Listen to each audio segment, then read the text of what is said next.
Whoa!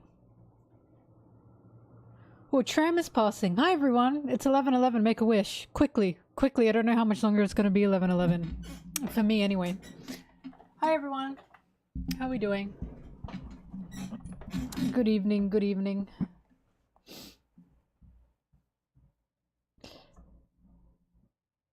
Oh, alright, it's been a while. It's still 11:11, by the way. You can still make a wish if you so choose. Anyway, it's been a while. No longer 11:11. Wishes are up. Sorry, it's been a while. I was just busy with life, I suppose. I'll be honest. I've been slacking. I have been slacking. I think because the past 2 months probably demotivated me due to what happened regarding life problems and getting sick, but it's May. Therefore, this will be the month. This is it. This is the month. This is the month everything gets back together. This is the month I get back on track, and this is the month this is it. This is my month. I've decided May is my month. So here we go. Here we go, here we go. So this stream I'm going to be working on my chapter review video. And oh my god, it's Luffy's month as well. It's Luffy's birth month. This is definitely my month. Anyway, I'll be working my chapter review video today. I'll put on music and you can sit with me, you can chill with me, whatever you want to do. And yeah, stick around if you'd like. It's a Saturday morning for the majority of you, I'd assume. So what the hell else are you gonna do, you know?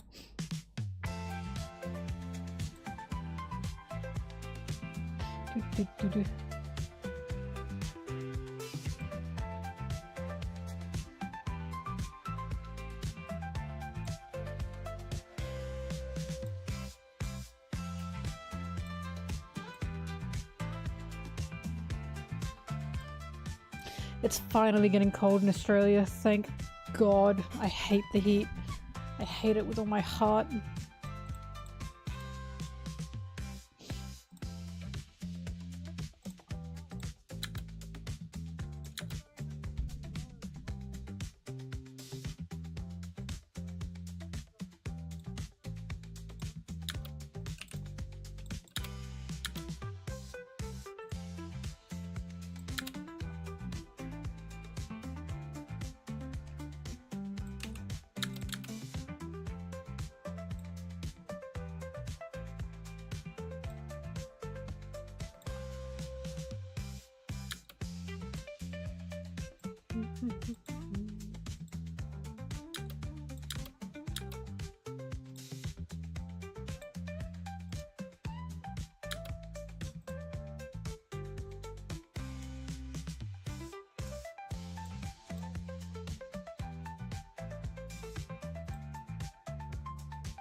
Yep, we celebrate Christmas in summer.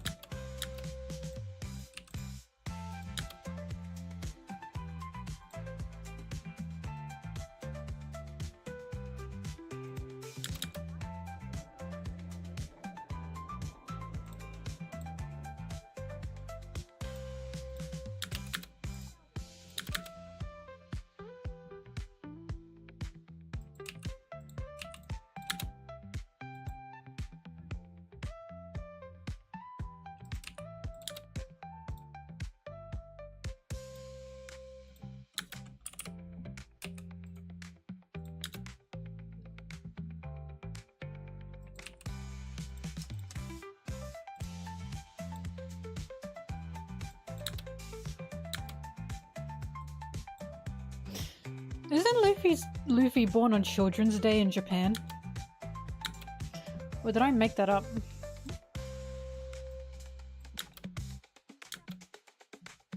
Oh, thank you for liking my new tattoo.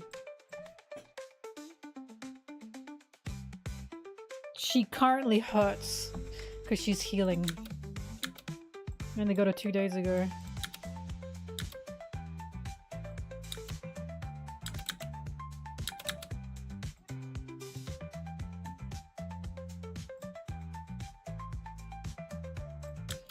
Oh, I postal voted. Oh yeah, fun fact to non-Australians, it's voting day in Australia for our whoever will be our next Prime Minister. Actually, don't they count it on the day? Have they I should keep up with this. Have they announced it yet? I assume they have, right? Oh no.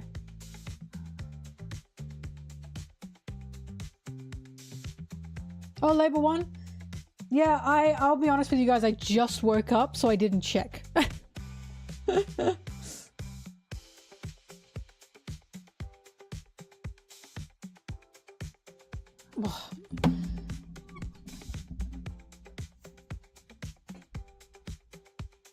Look, when it comes to politicians, we all know you're always voting for a lesser evil, but definitely thankful for the fact that happy for the fact that Labour won again. For those who don't know, in America, we have Liberal and then we have Labour. Your Liberal is the opposite to our Liberal. Our Liberal is actually not our more left-leaning, although I struggle to call them left-leaning. They're more centered, right? Now they're all more centered these days. But our Liberal is more right-leaning than our Labour. And I know that's confusing because you guys are the opposite. But no, our Liberal's doggy doo-doo. Doggy doo-doo. So good to know that Labour's won twice in a row now.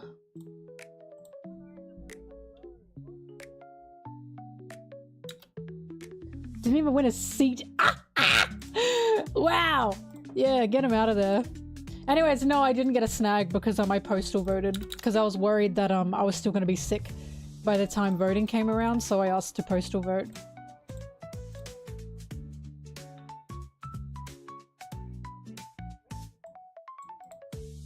Yeah, man, I cannot believe I forgot to check that. I just woke up and got ready to work.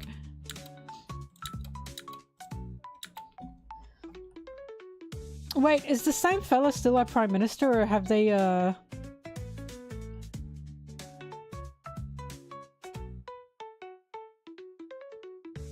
Alba...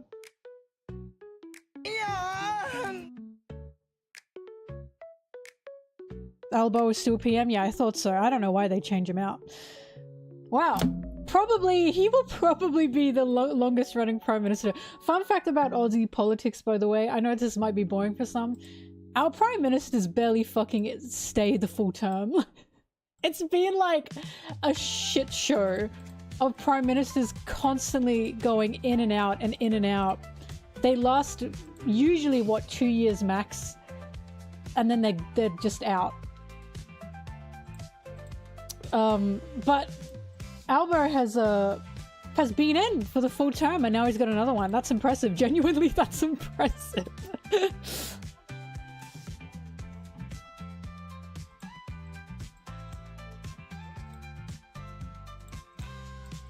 I don't know how to say his full name. Which one swam into the abyss? I don't remember. 4 prime ministers in 6 months. Yeah, they kept ping-ponging.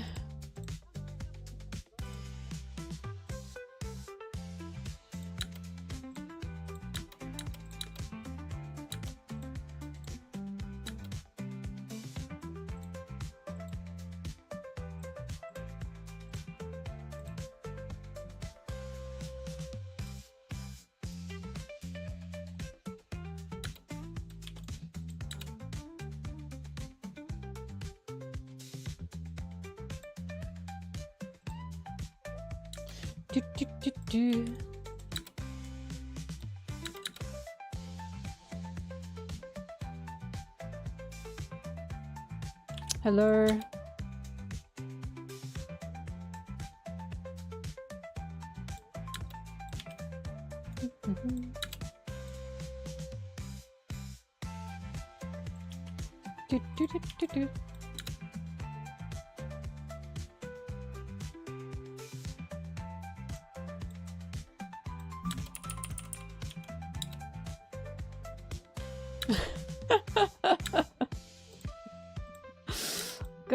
fucking clown show, huh?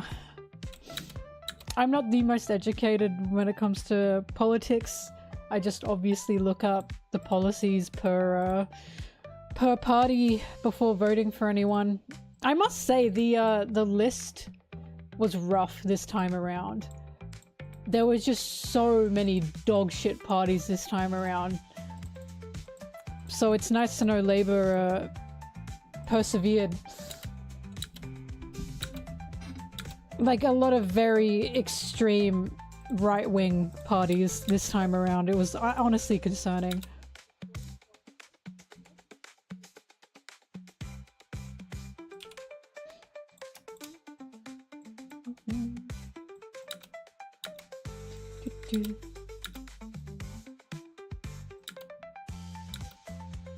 Yeah, we had a Trump party. How fucking disgusting is that? Just how disgusting is that?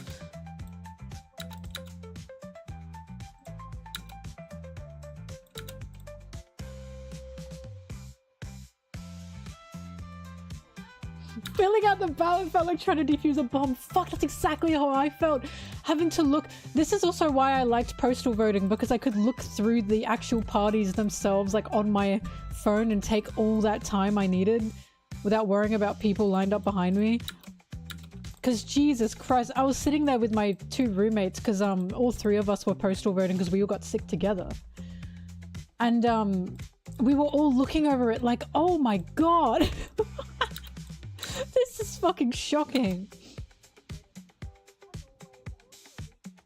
$200 fine.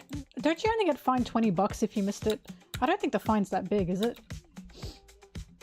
Yeah, we just had our election this year.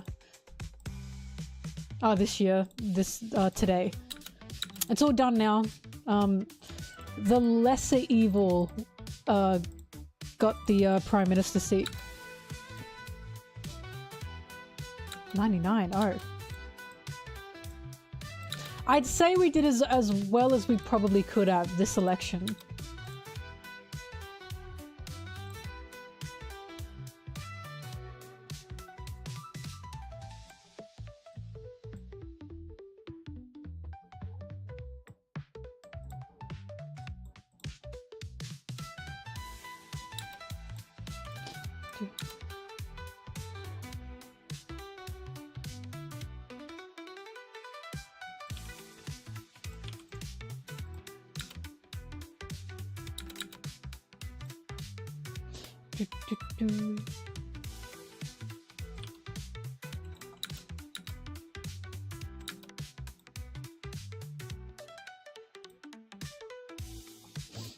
Sony Vegas is what I'm editing on.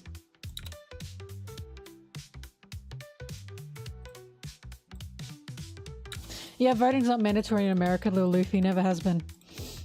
Not only is it not mandatory, they keep pushing laws to make it harder to vote over there for some people. Like if you're a convicted felon, and it can be for anything, even if you just stole bread and you went to like jail for that or anything, you know, you can't vote. Like it's literally a system set up to stop specific classes from being able to vote. It's genuinely shocking. And then yeah, they let one run. Yeah. Yep, if you're rich you can do anything.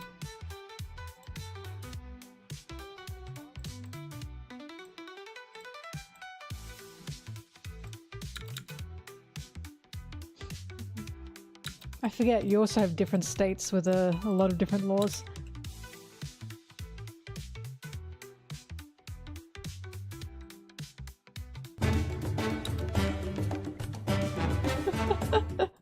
Oh my god, Saber O'Fred! Thank you so much! I appreciate that.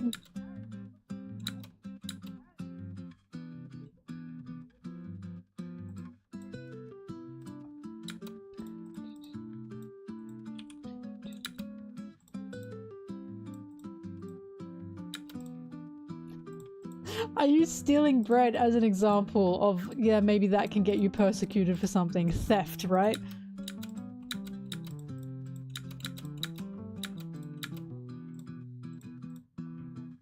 Oh, thank you. I love my new tattoo.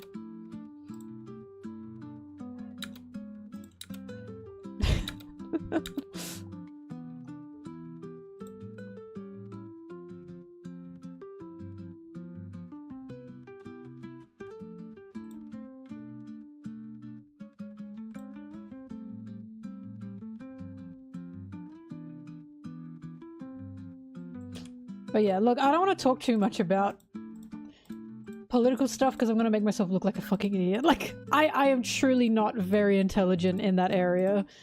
I just try and keep up with what I can and ask friends who are smarter than me about this stuff, such as Sarah. My friend Sarah, who you all know, she's she very much keeps up with all of this. She's very worldly when it comes to what's happening globally with politics. So if something's going on, she's like my newspaper. I'm like, what's going on this time?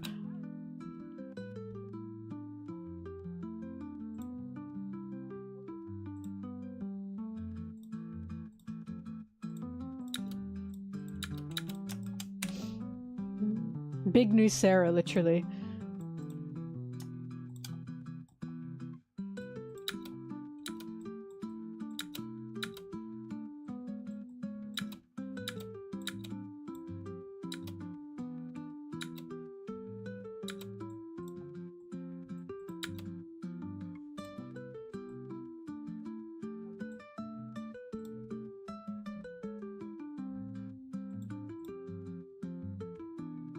Sarah wishes she were a giant albatross. She'd love that.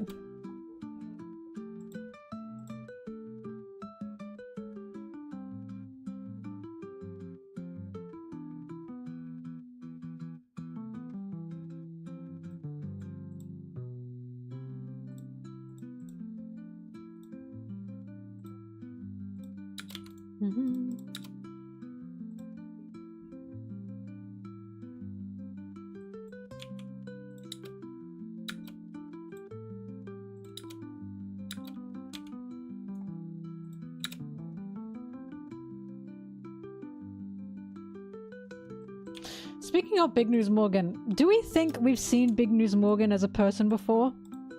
What are the theories around that? Yeah, I can see YouTube comments, don't worry.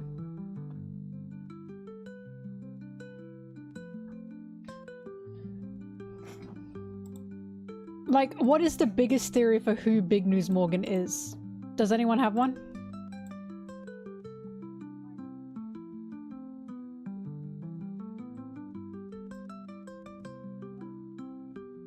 He's just a bird.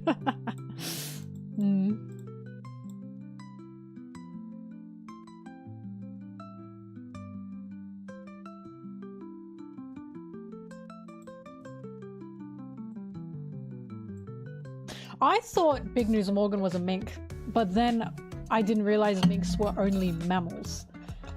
Birds ain't mammals. Birds are not mammals. A Roger Pirate? I don't think he'd be a Roger Pirate because he's too, he's too much of a wool sitter to be a Roger Pirate, you know? Vivi fucking hates him because he, fearmongers and he, lies straight up in the paper to be able to sell papers. I don't think a Roger Pirate would do that. I don't agree. I don't think it's a Roger Pirate.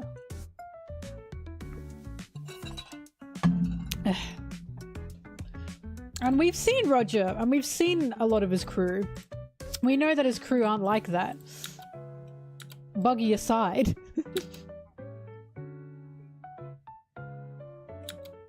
Look, unless Roger had a crewmate that had a falling out with him, I don't know why a crewmate would be like that.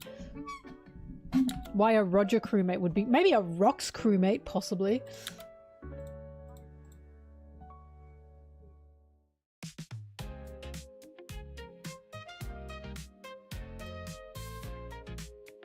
Shicky! Fucking Shicky! How could we be so foolish? God. Shicky is coming back.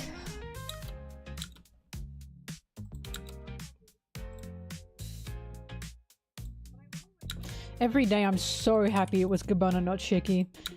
I've gotten such an ego boost from that, you have no idea.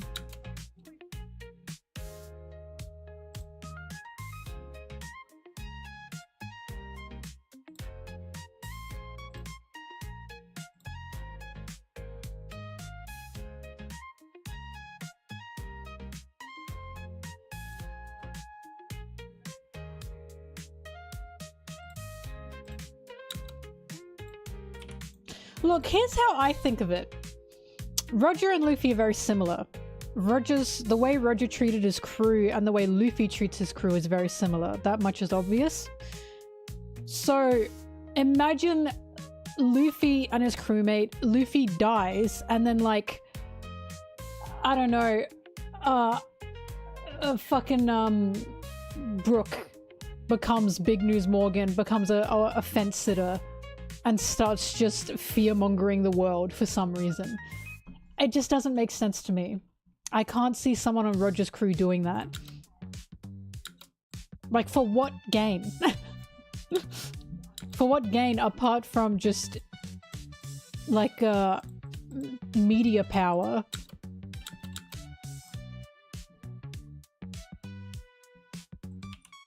Especially because Vivi just fucking hates Big News Morgan. You're in awe at my tattoos, thank you. I'd show it to you, but then I'd have to get my MelonTeee out, and I can't do that because it's cold. I'm not wearing like a skirt right now. But I'm in awe at it. It's gorgeous. When my artist was done with it, I went, oh. I had 2 artists working on it. I had Enju, who I commissioned for the design itself. And then I had my tattoo artist, Sophie, her name is, actually do the tattoo. Does Sanji have an official drag name? Candy-chan! That's like the unofficial official one.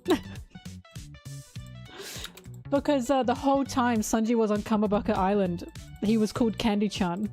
No one else has been called that.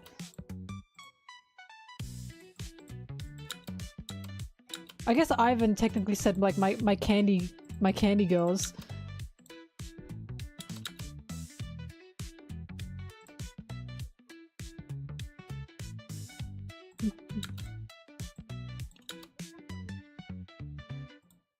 I was thinking about this actually. Oh, thank you. Thank you so much. I'm accepting the love. But I was thinking about this. Luffy worked with Roger. Sorry, with Rayleigh. Right? Luffy worked with Rayleigh. Rayleigh was a part of the Pirate King. Luffy becoming Pirate King. Zoro worked with Mihawk. Mihawk Master Swordsman. Zoro up and coming Master Swordsman. Sanji worked with Ivankov. Ivankov, Queen of Kamabaka Queendom. Therefore, what does this mean? What does this mean? You can talk about Sanji's like behavior on Kamabaka Island all you want. I agree. There's some iffy things going on there. However, it is not far-fetched to be like, here's my game theory. I think the next queen of Kamabaka Queendom might be someone we know. Here's my game theory. Because Iva is Sanji's mentor. Like, Sanji has a canonical drag mother. Think about this! Sanji's canonical drag mother is fucking Ivankov, the drag queen. And it's like, that's insane work, actually. Right? Luffy's gonna be king, Zoro's gonna be the greatest swordsman, and then Sanji's gonna be the queen. You know how everyone is like, Nami is going to be Nami has literally become a weather wizard. That is not what I'm talking about. Nami is a weather wizard, or a witch. She has followed in the footsteps of the wizards. She's now a witch. She's a weather witch. The logic adds up. It adds up. It adds up big time. But also, the monster trio are just specific, are they not? Like, are they not? Because Ivankov is a very big mentor. So big even that Ivankov was with the revolutionaries as a co-commander, and Luffy met Ivankov and created a bond with Ivankov.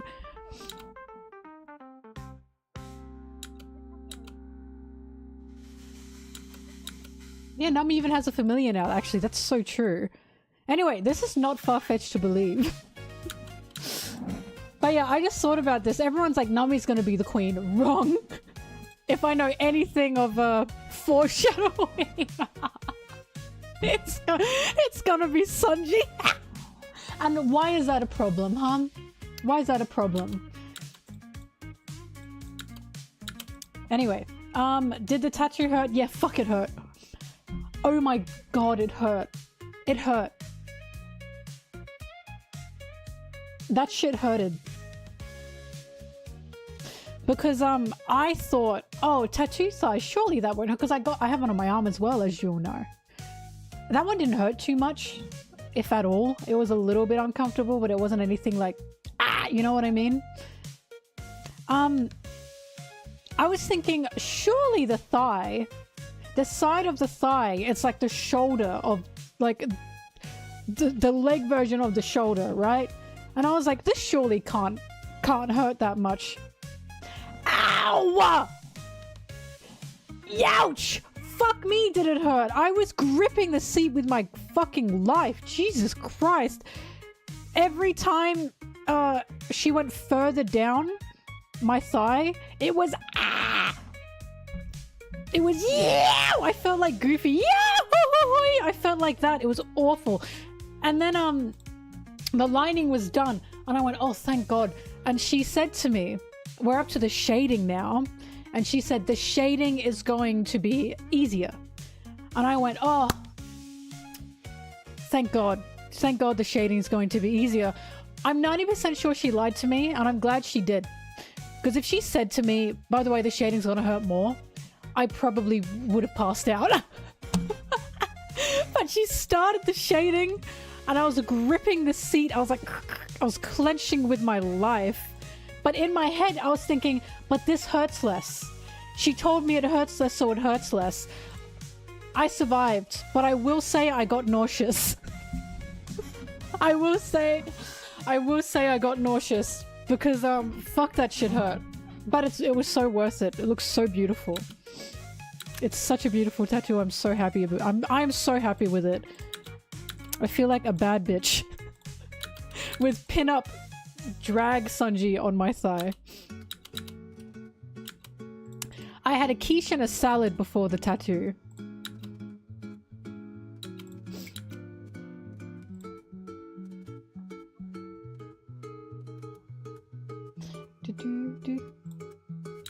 A quiche, spinach and feta quiche. God, feta is such a good cheese.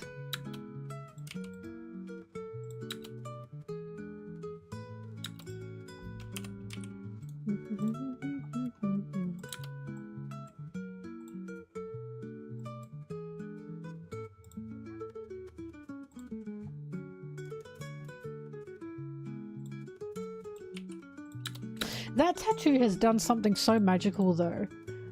I posted that tattoo on my Instagram. I had about 3 friends that I've had since high school who I haven't been able to keep up with in a while because of life getting in the way, message me.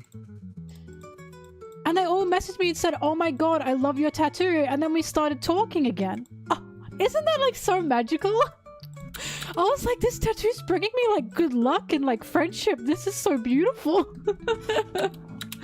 Like, I cannot elaborate. It had been like years since I'd talked to like those friends, just because life just got busy. That was so beautiful. They live in another state, that's why I hadn't been able to talk to them. That was just so beautiful. I was like, wow, what a magical tattoo this is. My drag Sanji tattoo is bringing my friends together.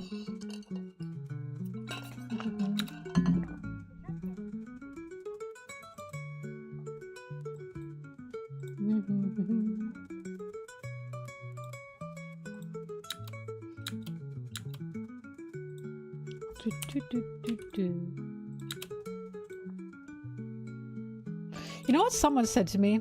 You probably saw this. Someone replied, Sanji would hate you. And I replied back, I'm a woman. Sanji doesn't even hate Black Maria. Black Maria beat the fucking shit out of him. Black Maria beat Sanji's pussy up. Sanji doesn't even hate Black Maria.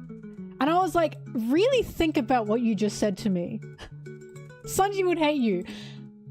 If I told Sanji, by the way, I have a tattoo of you on my thigh, you're in drag, I think he'd break down crying like, I don't deserve that. Like, I don't deserve that, queen. Not me, I'm not worthy. I like, if anything, he'd be like, I don't deserve to be on your side. I don't think he fucking gives a shit how he looks on there. My other friend said, because I said, what did I say in the caption? Prince of Germa Kingdom. No, Princess of Kamabaka Queendom.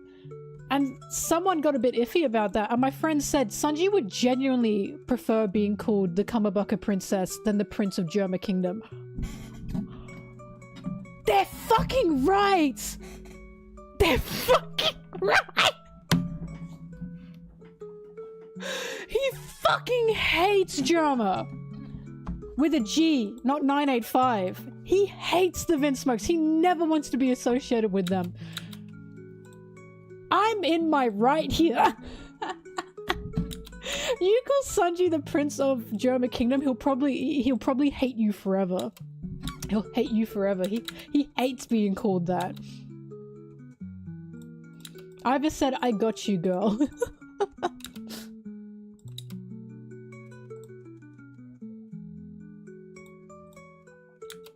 Do.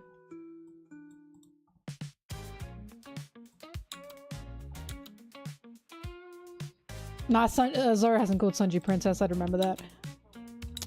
Sanji's a huge German 985 fan. But yeah, I'll never forget, Sanji would hate you. Bro, I'm a woman. By definition, by default, he can't hate me. He has been destroyed and beaten up by multiple women with malicious and violent intent to kill him, and he doesn't hate them. I don't think so. Nice try, though.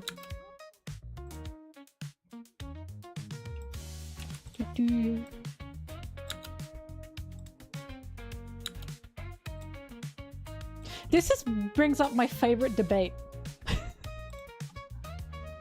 This is my favorite debate. How would Sanji feel about Margaret Thatcher? That is what someone needs to ask Oda. Would Sanji support Margaret Thatcher? This is like my favorite debate ever. The real questions. How horrible of a person can you be as a woman for Sanji to eventually go, wait, this is a bit too far? Oh god.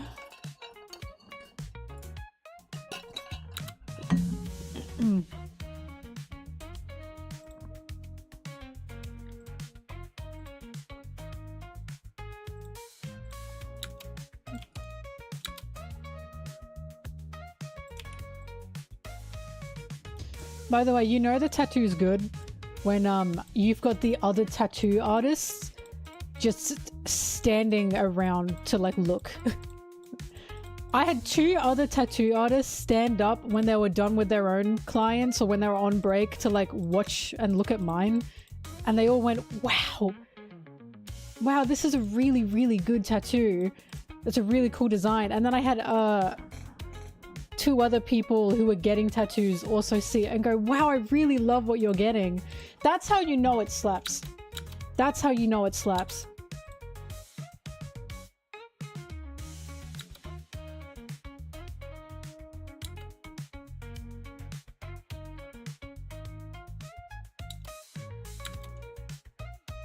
It hurt, but it was so worth it.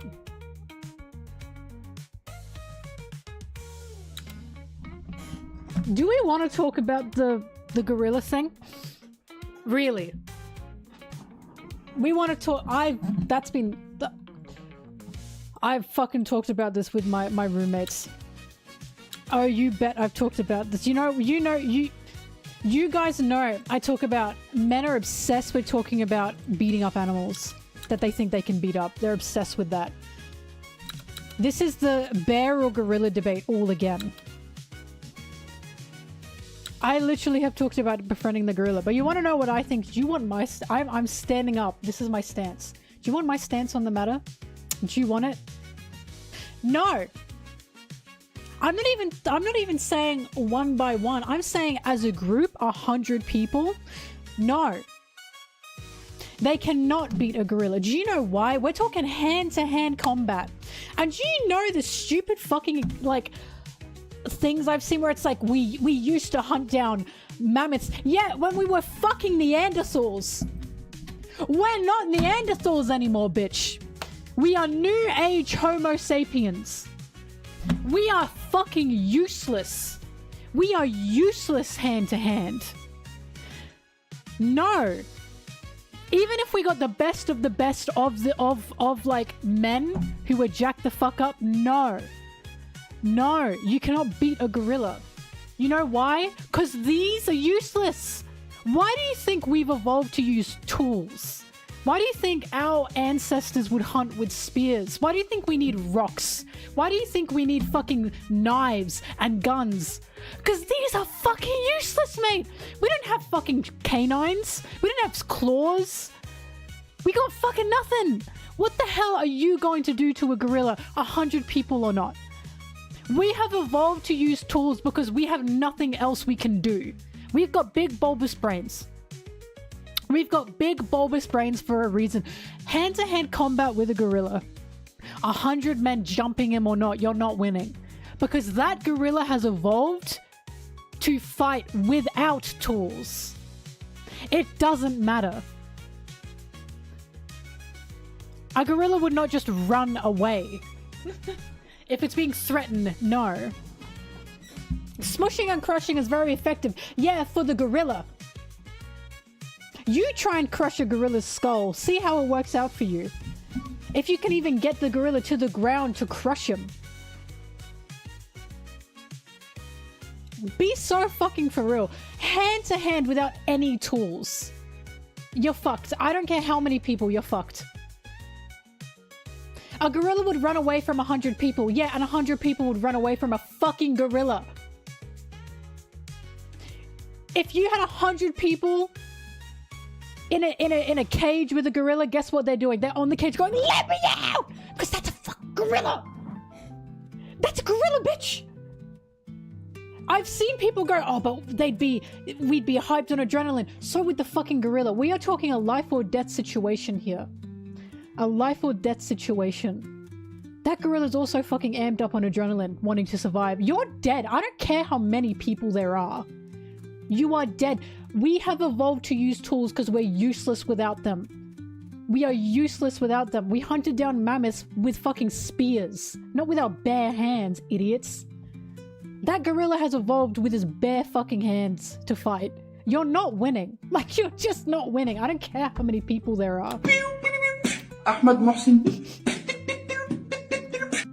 I want to see a Mr. Beast episode that tests this. No. It's a lot of lines. 100 people is not as many people as you think. It's not.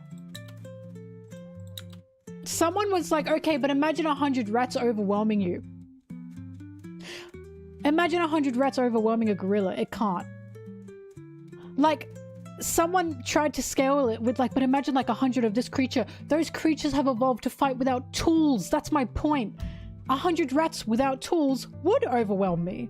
Because I don't have any tools. If I had tools, I could beat 100 rats. A gorilla wouldn't lose to 100 rats. You know why? Because he's evolved without having to use tools to fight. This is a wild animal that has sharp fucking canines and can crush your skull with its bare hands. Like it's fucking nothing. You're not winning. We have evolved to shoot gun. Gorilla has evolved to just fucking clobber you. Be so for real right now. Be so for real right now. Just ridiculous. Just ridiculous. It's the tool. Yeah, with tools we could beat a gorilla. Hell, one person with tools could beat a gorilla. But without tools, you're not winning. I don't care how many people there are. You're just not winning. I'm very passionate about this because I've seen human evolution. And I hate when people are like, but back in the day we used to hunt. Yeah, back in the day when we were essentially another species, bitch. What the fuck are you talking about? We don't like that anymore. Like, you're insane for thinking any human without tools can take on a gorilla. I don't care how many people there are. It's not happening.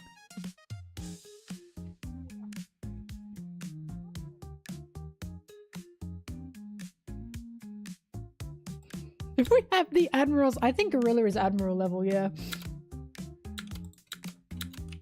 As always, I'd befriend the gorilla. Can't even take on a chimp. That's a good question. Can we beat a chimpanzee? No. I don't think we can. Have you fucking seen chimpanzees? They terrify me. Again, we need tools for a reason. We need tools for a reason. We've evolved to use tools because we are useless without them. Useless!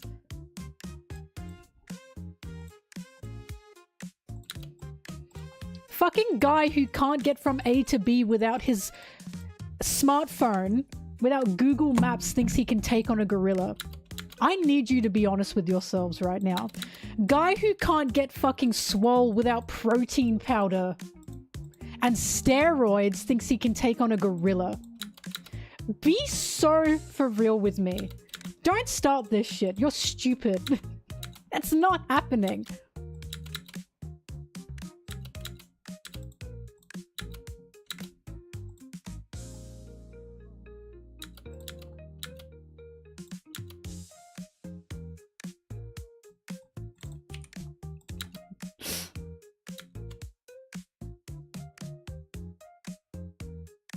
People are, look, the way I'm thinking in my head is 100 of the best of the best. These are very, very fit people. Very swole, very strong. No, I still don't think they're winning.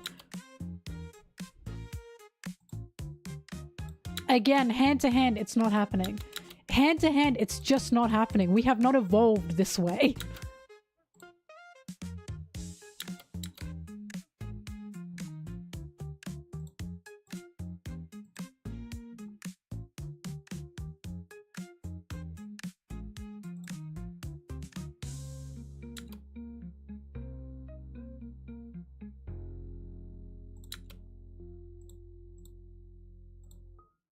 What gets me is people are going, oh, but you can crush the gorilla, blah, blah, blah. A gorilla can fucking bite your throat out. Why are we only defaulting to gorilla throw punch? A gorilla's going to bite you. Like, it's stupid. Step 1, mental warfare. 100 men run towards the gorilla, screaming like banshees, making it run for its life. Step 2, endurance. Tire it to death. It's what we're best at. Step 4, I forgot about step 3. Look, if the setting matters, because I'm imagining this is just a cage.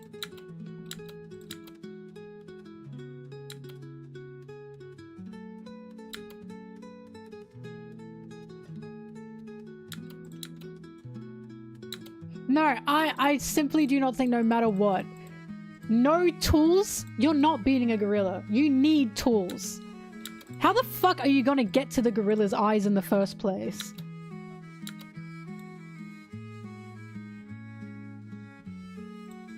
He can only bite one? What are you talking about? He can bite multiple.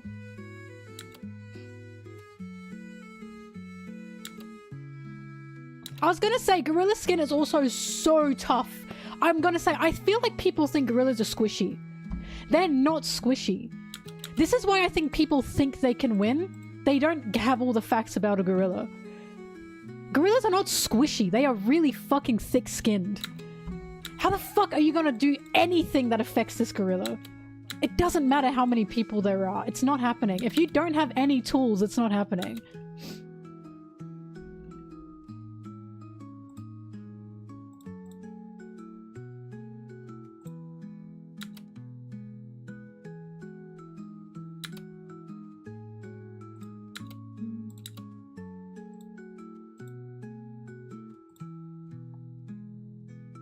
Indomitable human spirit. What about indomitable ape spirit?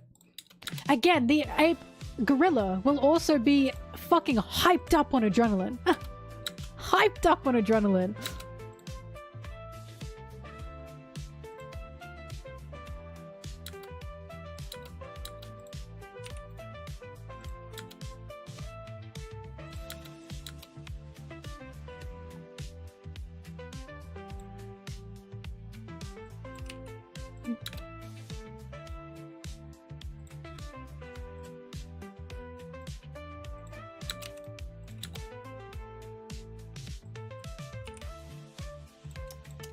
No, imagine a gorilla. I'm not glazing the gorilla, I'm just being factual. Again, we've evolved to use tools for a reason. We are simply not a species made to just fucking throw hands with wild animals for a reason. Because we're useless at it, mate. Your fucking martial arts training is not going to beat that gorilla.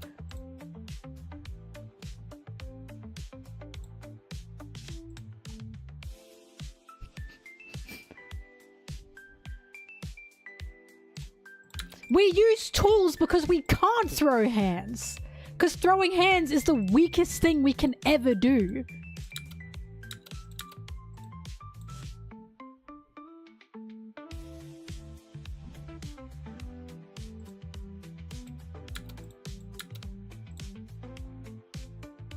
"100 milliseeds versus 1 chimpanzee. Chimpanzee's winning." What did we do before tools? Die! We started to make tools because that was a lot more efficient for us. Also, what did we do before tools? We were a whole other fucking species before tools. We are not what we are now before tools. We were closer to a fucking gorilla before tools. The reason we are here now is because we evolved to start using tools. What you are saying is way back, way fucking millions of years ago when we had the probable fucking muscle definition of a gorilla. Yeah, we didn't need tools then because we had the fucking muscle definition of a gorilla. Now we need them because we've evolved to be like, you know what? Maybe tools easier. I can hunt down a mammoth with a spear. I can take down more animals with a tool. We are not what we used. We are literally a whole different species from what we used to be. No, the current day Homo sapien is not going to take down a gorilla. I don't care how many of us there are. It's just not happening. Not without tools.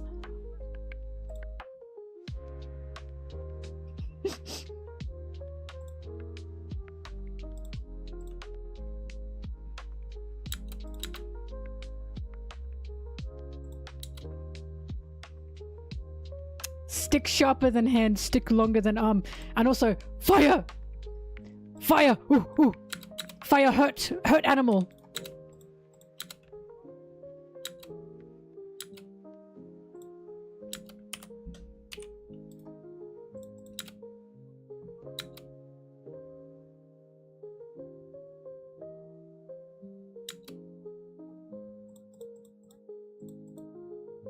A million? It's a lot of people, I'll give you that. But how the fuck are a million people gonna be able to swarm a gorilla together?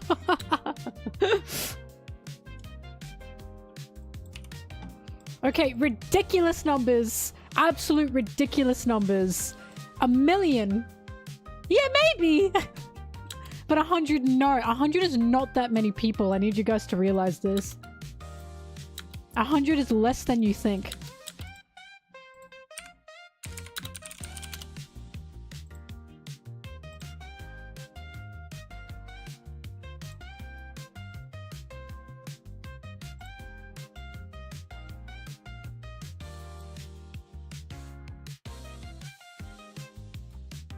You want to see what 100 people looks like?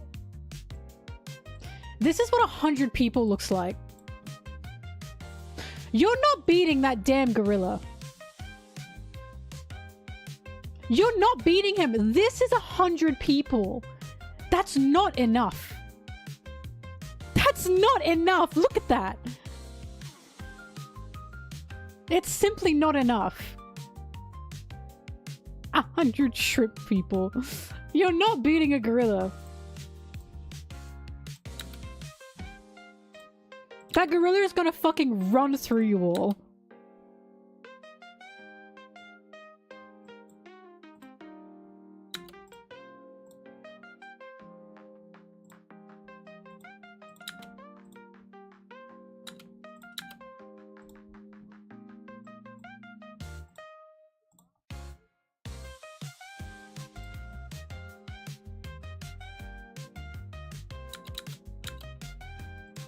I'm beating the gorilla.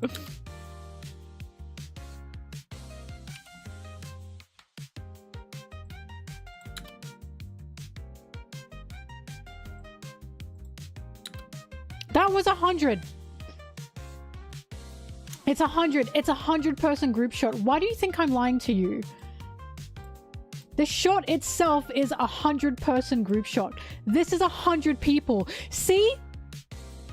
You are so in disbelief that this is 100 people that you think that's 70. Because it looks small, doesn't it?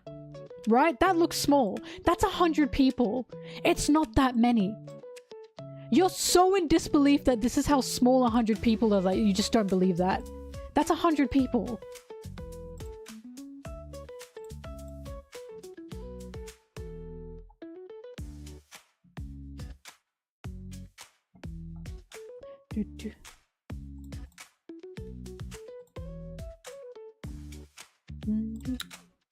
It's a small amount. You're not winning.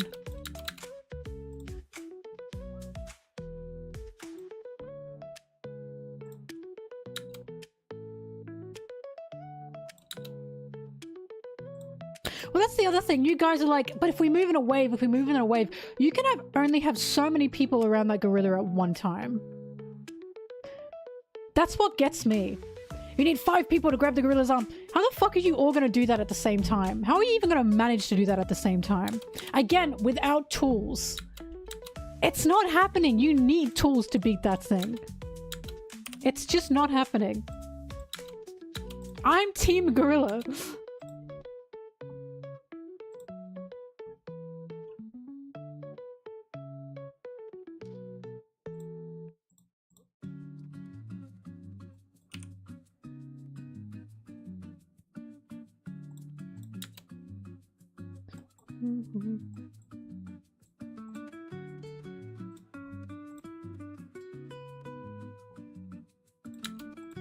What about 200? Now let's not make things complicated.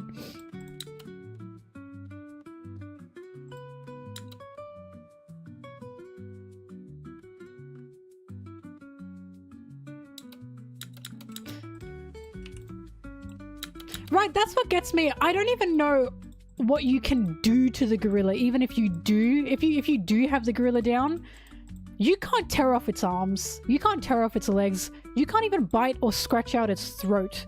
We don't have the ability on our human body to be able to do that. Because a gorilla's skin is so fucking thick. We don't have claws. We don't have canines. 1,000,000 lions versus the sun. It is a lot of lions. Like, I just don't know what you would do once you've gotten the gorilla on the floor.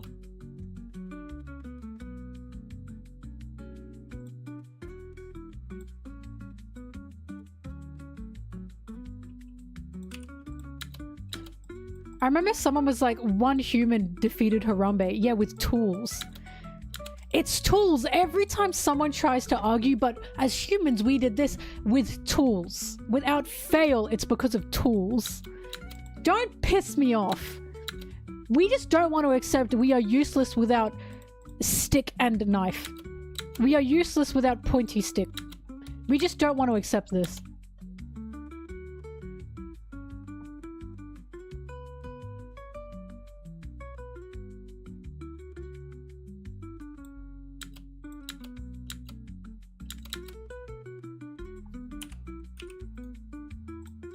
Suffocation? How are you going to keep that gorilla's mouth closed?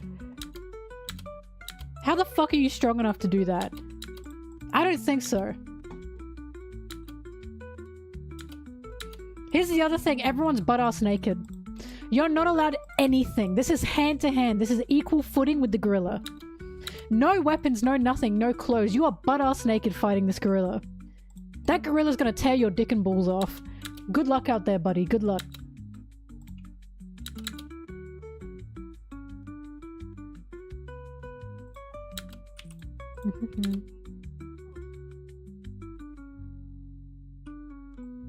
Someone was like, I pick up a rock, and someone else was like, that's a tool. You're not picking up a rock, that's a tool. No, you don't get boxes. You are on equal footing with this gorilla. Equal. You are fighting this gorilla naked. You know why? Because clothes can be used as tools. No, you don't get anything. You are fighting on equal footing. There's 100 of you and one is a gorilla. You're butt-ass naked, you're fighting this gorilla. Nothing. And I'm guessing you want clothes because then you'd feel a bit demoralized, right? You feel demoralized with your junk in the air. Guess what? The gorilla doesn't. The gorilla's winning, bitch. The gorilla's winning. That gorilla doesn't know what shame even is. And you think you can beat that? That gorilla walks dong to the wind, bulls loud and proud. And you think you can beat that? Don't piss me off. Don't even piss me off.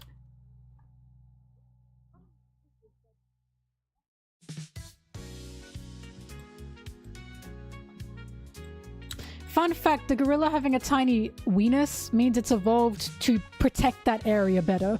So many people have been like, what if you just tear the gorilla's balls off? It's small down there for protection. Human junk being big is a bad thing in nature. Because they're big and in the way. They're a vulnerable spot.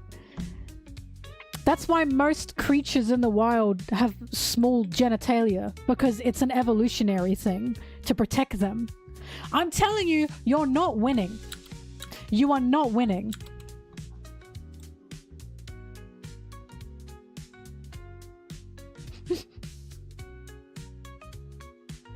It's for my protection.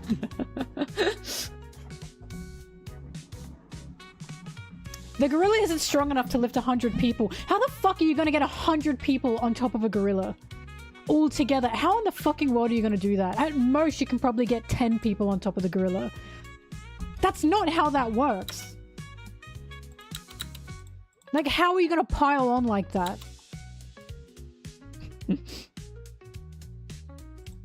Small people means that gorilla's gonna beat you. You're gonna get beaten up.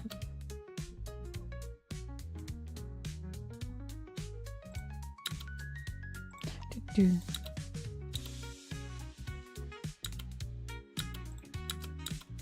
Do, do, do, do, do, do.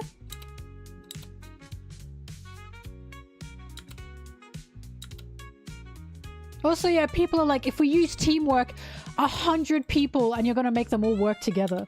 Who the fuck is gonna take charge in that situation? Who? Who are they following there? That alone will be a problem. Who's coaching? And you know what happens? If the first plan doesn't work, which is pile on the gorilla, what then? How are you gonna get back together and figure this out? You are now in a cage with a gorilla. Good luck, bitch. You're not winning.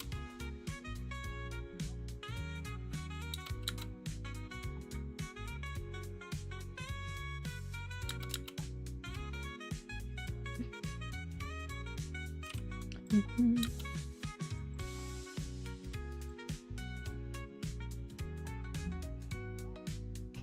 It's such a stupid discussion. I'm personally a huge person for if we don't have tools, we're useless. We have evolved to use tools for a reason. We are useless without them. This is truly what I believe in.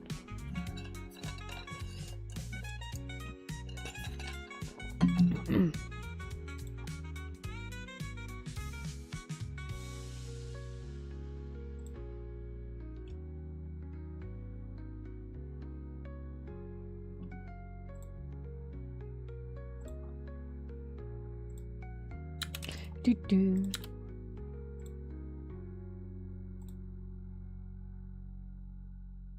$100 Zoros without swords versus 1 gear 5 Luffy.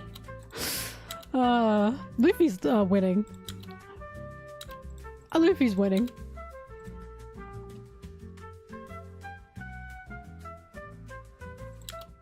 Gorilla tires quickly, you have plenty of time to regroup. So do humans. Bitch, you're all gonna be tired and you're all gonna be pumped on adrenaline. By the time you've got the second wave coming, that gorilla's also recharged. Like, what? My mama mad dog. Just befriend the gorilla.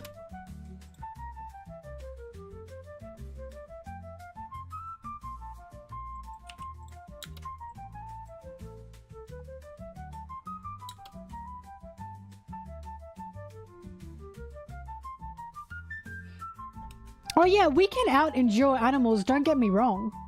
I know we can do that. But also remember, that was fucking years ago. Years ago. We're talking millions of years ago. What pisses me off is your logic is being used on our ancestors, Neanderthals. We don't do that anymore. We do not do that anymore. You cannot be using logic that Neanderthal ancestors used to do. We are not that species anymore. We still outpace animals that we hunt nowadays. Yeah, with tools! With tools!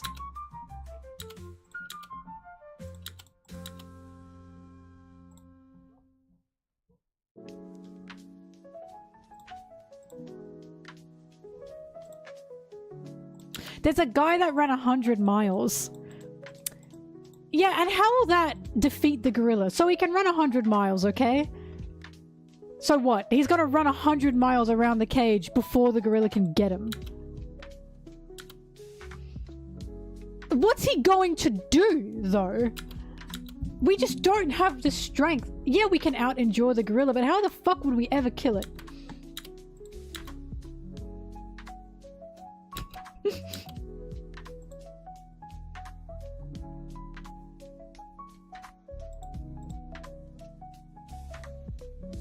Endurance for what, though? We would out-endure an animal to hunt it. And then, how did we kill that animal? With fucking pointy stick! Not with our fucking hands! You're missing the big picture, guys. I don't care how much you can out-endure a gorilla. We have nothing to kill it with. That's the issue.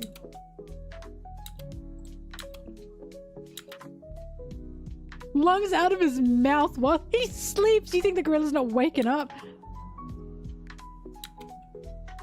Right, the gorilla also has to be the peak gorilla. That's so true.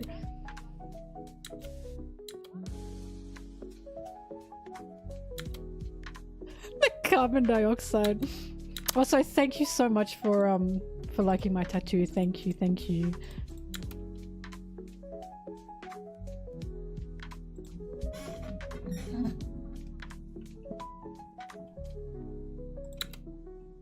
You can punch animals. Punch a gorilla quickly.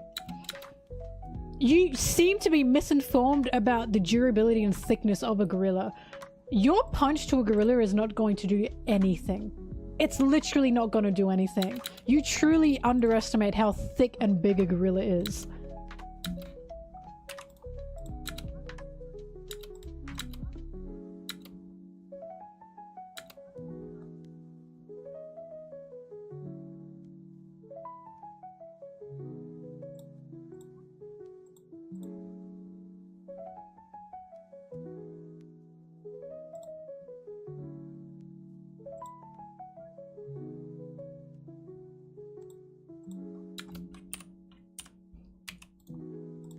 I remember seeing a post that was like, well, leopards can take down a gorilla. Are you talking about an actual, like, wild apex predator with fucking canines, sharp teeth, fangs, and claws? Yeah, because it's got fucking little daggers all over it that can sink into a gorilla's skin. How the fuck are we even going to get past the gorilla's skin? This is what I don't understand. People are not understanding. I don't think you can even get past the gorilla's skin. It's not happening.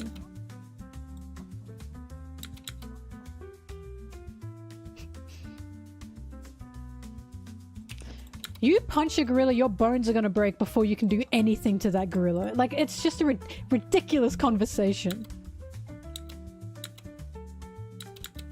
Howdy do, boys.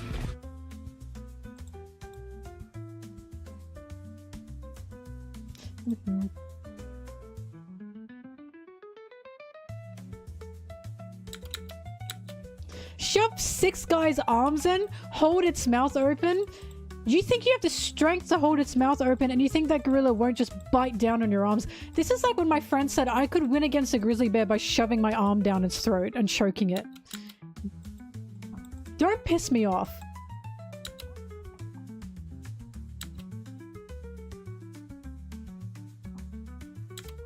We are useless without tools. You're all foolish.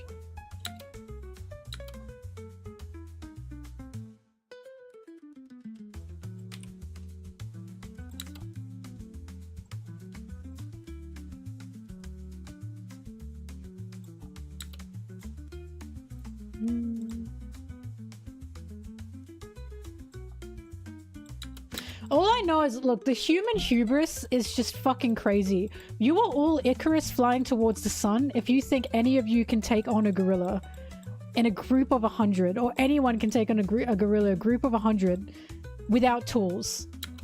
This is how I know we have become so detached evolution-wise that we're like, yeah, without tools we can do it. No. No, our hubris has become ridiculous. Your wax wings are melting, mate. It's not happening.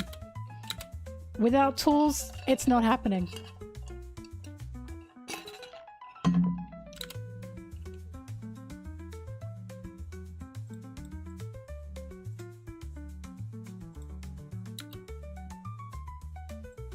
No, I don't think 100 shacks can cave a gorilla's face in.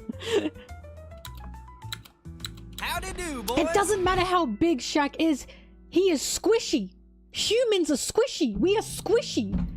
We are literally sacks of squishy. I don't care how big one of us are. We are squishy. A gorilla is not squishy.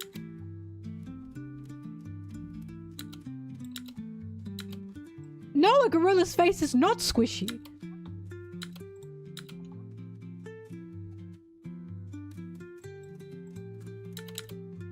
Also, that gorilla will fight better blind than a human will, by the way.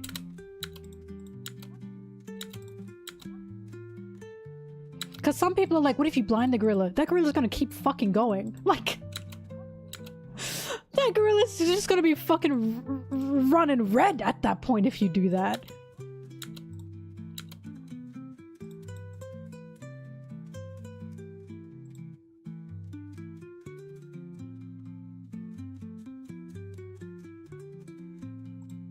Yes, gorillas don't have a lot of stamina. I understand this, but my point is, what the fuck are you gonna do to the gorilla even if you do wear down its stamina? How are you going to get past anything of it on its body? We are going in circles!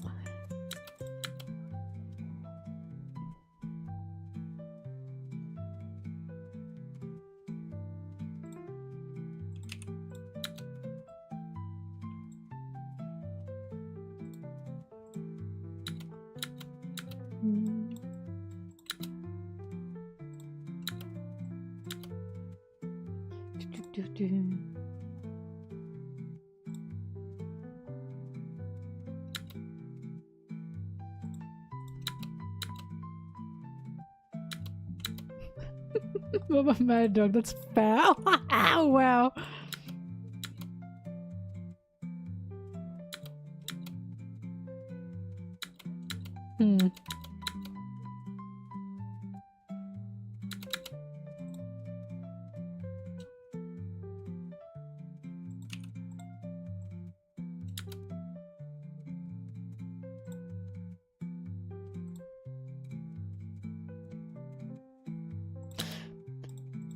But yeah, I am in support of sharp stick.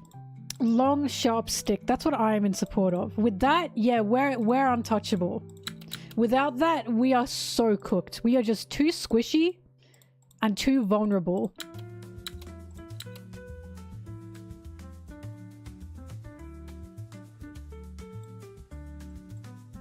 That's the other thing. This gorilla's gonna be flinging shit at you. You think you can beat that? Go on, attack the gorilla. You now have shit being flung at you. No. You're not winning.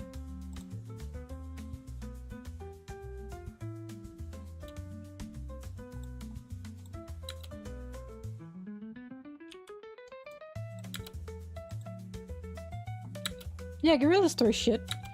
I thought all monkeys throw shit. Or nearly all of them.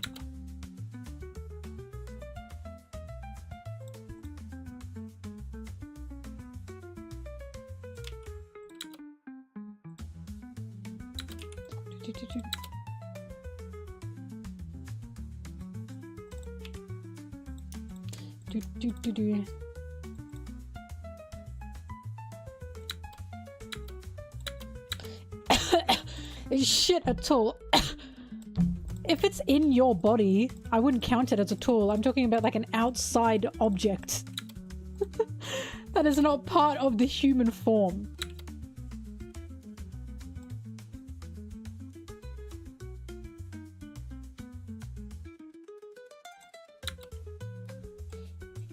Don't throw my shit at him. This becomes like a snowball fight. Oh my god.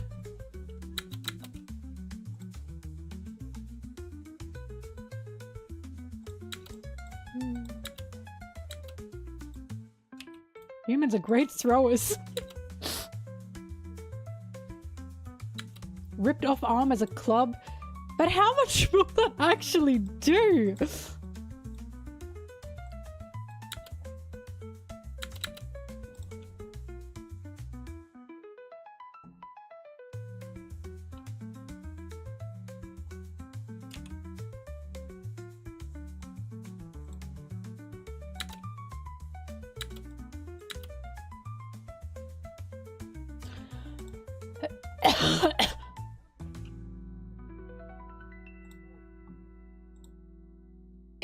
Mama Mad Dog, at that point you created a tool. Mel of you woke up one day. I mean, if you mean. Mel, if you woke up one day and you've switched bodies with Blueberry, would you still go to my birthday party or politely decline? I decline. I'm a cat and you're expecting me to follow social obligation? No, that's the joy of being a cat.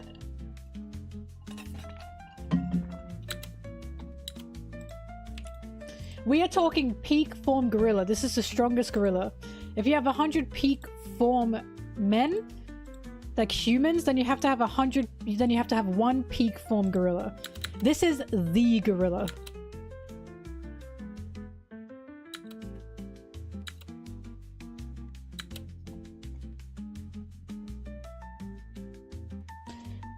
Spartans used to fight bears and wild boars as training with armor.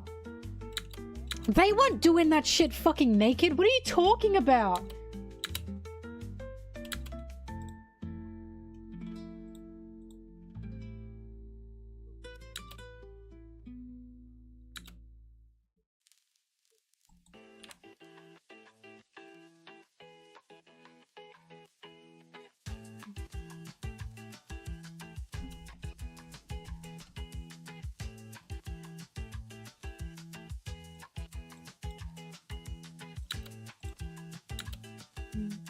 Without gear as their youth training. Is that historically accurate?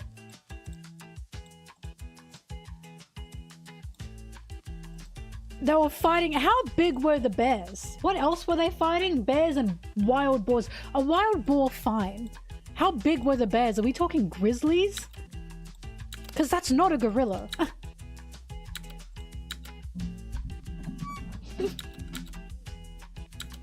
That sounds like an actual, like, fantasy. That does not sound real.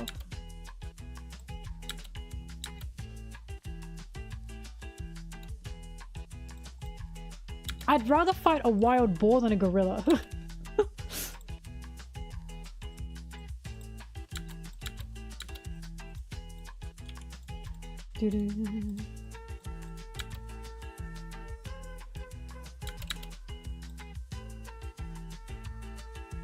Oh yeah, the wild boar would beat me, but I'd rather verse that than a gorilla.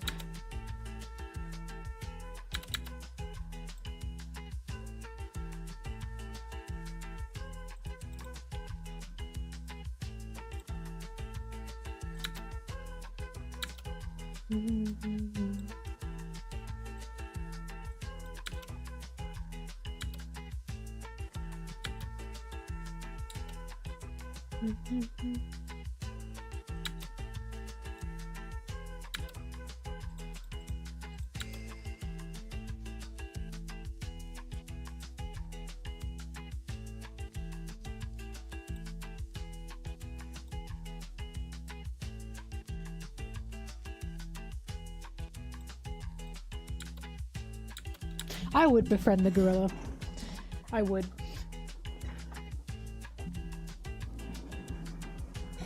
Exactly. We're at the top of the food chain because of this. Because of our big bulbous brains. Our big bulbous brains which realize tools. We're just useless without tools. And I'll stand by this.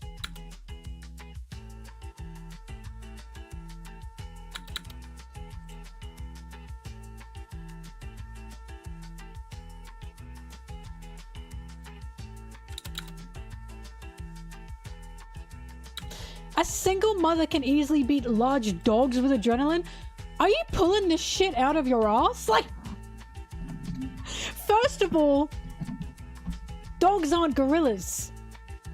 Second of all, once again, the gorilla will also have adrenaline because the gorilla is also in a death situation. What is with this adrenaline? Bitch, that gorilla's also fucking amped up on adrenaline. You think that gorilla can't beat you?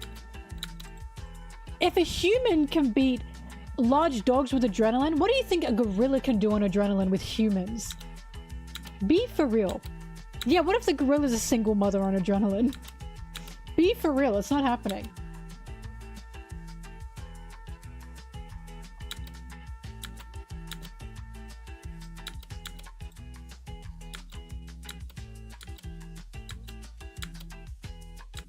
Mm-hmm.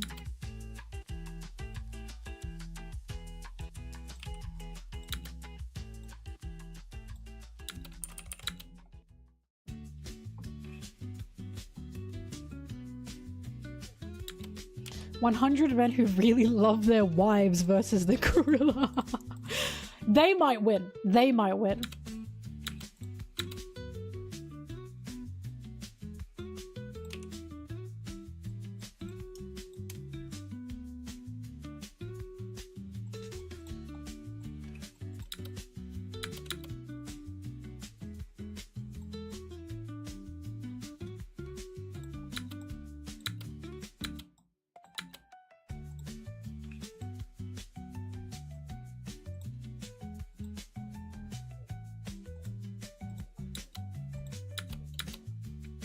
This is such a stupid conversation.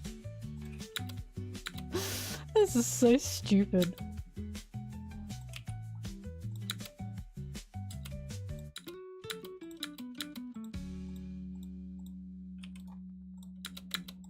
Dude, we are so weak that literally tripping over can either A, give us a concussion, or B, sprain or break a bone or muscle. That's how fucking weak we are.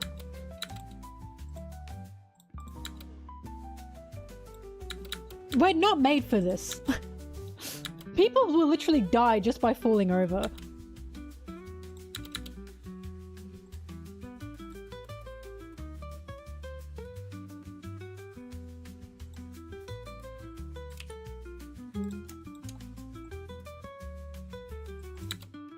All I know is this whole conversation to me is just a showing of the human hubris. The mighty will fall.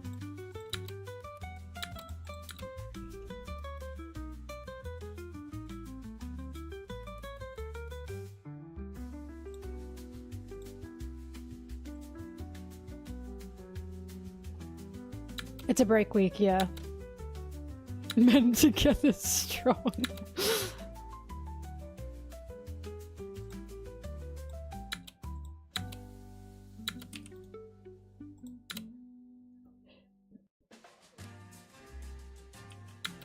Yeah, break week tomorrow. No chapter. No chapter this week.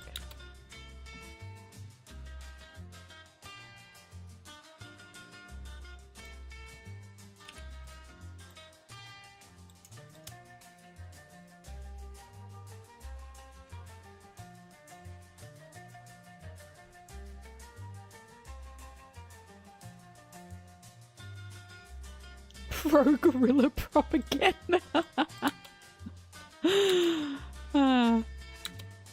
I have stood next to a life-size model of a gorilla. I've seen the horrors. It's just not happening.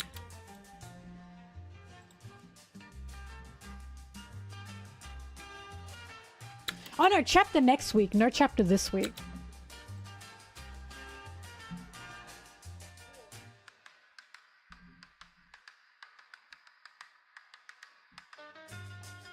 This is the perfect music for this. This stupid conversation.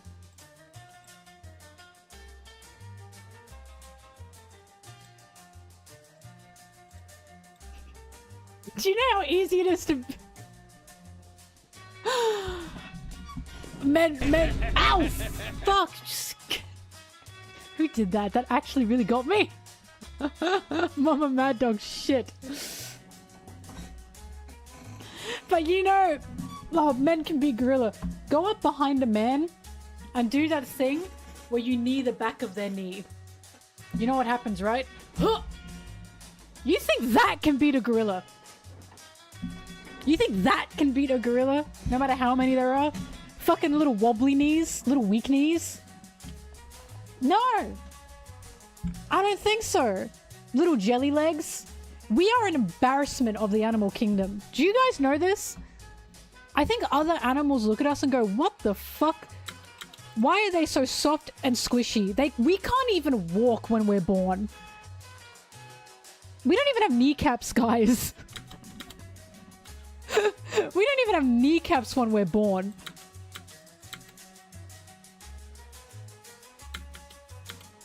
Unless you're Ace, and then you were born with kneecaps. Ace could beat a gorilla.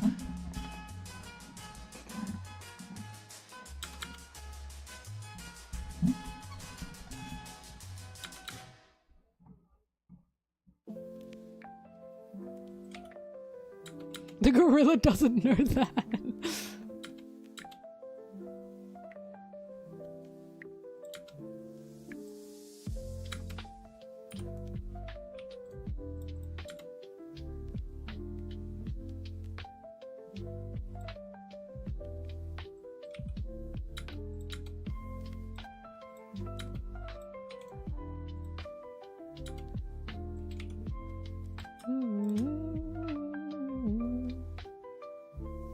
Some spinach. That's a tool. Nice try.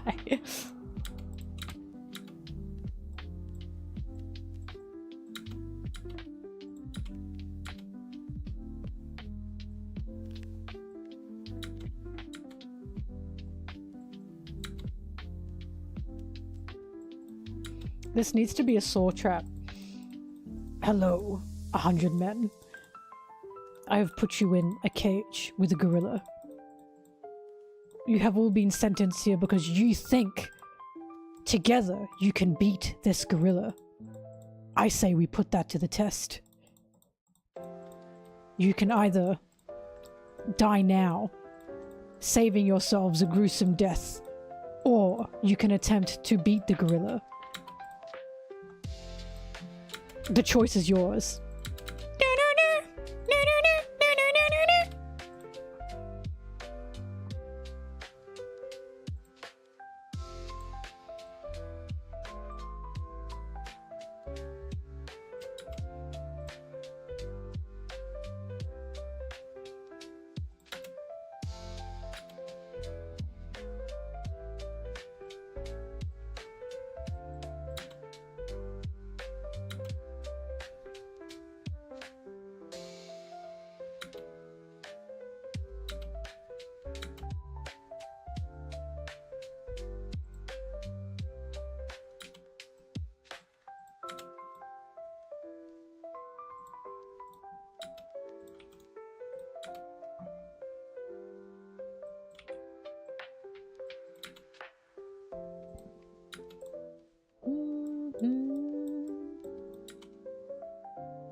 If you taught the gorilla the world political climate, the gorilla's gonna fucking laugh at you.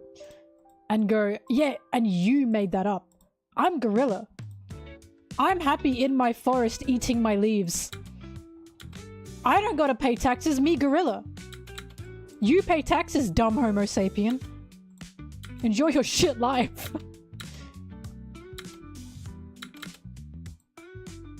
If anything, the gorilla's gonna be the one saying, do you want me to put you out of your misery?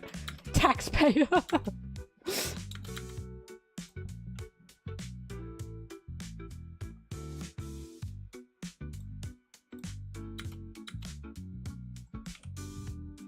This reminds me, orangutans can talk, they just don't want to. They've seen the state of our world. They don't want to be a part of it.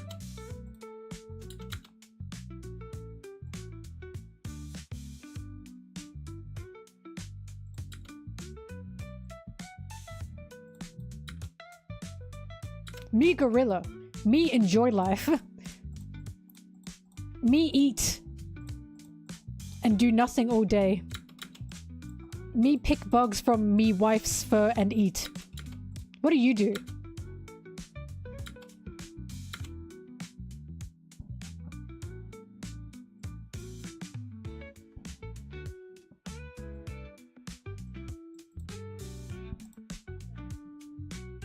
I pick bugs from my wife's fur too.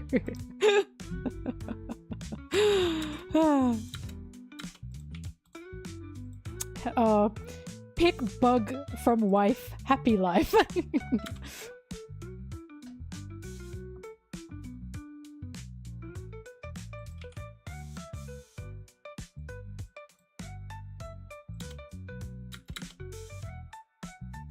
I once said Zoro cracks me up and I really like him because he's just a guy. And some people got really angry about that. And I don't know why. I really don't know why. I was like, Zoro's just a guy. That's so funny. And some people got really mad. And it's like, what the fuck is wrong with him just being a guy? Like, that's impressive that he's just a guy.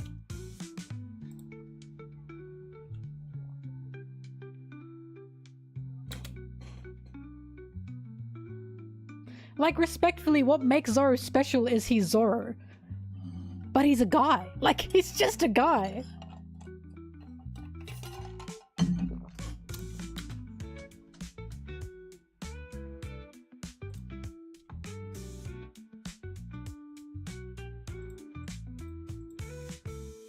Oh, Monsieur Flamingo, well, guess what? I preferred Baron Tamago when he wasn't a chicken. So there. I don't even like him anymore. So there. So there.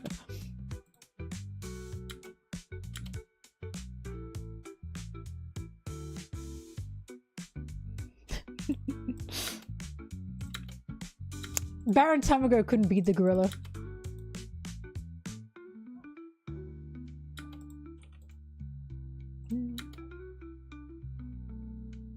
One gorilla, two gorilla.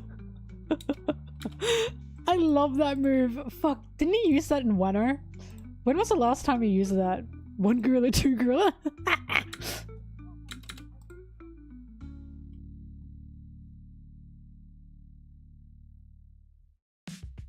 I love that that move is just him flexing.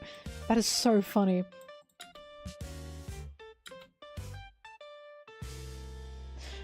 Zoro has literally fought the monkeys in Mihawk's manner.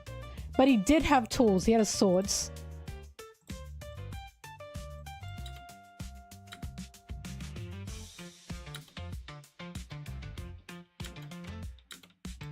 My hottest One Piece take?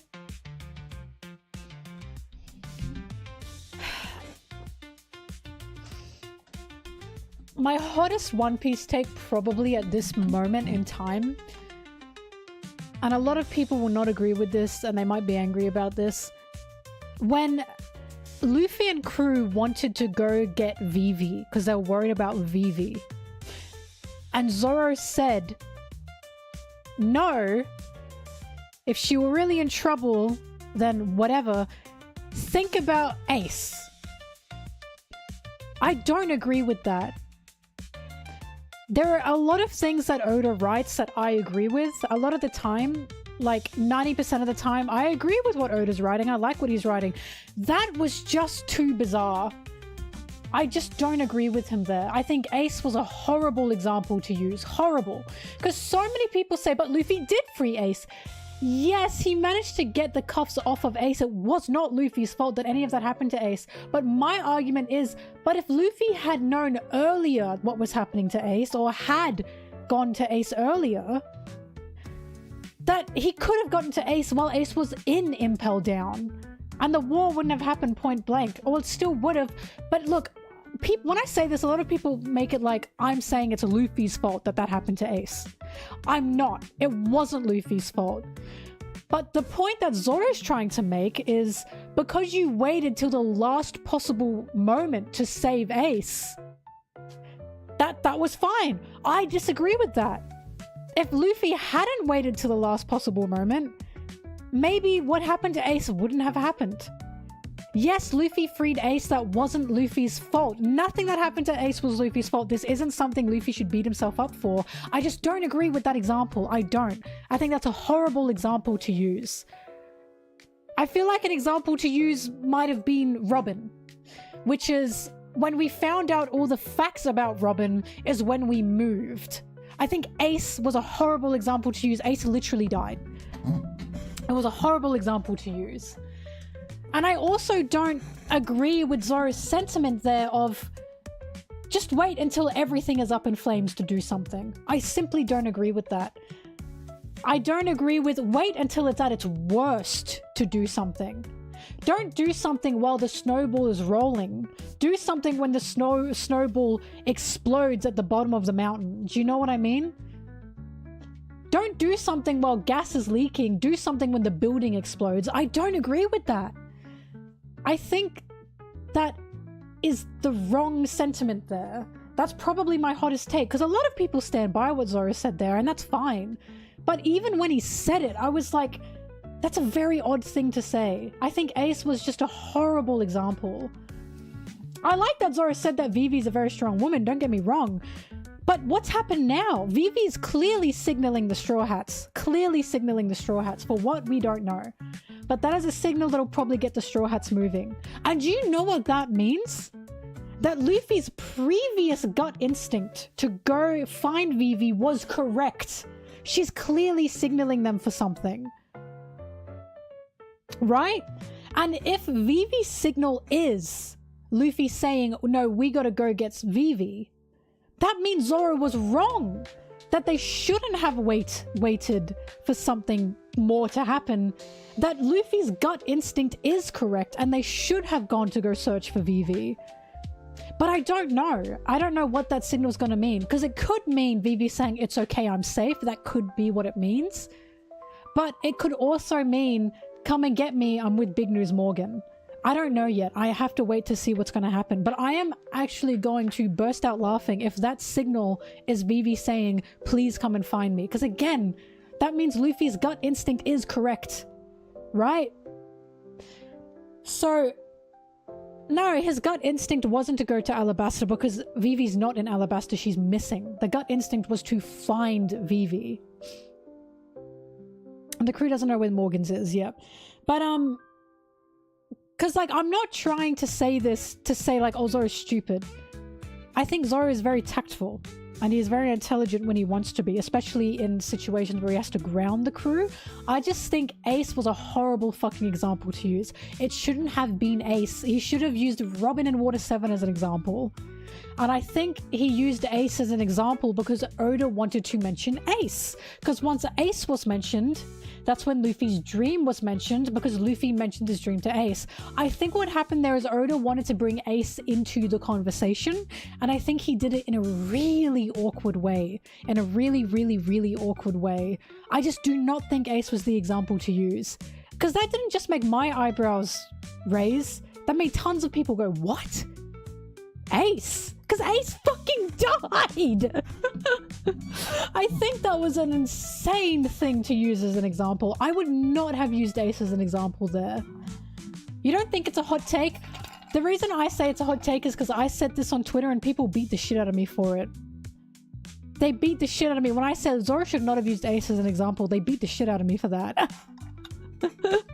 I feel it's a hot take because a lot of people want to reason around why it was said. I just don't agree with Zoro. I really don't agree with him.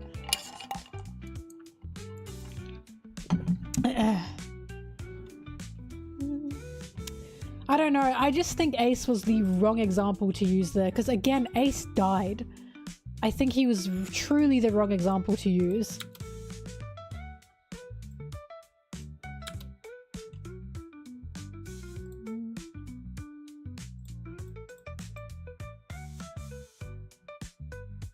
If Zoro had used anyone else as an example, I wouldn't have been like, what? It's just Ace fucking died. That's just a horrible example.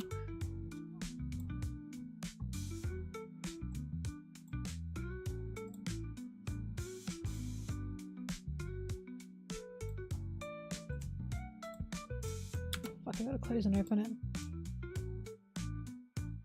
I don't know. I'd say that's I'd say again, I agree with the majority of what Oda writes, but he has problems, obviously.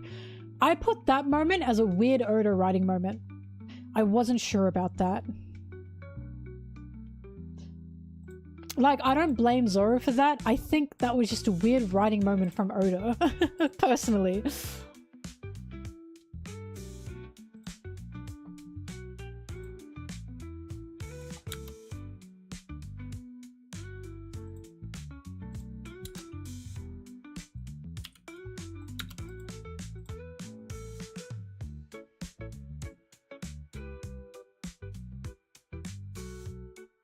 Yeah, no, it's nothing huge. Like, I don't think this ruins Zoro's character. It's just a very rare moment in One Piece where I went, huh? Like, very rare. That rarely happens.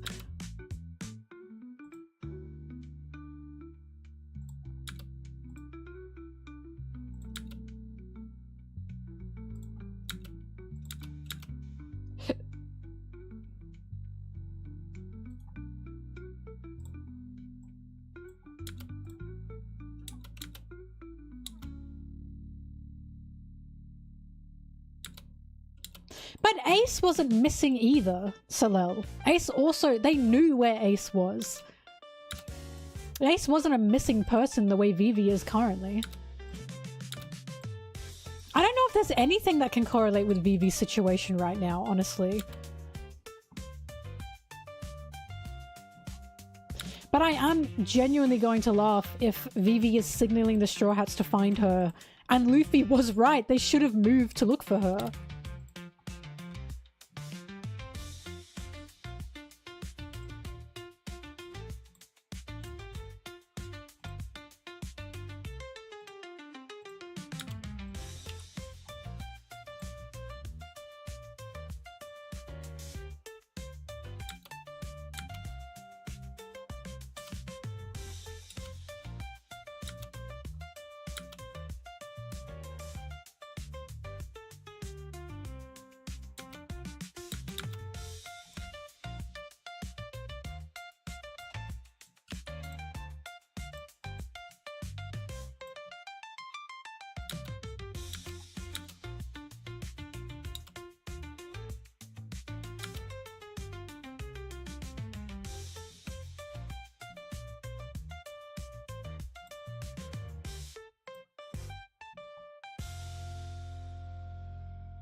But Salel, the argument is, had Luffy moved when that Vivre card was getting fucked up, it's possible the outcome could be different.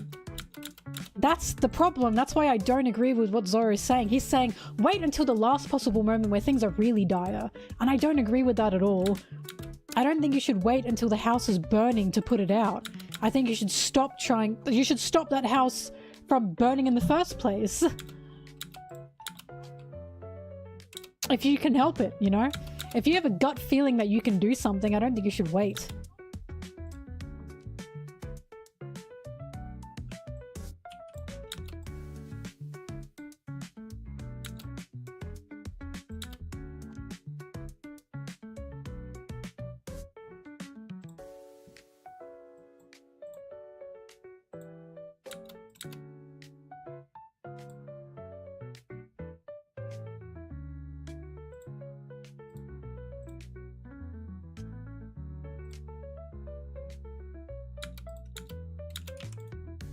What role will Law have in the story? Well, I have a feeling Law has information on Blackbeard that he can tell Luffy. Very possible Law's going to become the messenger and Luffy will see him and Law's going to be like, Luffy, Blackbeard's out there and he's fucking. He's fucking.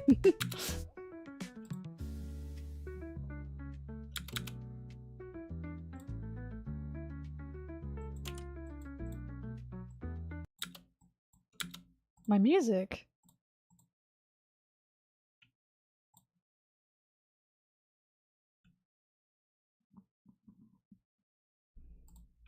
Man. My music. Good.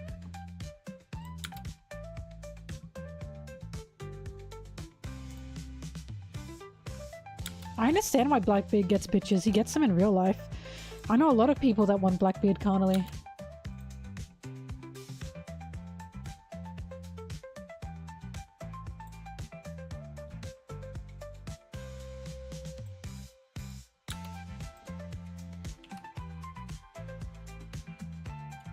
No, Law 100% will be part of taking down Imu because Law wants to know what the D means. And from what we know, the only person who really knows what it means is Imu. Because a lot of people are saying, well then Law will have to read the poneglyphs. No. Robin's even said she hasn't come across anything that mentions the meaning of the D on poneglyphs. Imu's the one that has that information. So yeah, Law will definitely have to face Imu if he's going to find out what the D means.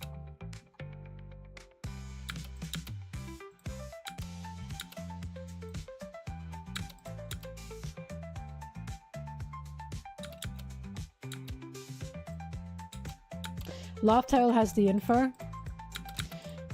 Could be. This or that, but I definitely do think he'll be part of Imu.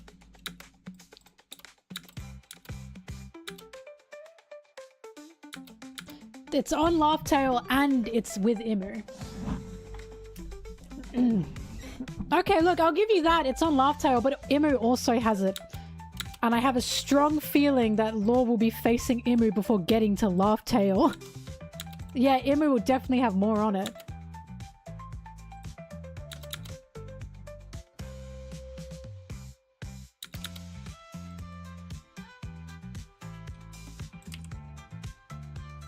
No! I hate Robin and Law. I'm sorry, I hate them. I'm sorry. I'm sick of this. I'm sick of them as a ship. I don't have many no TPs, okay? I don't care about them. They don't vibe at fucking all to me. Cause you know why this pisses me off? Robin and Law talked literally once. They shared a sentence with each other. And suddenly everyone's like, oh my god, it's because they're aesthetically pleasing. It's not because they have fucking anything in common. I'm sorry, it pisses me off so bad. You know why? Because Robin has someone who is so perfect for her. His name is Frankie. She clearly has a good vibe with Frankie. It's so obvious. That is the most obvious thing in the world. I look at Law and Robin and you know what I see? I see a woman that has to take care of a fucking man-child. Do you know how much that pisses me off? Frankie literally wants to care for Robin, looks after Robin. He saved Robin in Water 7. How much do you think that means to Robin? Law is not mature. He is not an emotionally mature man. He is a big fucking brat. Law is so emotionally repressed that Robin would have to be his fucking therapist. You don't know how much that pisses me off. Frankie is mature, he's grown, he's emotionally in depth. He's the one that can let Robin lean on him.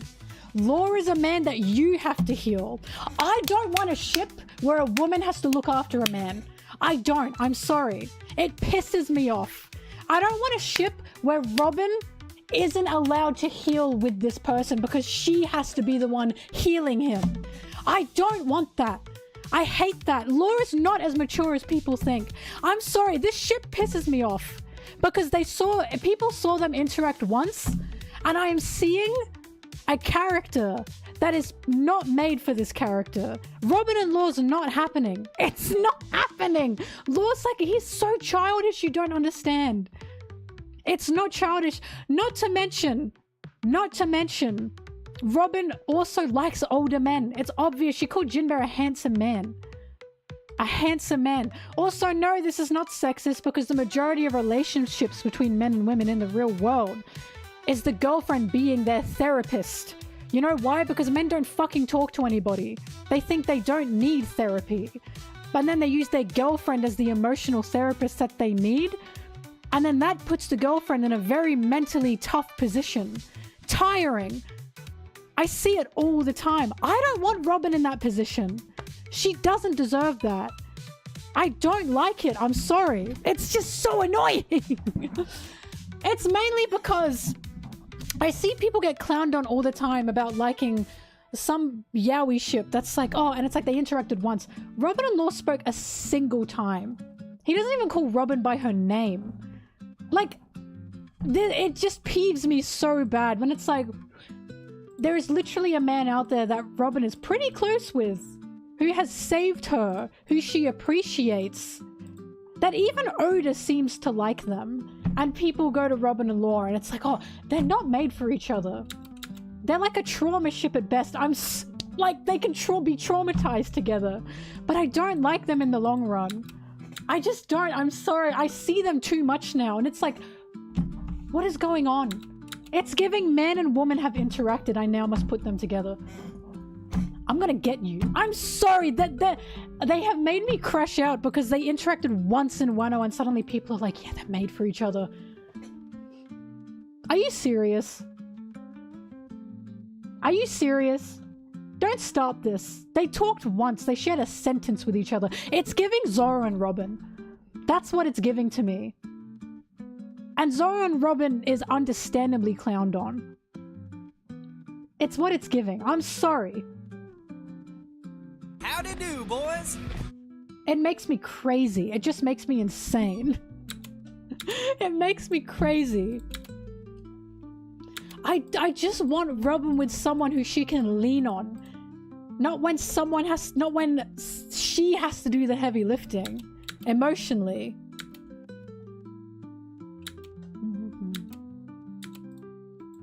Like, Law is so, like, he's so emotionally suppressed. It's not happening. Law needs help. And I don't want that happening from Robin. I'm sorry.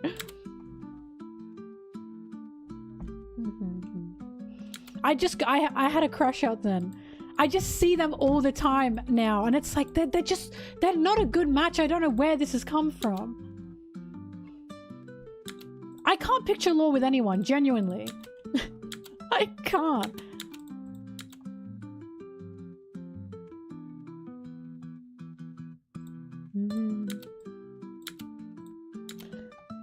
You know it's bad because I usually don't care about ships.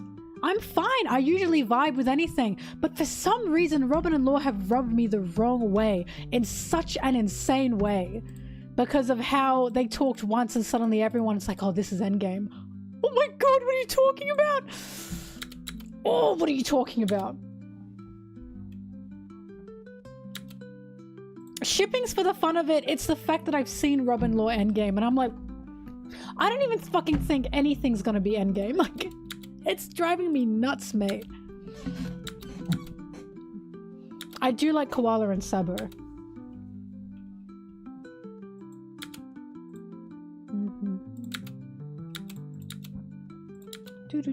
But also, there's something about putting Robin with an aesthetically attractive man that also rubs me the wrong way. That's why Robin and Zoro were a thing.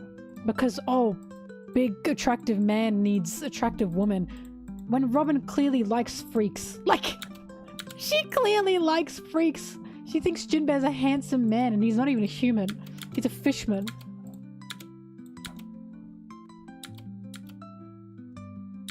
They don't have a shared sentiment of what the D is. Robin's interested in it, but she doesn't actually care about that. Like, if she reads it, if she sees it, that's not what she's searching for. Searching for the history of the world and searching for what the D means are two different things. That's why they are two different dreams. It is not the same sentiment. There's a similarity, don't get me wrong. It's not the same sentiment. They are down 2 different paths.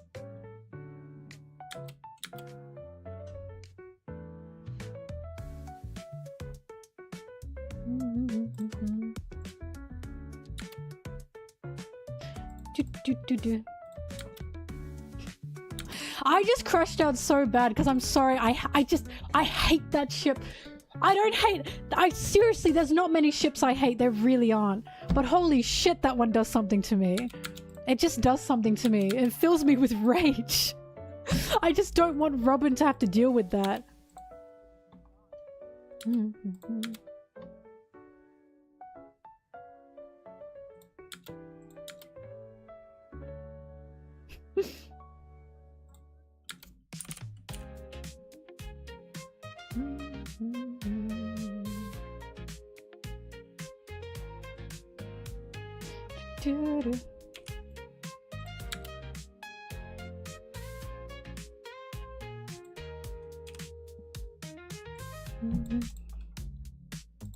Look, I truly do not have strong feelings of like anger for any other ship. I really don't. Like I'm serious, I don't, but for some reason that one is just, it just grinds my gears. I really don't know why. Also, no, Vivi's not interested in any man. That's canon. That's literally canon. Cobra has tried to make her interested. She said no, throw them away. She doesn't give a shit.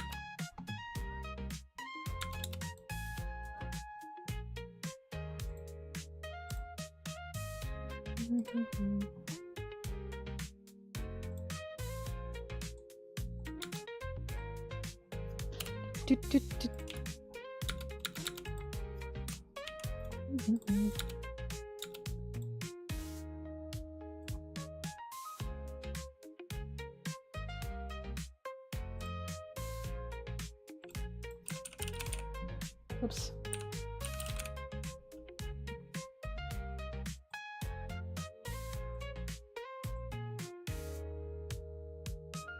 Hello, hello.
Anyway, yeah, ship what you want. Ship what you want, I couldn't give a fuck. Just keep the ones I don't like away from me. I am creating my space.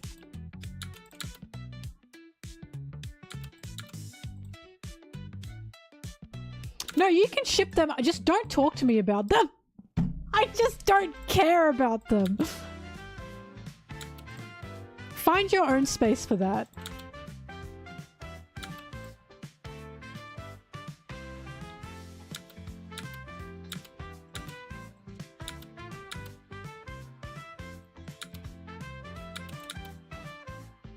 Oh, here's another One Piece hot take, by the way.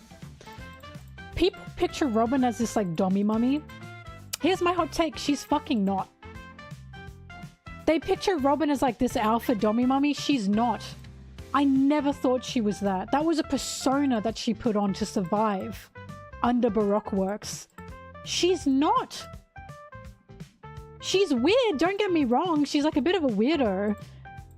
But she is an incredibly soft, sweet, and like vulnerable person. The dummy mummy in the group is fucking Nummy. That's Nummy. Nummy is the one who will literally want to kill people. Nummy is the one that will literally, like, she tried to step on Lucci's balls. When Lucci was passed out, Robin will fight if she has to. She'll fight if she needs to, but Robin is not a naturally violent or aggressive person. That is not who she is. That's fucking Nummy! Like, every time I see people envisioning and fantasizing Robin as like this big, like, dummy mummy girl who, like, ooh, takes charge, she literally doesn't want to. That's not who she is. It's not who she is.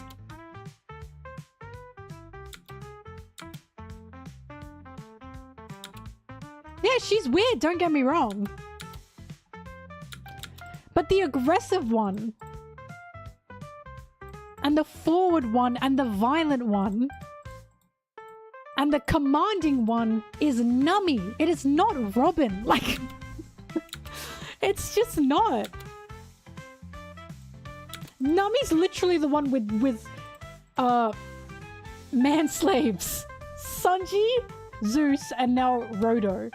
Nummy's literally the one with man slaves. I don't know, I've just seen this around all the time. Because Nummy has a cute face, people think she's like the cute one. Nummy is the sexy one. Nummy is the violent one. Nummy is the aggressive one. Robin has a sexy face, but she's not someone who is like trying to push this sexiness. That's Nummy. Nummy's the one that likes to be sexy, dress sexy. They are both sexy, yes, but Nummy's the one who likes to emulate a sexiness more. Not Robin. Robin's just fucking happy existing.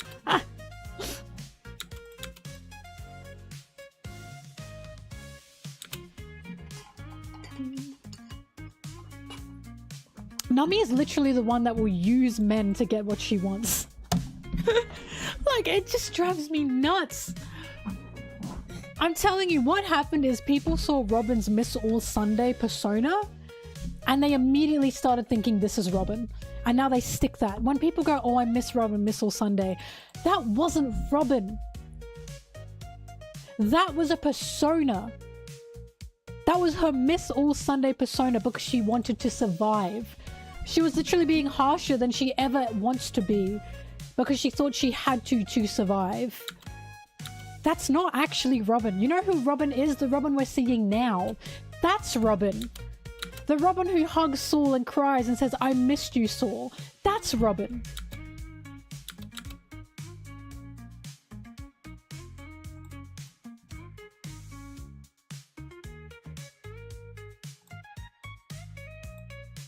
But that's probably a hot take because a lot of people think Robin is this big, ooh, I'm so aggressive and dangerous. That's fucking Nummy. You gotta pull that out of Robin. But she doesn't like doing that. She's not like that naturally.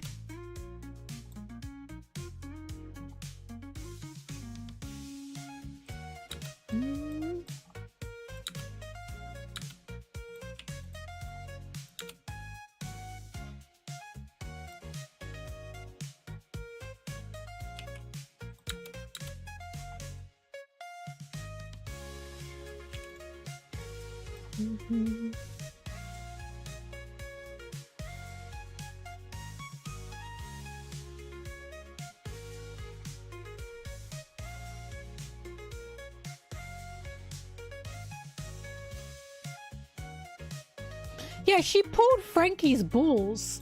But that wasn't an act of aggression on Robin's part, was it? That was because she was wanting Frankie to join the crew because she liked him. And getting Frankie to cry made him cry about leaving. I don't see Robin grabbing Frankie's balls as a dommy mummy thing. I see that as her being a fucking weirdo, because she is! She's a weirdo.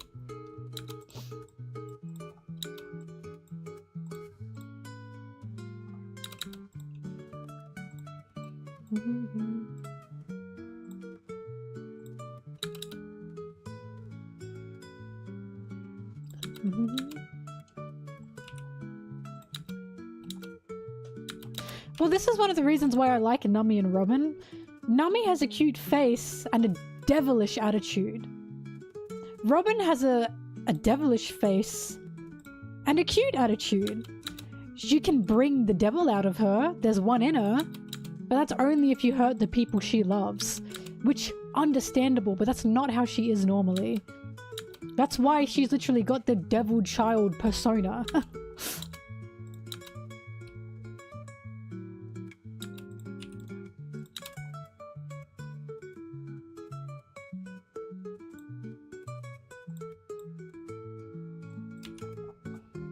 just realized what is going on here.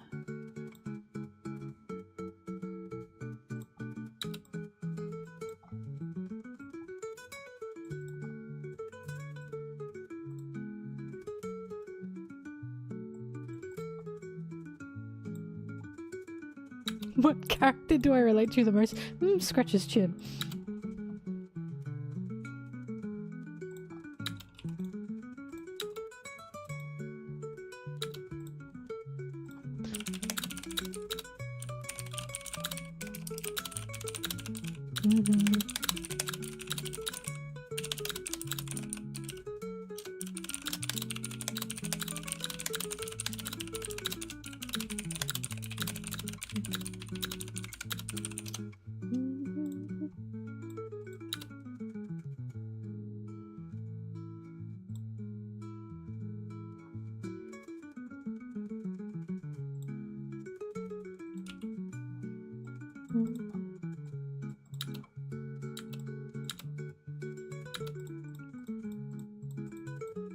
Look, the funniest thing that gets me is people going, oh, Robin's time skip fits. Some of them are just like too much or too sexy. I miss Missile Sunday.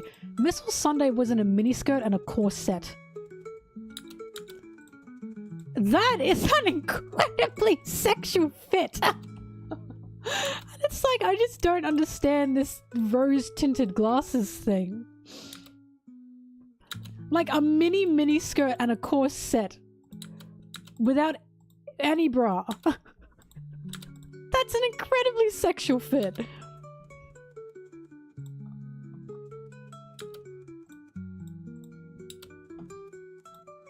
Yeah. Hi, Wiggles. Hello. Wiggles, we just talked about how my hot take is Robin isn't this aggressive, strong dommy mummy that everyone tries to make her. They've just fallen for a Missile Sunday persona, and that's actually Nami, not Robin.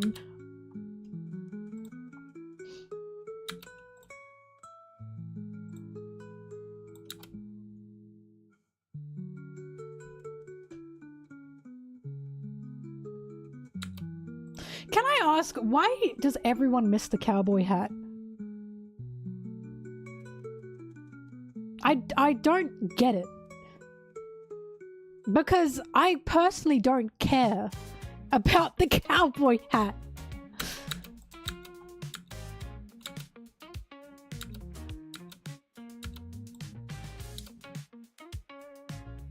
It has to be nostalgia, right? That has to be the reason.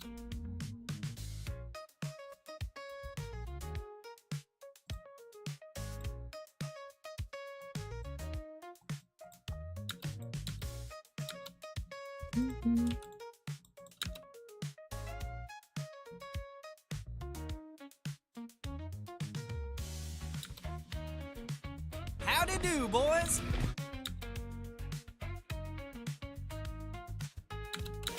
I don't get why people don't like her Fishman Island fit. I think people have this hate for Fishman Island for usually Toei reasons. And I feel that soured a lot of people on the outfits of Fishman Island. I thought her Fishman Island fit was fucking great. Sunglasses, leather jacket, and her fun little skirt. Well, thank you, Brig.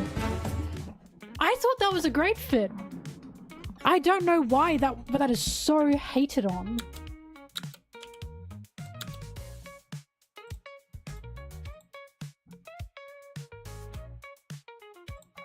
The leather with the shirt don't go together? I don't agree with you.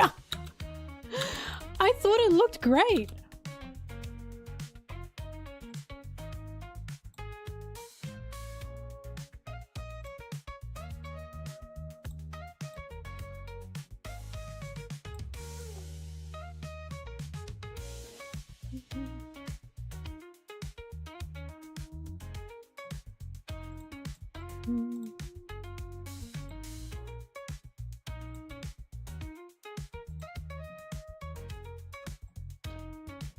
You thought a bikini fit was met.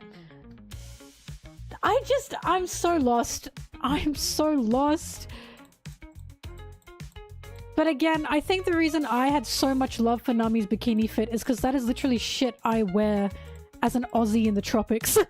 The only difference is I wouldn't wear long jeans, I'd wear shorts and a bikini top.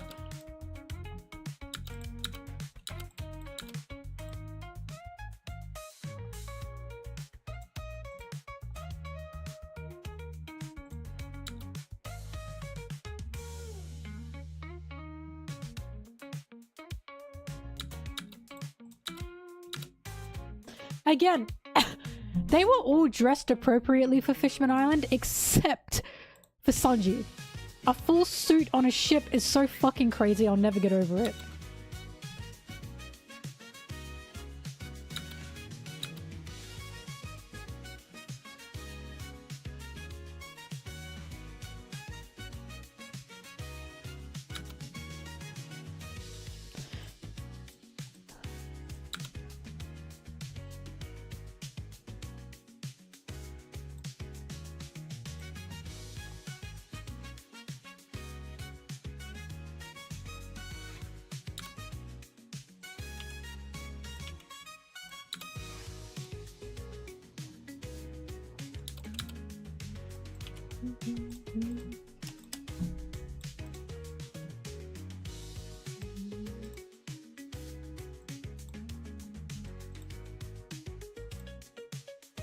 Oh yeah, the vest look on Sanji was good.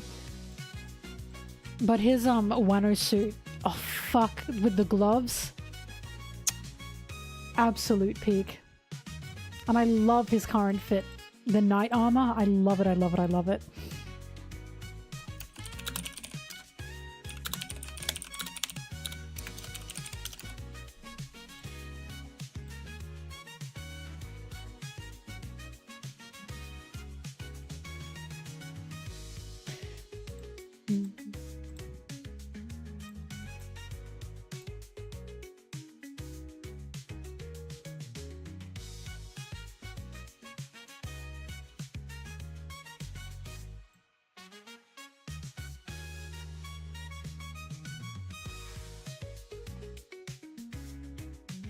Crocodile fits are always incredible too. What, every one outfit that he has? What do you mean his fits? He wears the same outfit every time.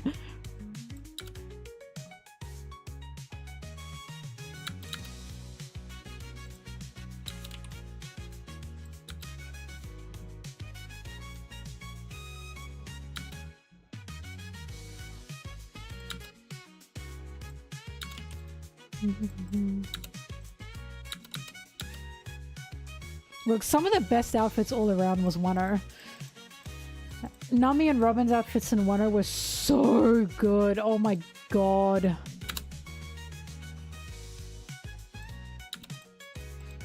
And I know it's controversial, but I really like their egghead fits, especially Nami's.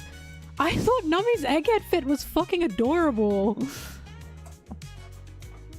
I even got a figure with her egghead fit. Because her color scheme was just so cute. The white and pink, I loved it. White and pink with the boots.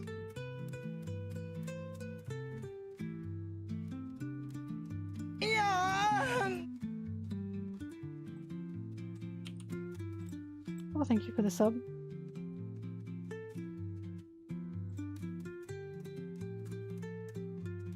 Well, look, do we remember Megan Thee Stallion's outfit in her Boa music video? Not when she's dressed as Boa, but the pink bunny one. It reminded me of Egghead.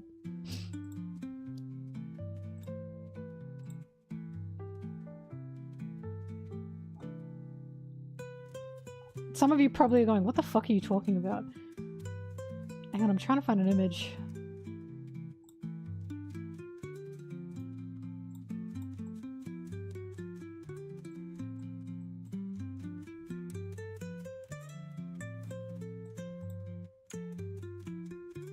This outfit. I adore this outfit. And it reminds me of, like, how the girlie's dressed in Egghead. With the thigh highs and the little cropped shirt. You don't understand. If I lived in a better world where I could just walk around in an outfit like this, I would. Because wearing something like that makes you feel fierce. But I don't live in a better world where I can't just walk around wearing shit like this. But it's so cute! It's so cute! Man.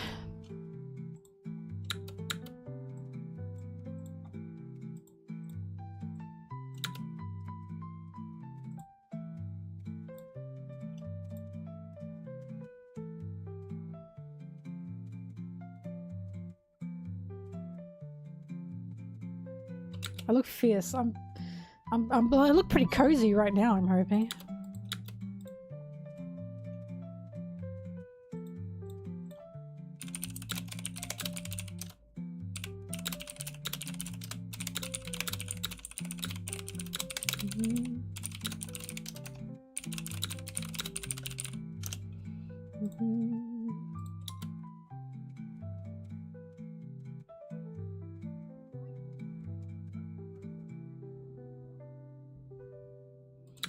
Oldest article of clothing I still wear.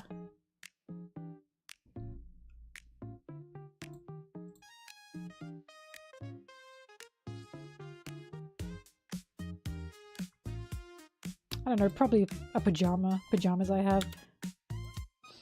I don't know.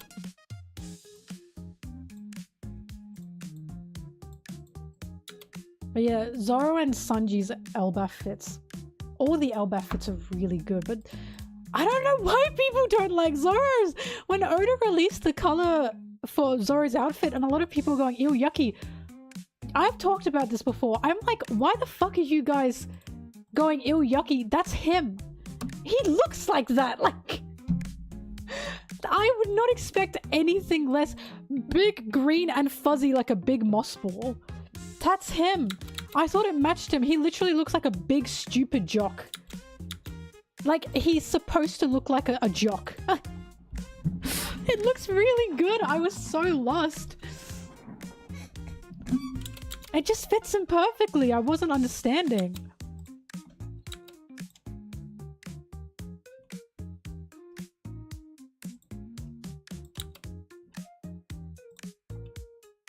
Favorite Luffy fit? Probably currently Elbaf. It just suits him so well.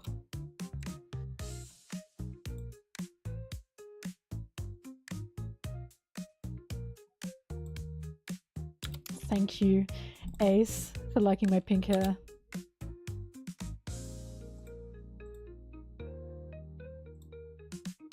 Luffy's Punk Hazard fit, the jacket, where he looked like a little candy cane. That was so cute. I loved that one. I love that one. Punk Hazard all around had really good fits for everyone. I like a big puffy coat.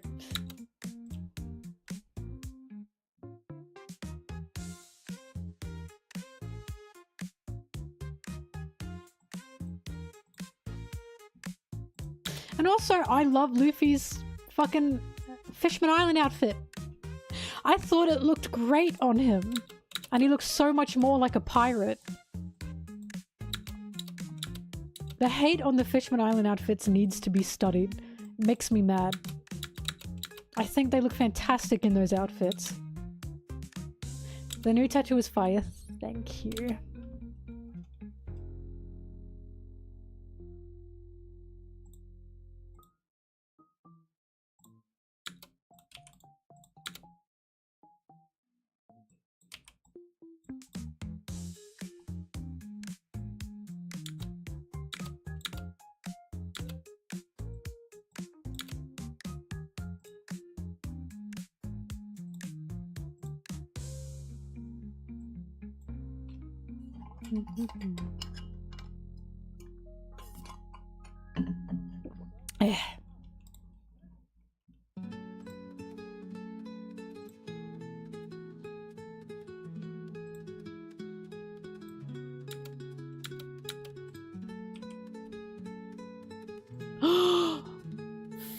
Fuck Roger's outfit.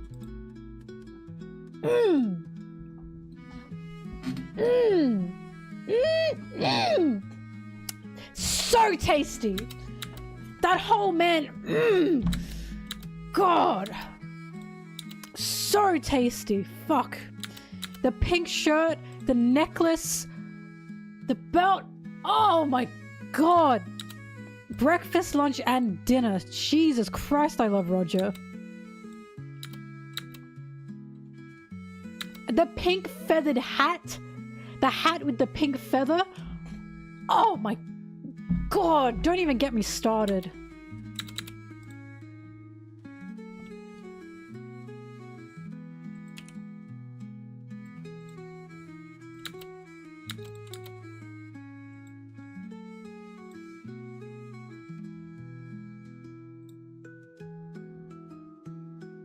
Everyone should be wearing pink. Yeah, my motto.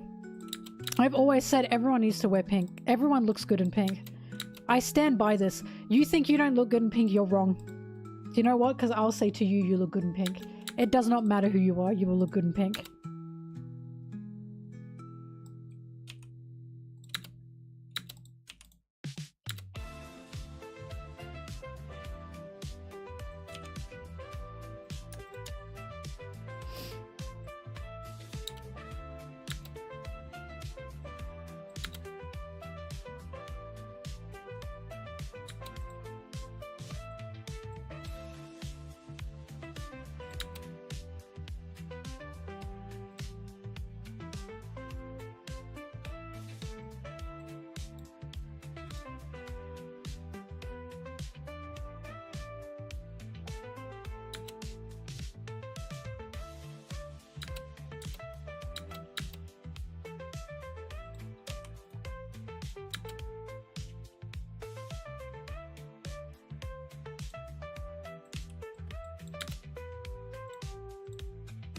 Sanji ever want something pink?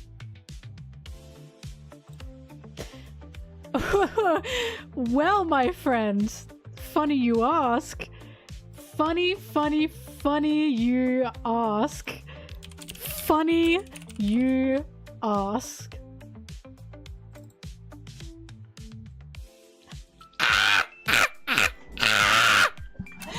Yeah, bitch! Yeah, he has, bitch! And God didn't make my day. Oh my God. So beautiful. Oh. God. Looks good. Looks so good. My beautiful princess. My first reaction to Akama Sanji, I was like, is Oda in my walls?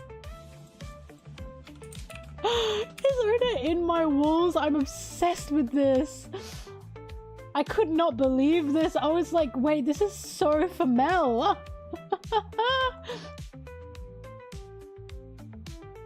He also wore this.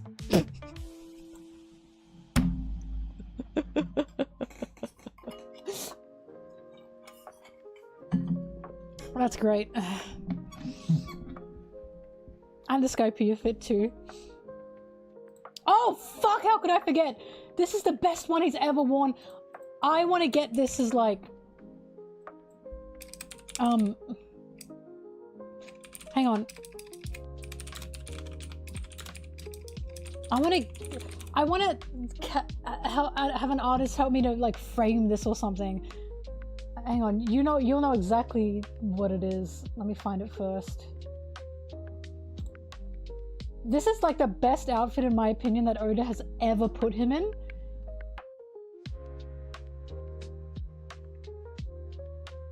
And it's a shame because it wasn't in the actual story.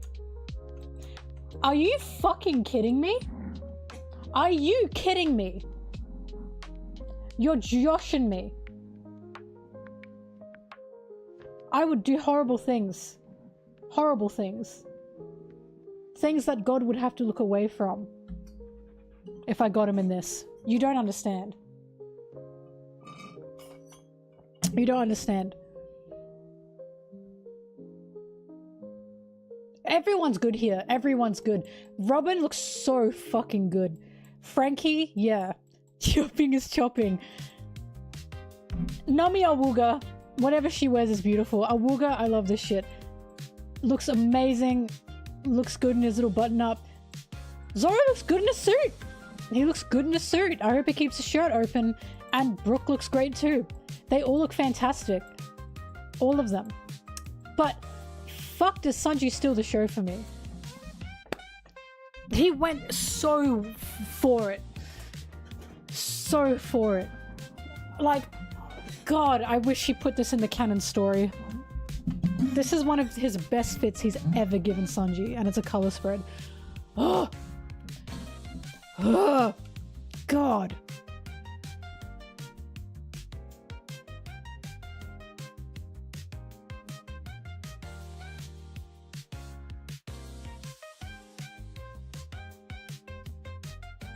This is such a good Zoro as well.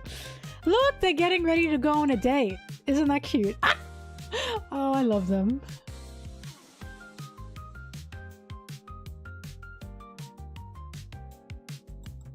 Yeah. Yeah.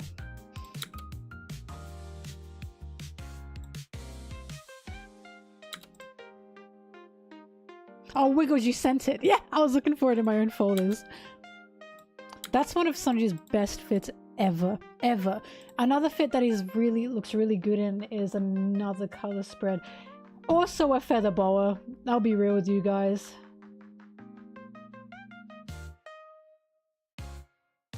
Oh, this was a really good one too. I really like this one. Why is it so pixely? Gosh, I guess I didn't render it.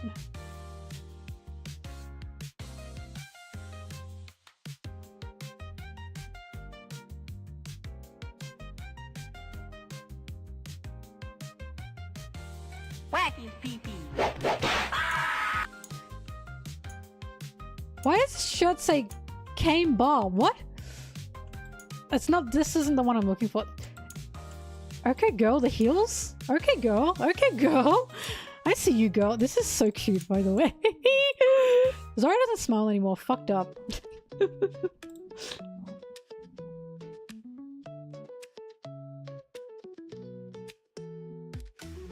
Oh, fuck! How could I forget? Oh, how could I forget?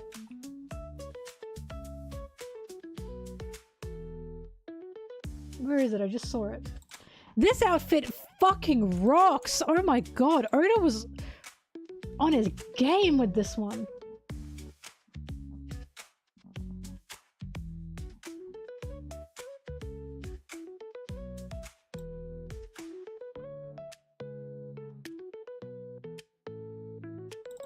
This one too.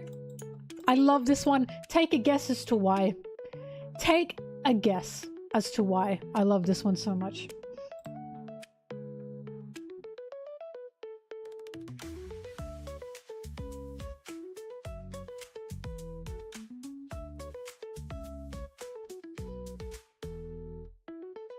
The green.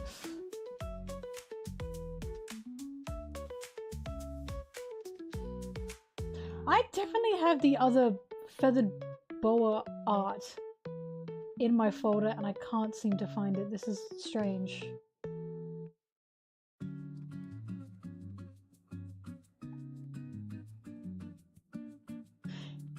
It's the one where they all have blue feathered boas. Zoro also looks really good in it.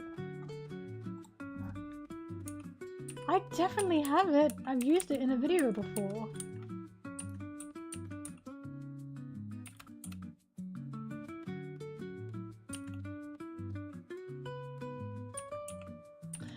Yeah, I know what it is. I'm just double checking if it's in my folders.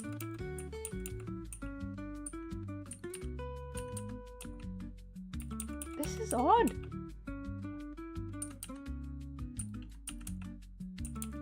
There it is. I knew I had it. First of all, they all look phenomenal. Oh, Robin's the only one with a black boa. They all look phenomenal. Nami is one of my favorites. Sanji, I absolutely love this. the jewelry, the little chain, the necklace, yes. Zoro though looks really fucking good! The cape, I remember thinking, wow, this is a really good fit for him. Little ruffles in the boots. Like, this just looks awesome. I love this outfit on him. This is one of my favorite fits for Zoro. Nice try, bitch.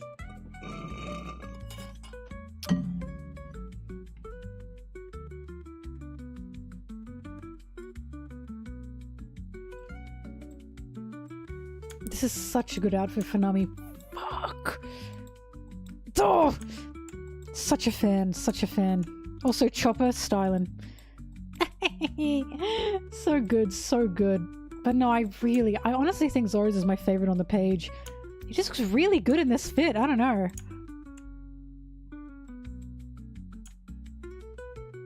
And obviously, Sanji's long feathered boa. Yes, queen. Yes, queen, serve. That's what I'm talking about. Sorry, Sanji brain, Sanji pilled.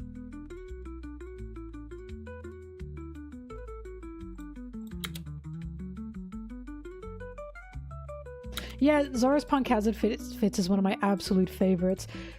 Zoro in a fur coat without a shirt on just looks good. It just looks good. I think that's his natural state.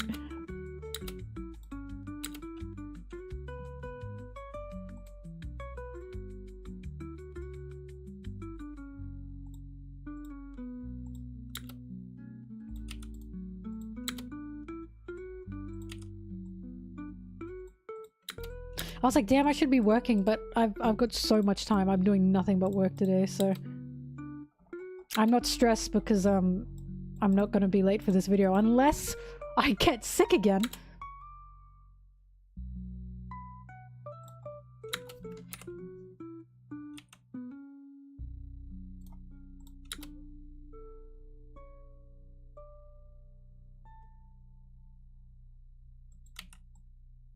Look, I've talked about this before, but the way Nami acts compared to the way she dresses was something inspiring to me. Because, the sense of style I have now, I didn't have before I started One Piece, like, at all. I didn't really have a style. I wasn't sure where I was with it. But, Nami having, like, a cute face and being cute a lot of the time, but, like, enjoying being sexy and still being aggressive, that was just something oddly inspiring to me. And I was like, you can dress cute and sexy and still, you know, have this aggressive attitude. Because I don't know if you guys know this, I'm not really a soft person. I'm not a soft person. I'm not exactly a feminine person. I'm not a feminine woman per se, but I like to dress feminine. I like to present feminine. And it felt wrong when I used to wear like skirts or like heels. I felt like it didn't fit me and I wasn't sure why. But something about Nami's character just healed that about myself. I don't have to be a feminine personality. Like, I don't have to have a feminine personality to dress feminine. It just, I don't know, it felt good.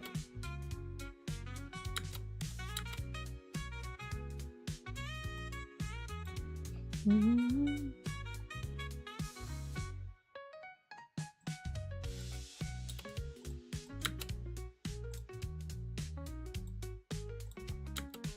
Mm-hmm.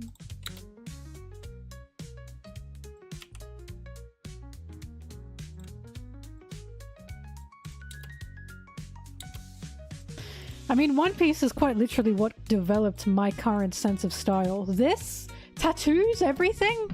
I wouldn't have that if it weren't for One Piece. This is why Nami was the first tattoo I got. Not only do I relate to her a lot, she genuinely inspired me.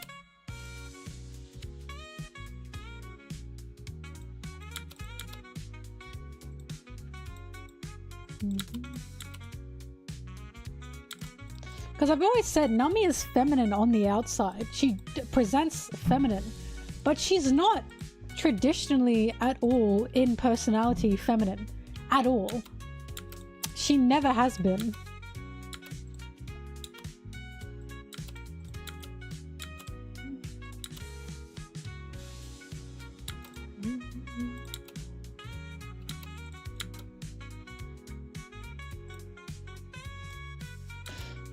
do.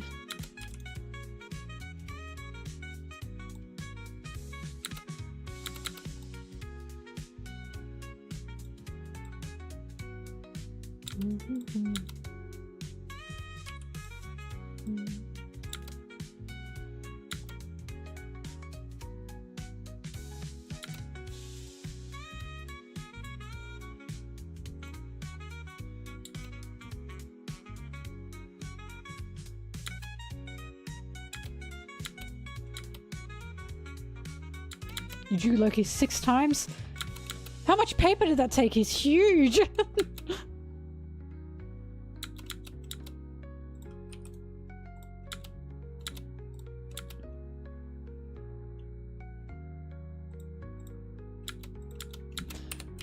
I mean, One Piece helped me with confidence more than anything. Personal confidence.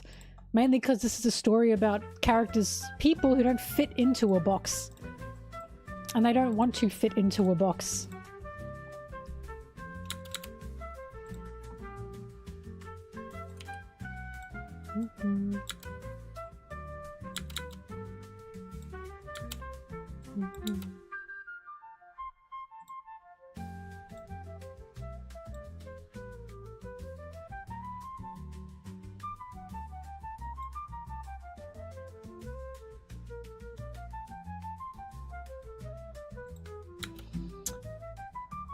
I've got 3 One Piece art books. I want to collect all of them.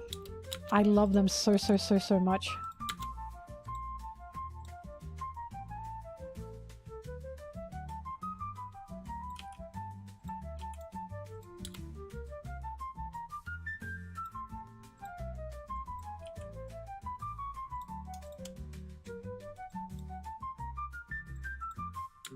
By the way, guys, is there anyone here into Elden Ring?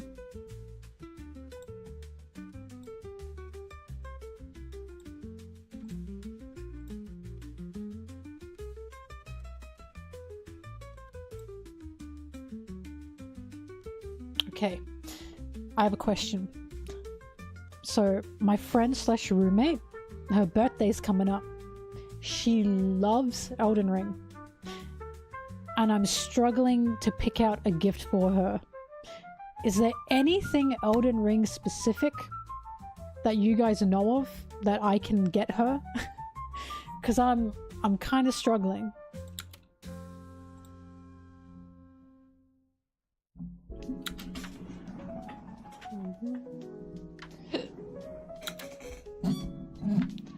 I'm struggling to find the Elden Ring.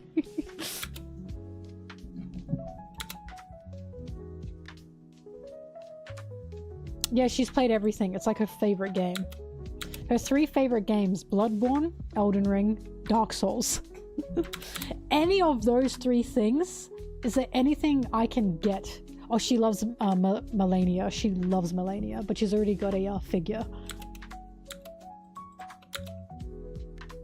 So not just Elden Ring, but those 3 things. Bloodborne, Dark Souls, Elden Ring. If I can get something... I just don't know what. I've been looking around and I'm not sure what to do.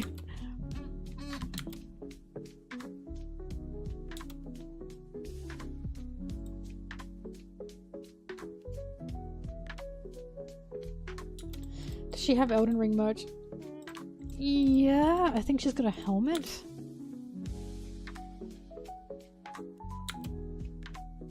Lady Maria from Bloodborne.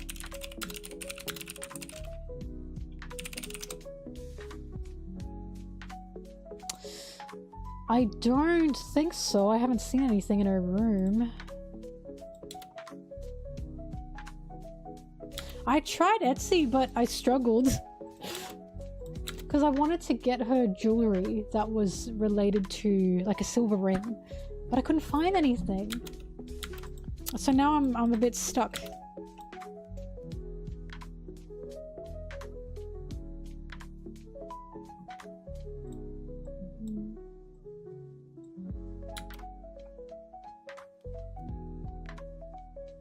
Lady Maria figure. Alright, I'll write that down.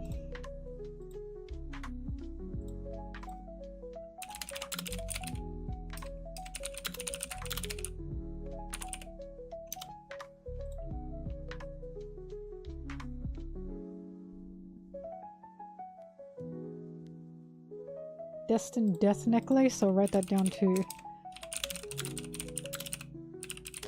I'm kicking myself because when I was in Japan last year, there was like a shop that was selling like specific jewelry that was like Dark Souls related. Fuck, I should have gotten something there.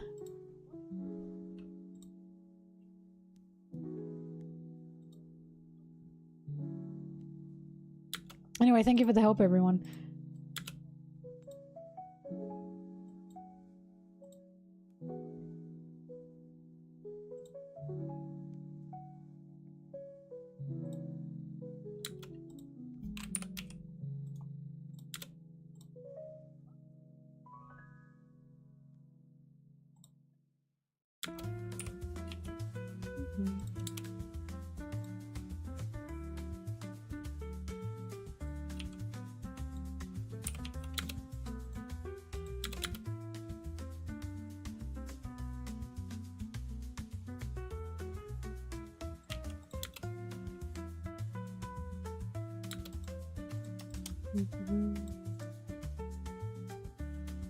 Oops.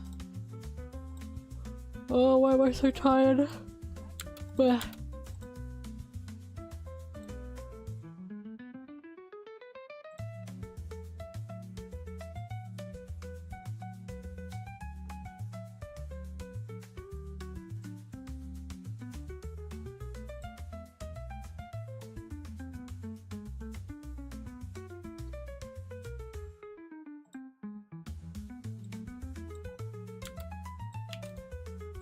Hunter's Mark.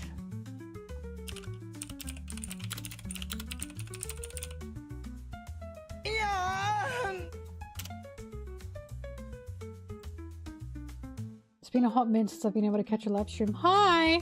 Thank you for joining.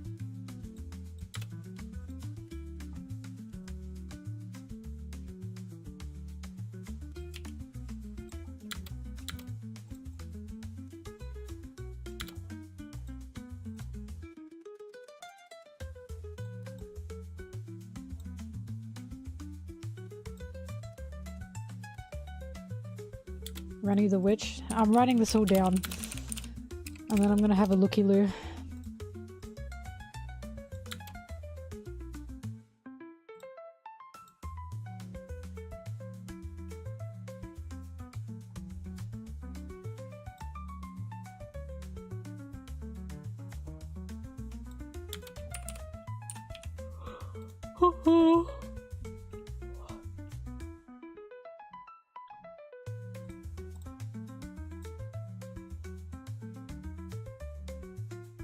I'm writing it all down, so I'll look at all this stuff after I finish streaming.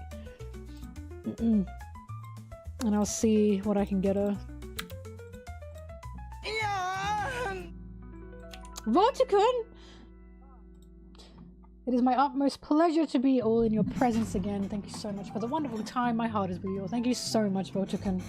Always, always nice to have you here.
Do do do do.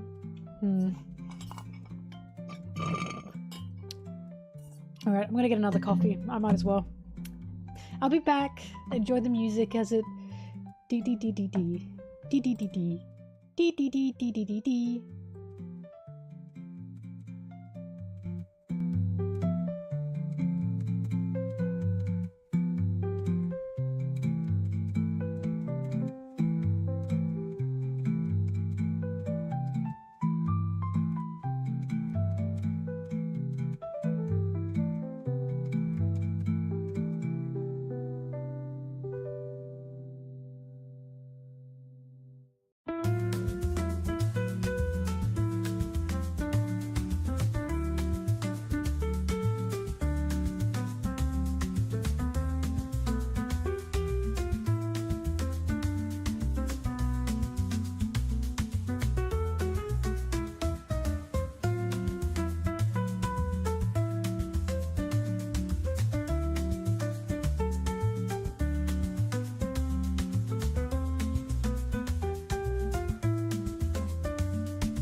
I'm back.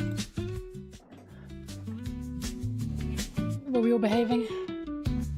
Oh, hang on a minute. Wait, I have a guest.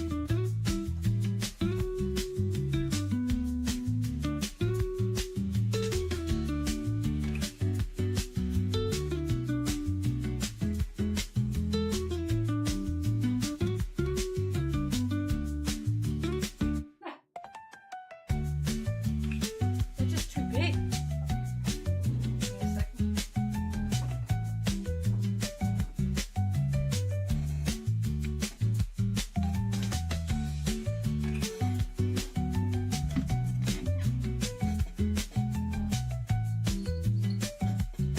Hello! Hello, big baby. Hello. Cuddle weather, Bobbing. Cuddle weather.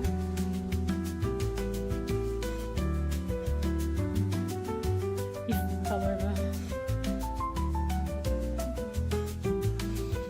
It's winter and that means it's cuddle weather. Thank goodness.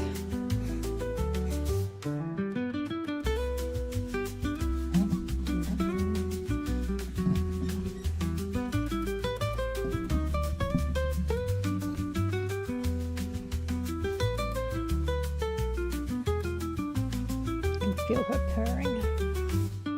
Yeah, Bobbing, let's bring this up. There you go. Isn't that comfy cozy?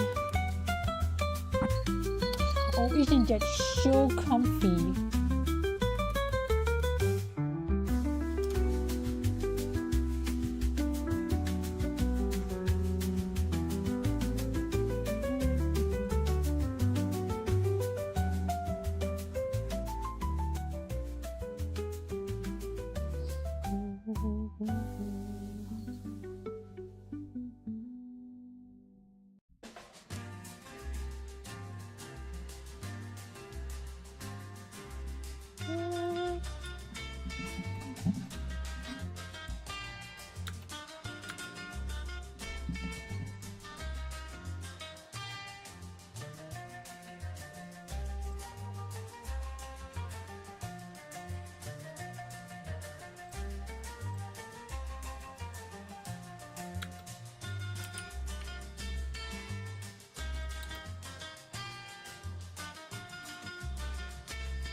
You join the Discord Patreon? Hold on. You did too. I love your name, Wandering Gargoyle. That's a really good one. The word gargoyle is such a good word. That's probably one of my favorite words.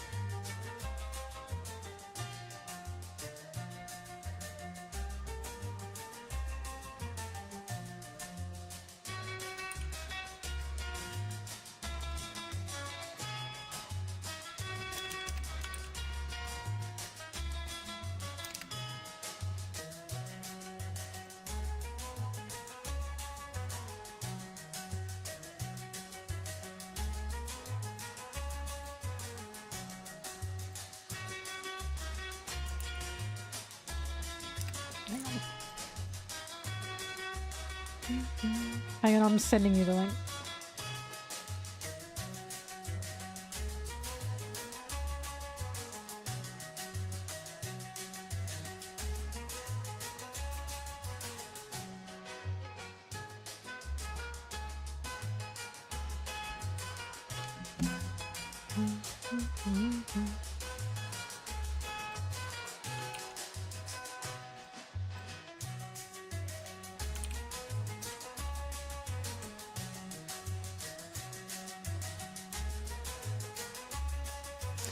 There you are.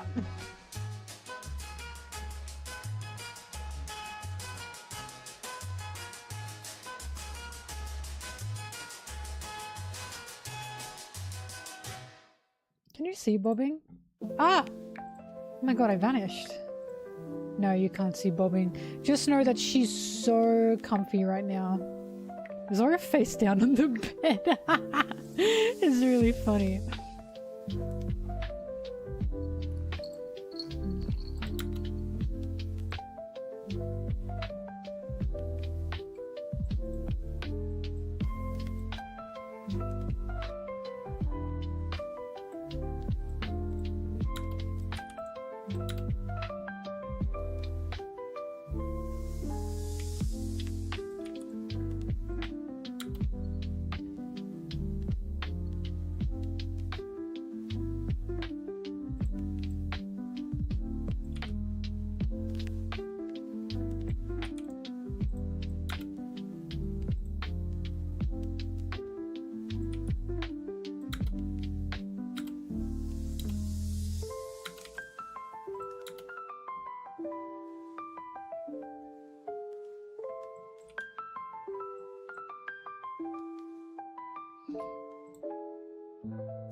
Oh, bobbing, purring big.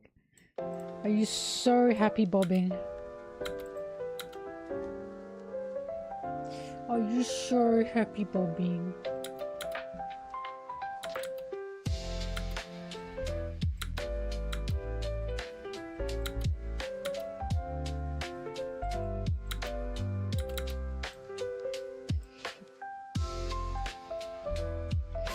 Oh god.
Oh, sorry, bobbing. She's trying to get comfy, but I don't have a lot of space for her, I must say.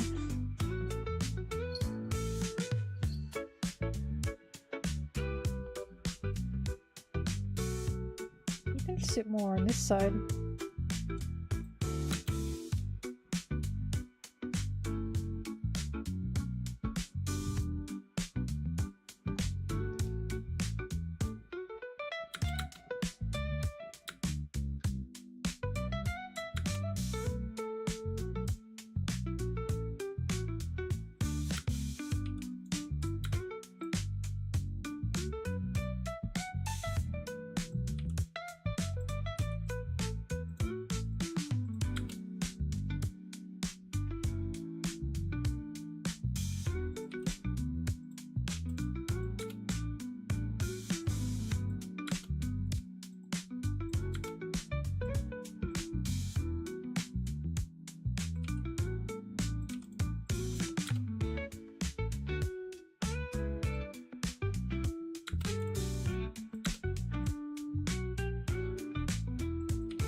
Mel, you should make a Rohan Kishibe video. It would get more billion views and would be epic. Cheers. Tilda sent via throne.com. Thanks, Brig. I will not be doing that, but I appreciate the funding for the VV figure.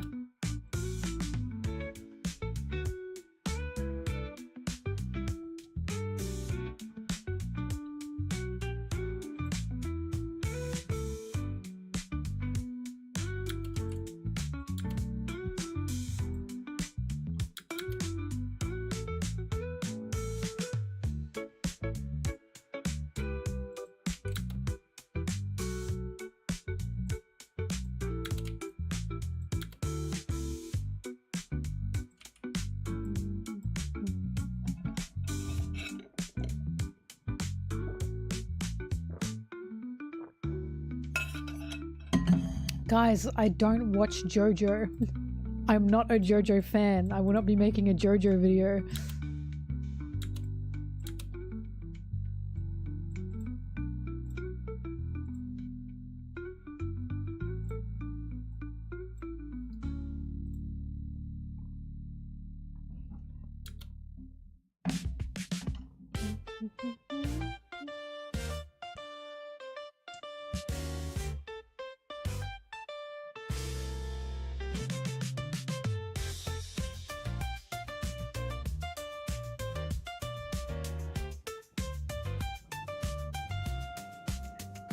I tried JoJo, I just didn't like it, I'm sorry. It's just not for me.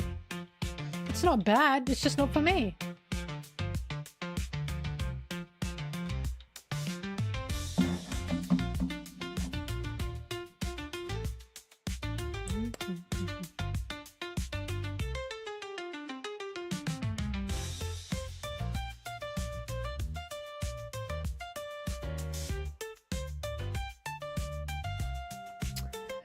Haven't yet seen Dungeon Meshi, and I know that's something I need to watch.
No, I haven't seen Cowboy Bebop, and I know I really need to see Cowboy Bebop. I know. So many people are like, it's the best piece of fiction ever. I do need to see it. I've accepted this.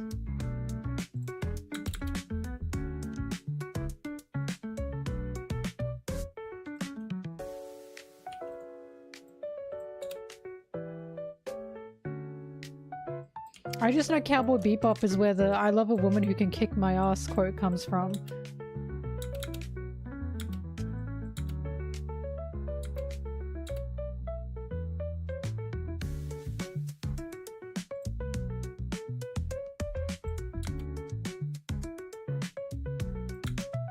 How about you make a video on Johnny Joestar and how he changes?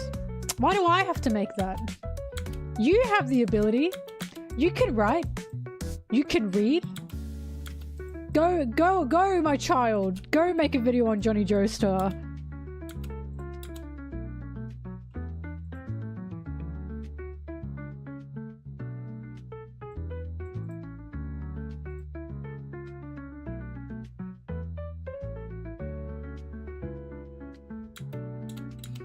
You can read to a bunch of One Piece fans.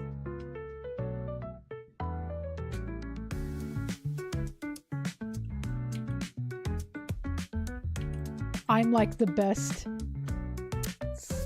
There's better out there.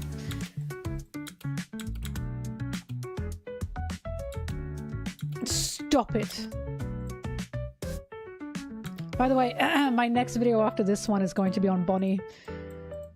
Bonnie has just been so on my mind these days. I now have to talk about Bonnie. And then after Bonnie, it's going to be Kuma. Because how can I do a Bonnie video and then not immediately do a Kuma video?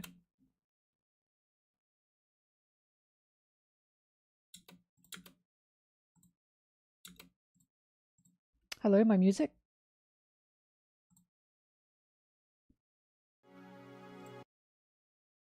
Those are big purrs bobbing.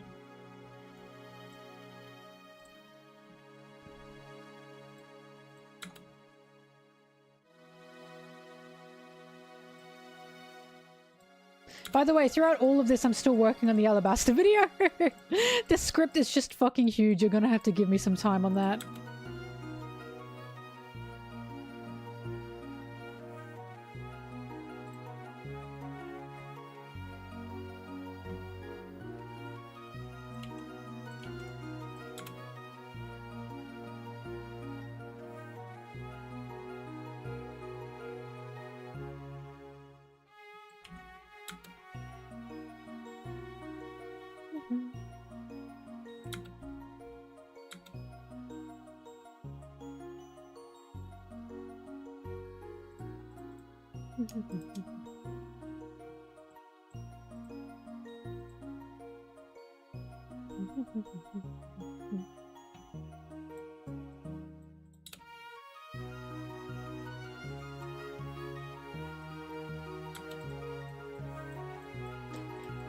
Any other video I do on any other anime would be Mob Psycho, Kuroko's Basketball, Witch Hat Atelier, Kids on the Slope, Devilman. Those are the ones. Berserk as well, but Berserk I have to finish reading before I talk anything about Berserk. Because those are some of my favorite meteors.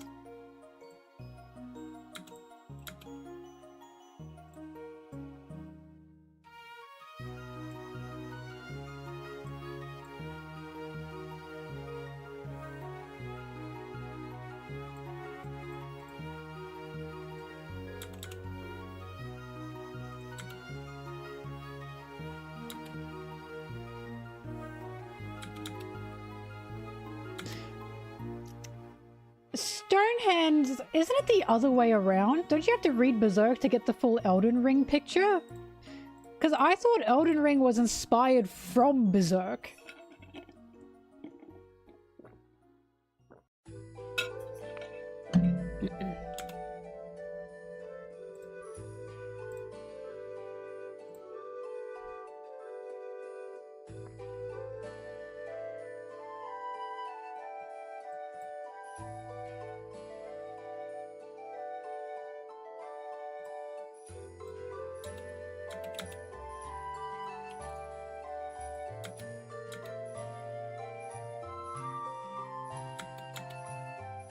Oh yeah, I also want to read Vinland Saga and also Chainsaw Man.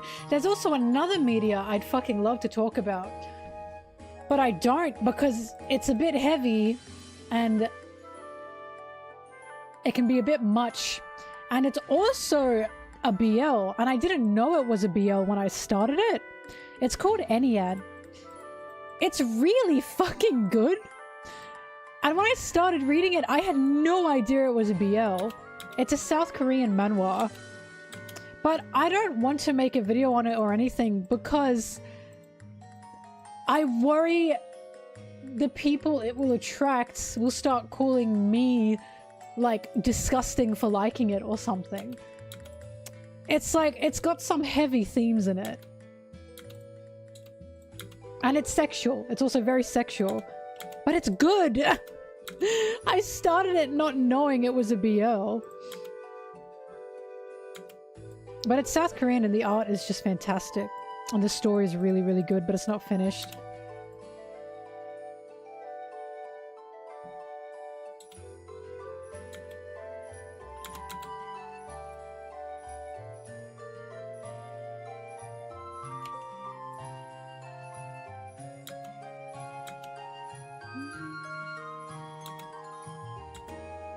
It's called Ennead.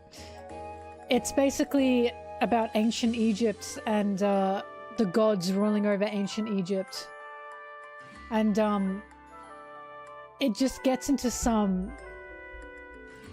heavy shit, but I think it's dealt with really well.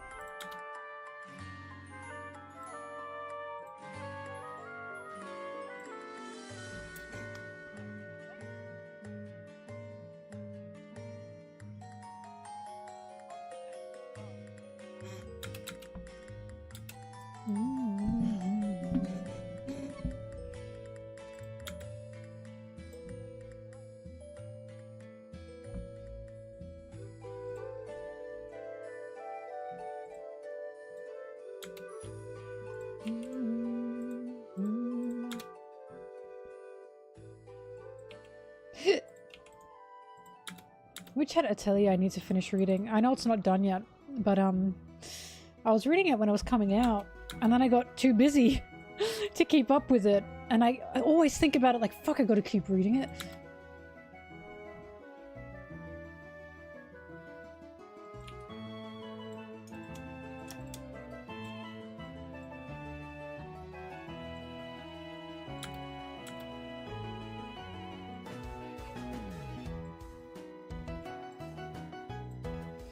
Favorite witch hat character?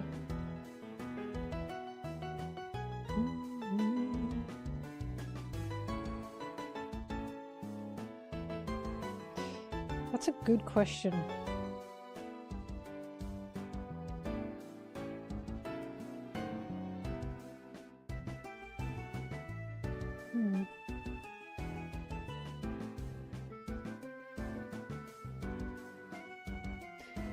I don't want to say Coco because she's the main character, but I just love her so much. Quifrey, of course, as well, but he's like a fan favorite.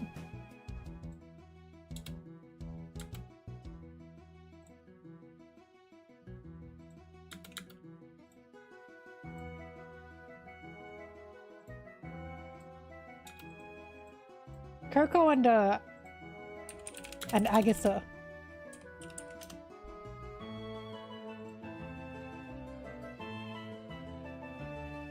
Oh, sorry. Fuck.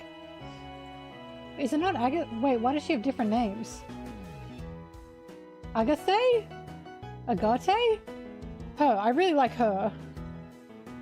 What are you bobbing? Are you leaving me?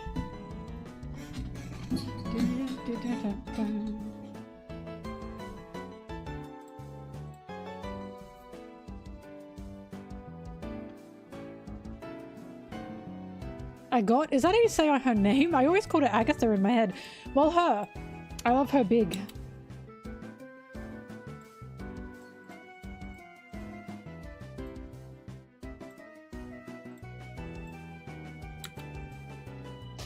I never know how to say their names.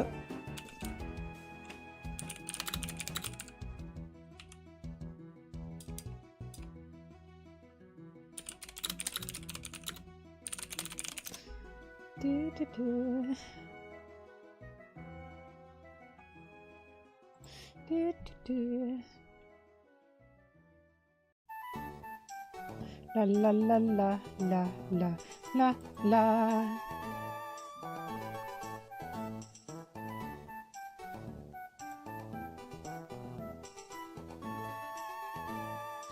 La la la la la la la.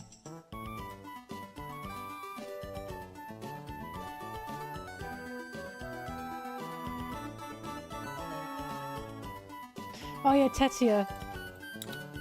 I also like the girl— I'm sorry, I forgot their names. The girl that draws little magic. And she does that because she was always criticized for what— Richie, that's her name. Happy birthday, Mel. Chat, everyone say happy birthday to Mel. Tilda sent via throne.com. Thank you, but it's not my birthday. But I appreciate that. But yeah, Richie. And she only drew little magic because she was always scolded for drawing the magic she would draw, so she drew it in secret. I loved that.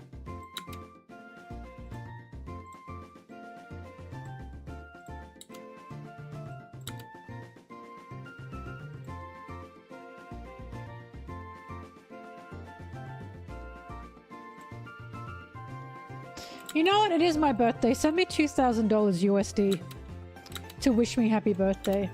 If you really mean it.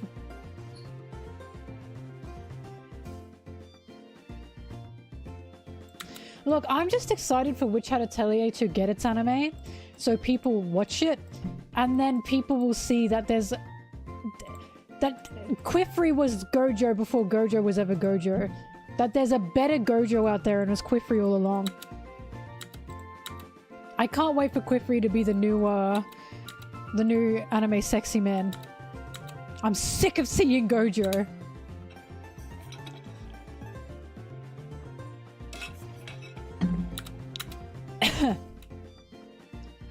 Also because Gojo in the manga is so ugly. I was shocked. We've talked about this. I showed how Gojo actually looks in the manga. He looks like a frog. Quifri is fucking gorgeous.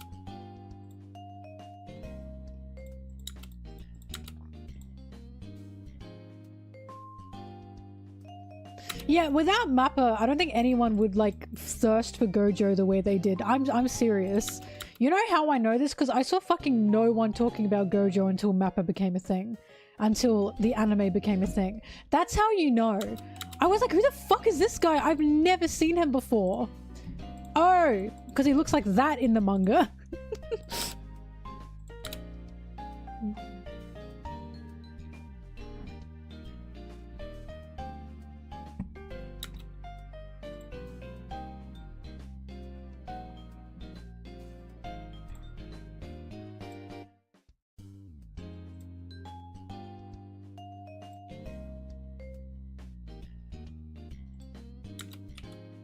Robin, why did you leave me? Oh my god, where'd she go? Robin? What are you doing? She wants to leave. Oh, she hates me, she hates me.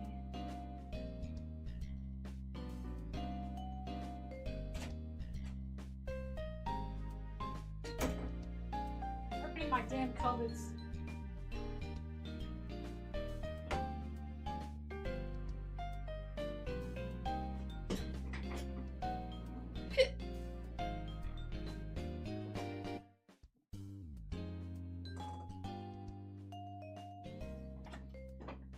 Ugh.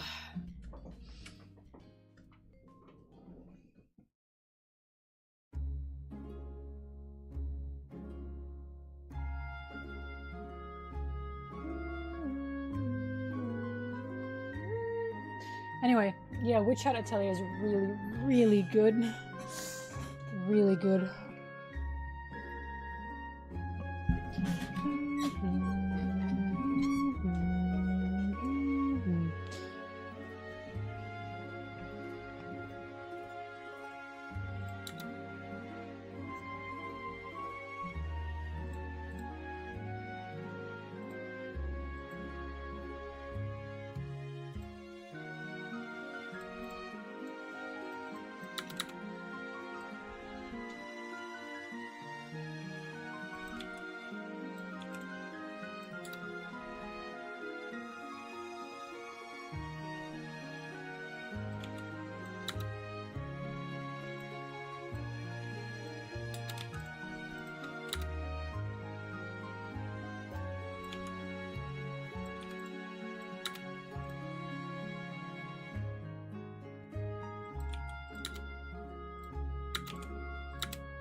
Why is that peeking?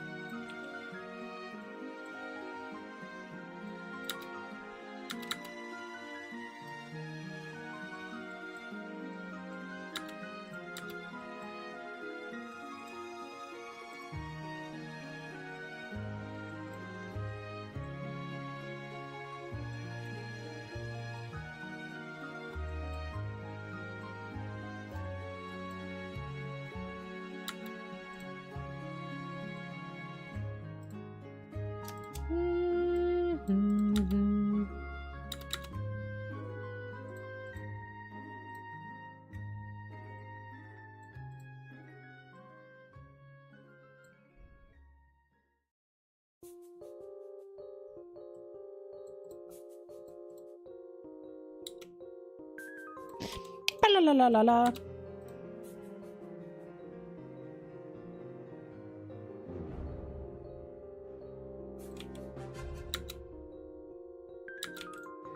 La la la la la la.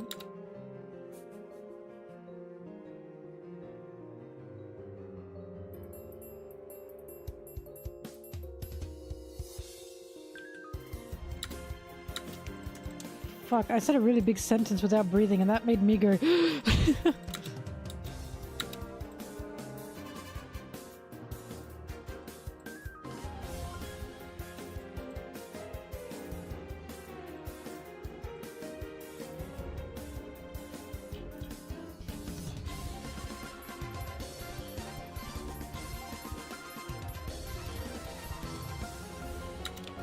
God, this song slaps.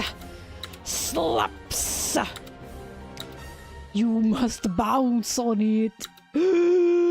Crazy style.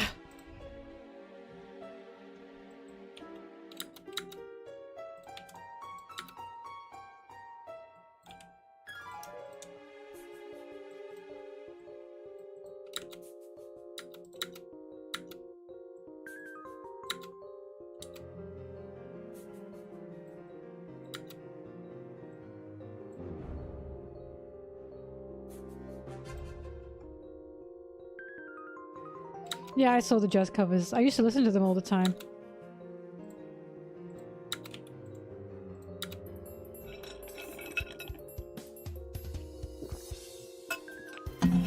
Eh.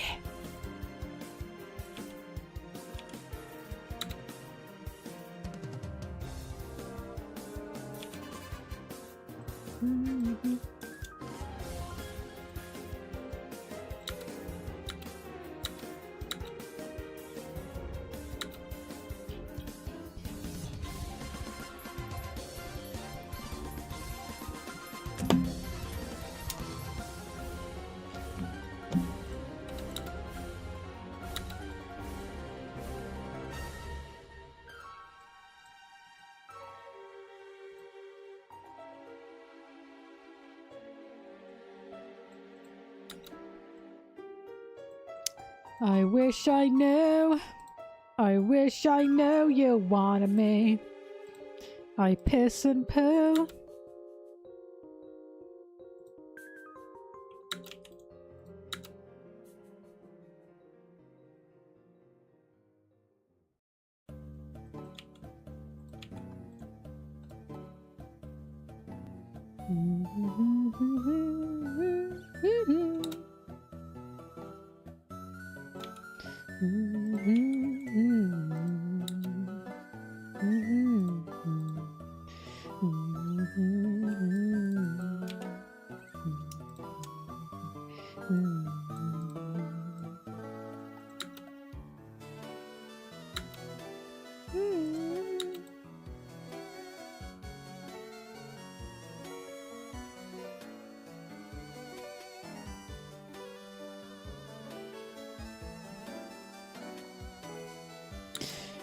You know what fucks me up about Pokemon? That everyone sees, like, the first evolution of Pokemon and they go, oh, baby. If you have, like, a Budew and you don't evolve that Budew, and then that Budew is, like, level, like, 60, or that Budew stays alive, that Budew's not a baby. That's like a 40-year-old man. And I think that's crazy to think about. Like, first evolution does not automatically mean baby. Some of them are 40-year-old men, and I think that's insane.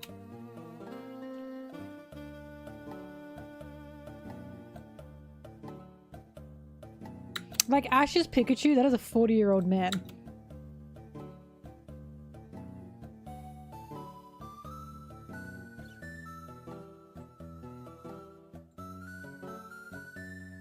Riolu, level 60 Riolu, that's a 40-year-old man.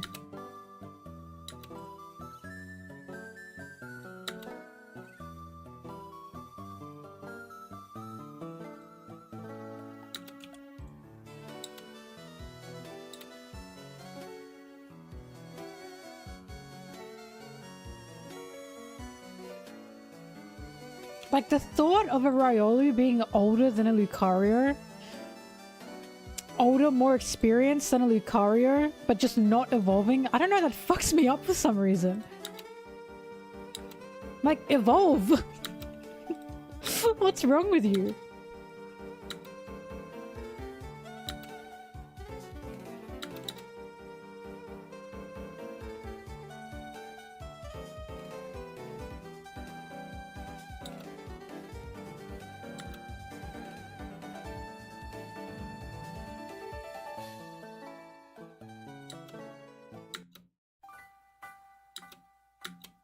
But it's not about being young and mature. It's that they are baby Pokemon. They're in stage 1 evolution. They're in base form. And they're like 60 years old. It has nothing to do with maturity. They're just old. Quick, Odin, lend me your Hucky. This is base Luchi we're up against. Oh god.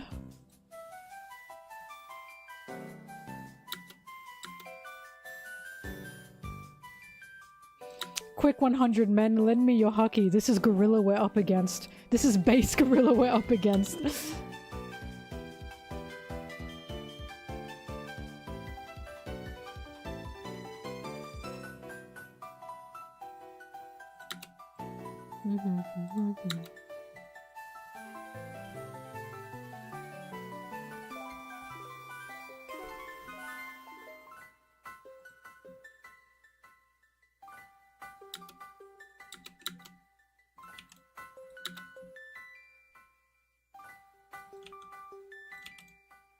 Ba, ba, ba, ba, ba. I don't think Zoro could beat Snoopy in a fight.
Peppa Pig.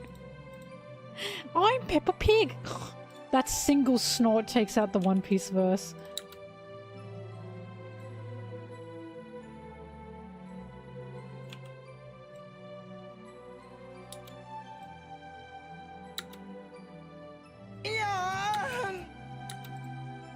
You excited for the episode coming tomorrow? I haven't kept up with the episodes. I know, I should, okay? I should. How about this? How about next break week? I can't do this break week, or probably even this month, because I gotta catch up with work. How about this? Next break week, I'll set up a watch party on stream. That means you guys are gonna have to have the episodes ready. I cannot stream the episodes. And we can catch up together. I can do that next month.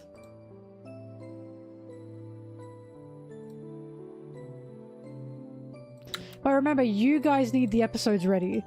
I can't stream the episodes to you. When some people, like when other YouTubers and streamers do it, yeah, and they are at risk of getting copyright striked and removed. I'm not doing that. I'm not doing that.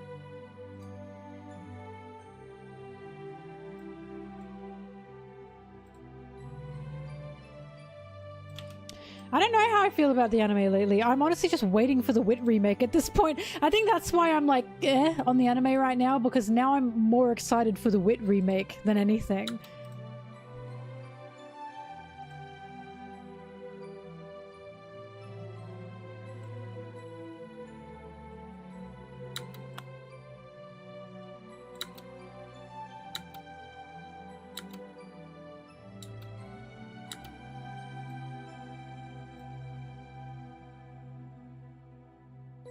Yeah, I'm not big on Frankie's new voice actor, not because, oh, nostalgia, oh, Frankie. He just doesn't sound different enough.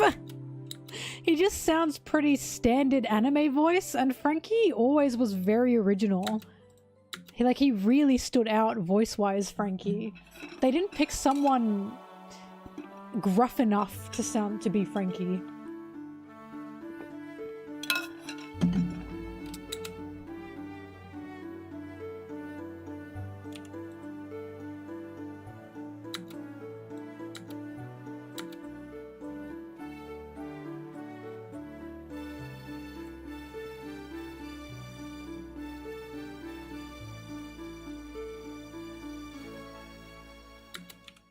He just sounds like a guy, and it's like,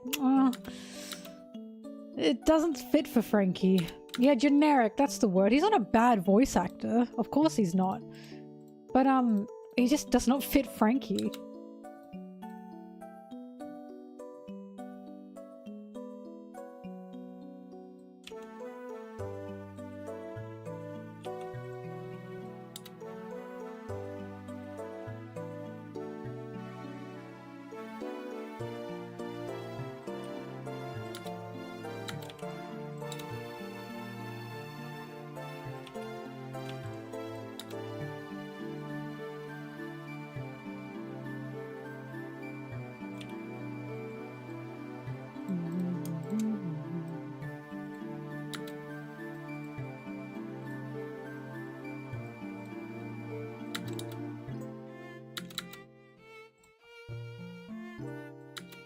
Rich Japanese people live long, healthy lives. Oh, jeez. Ooh, I don't know about that.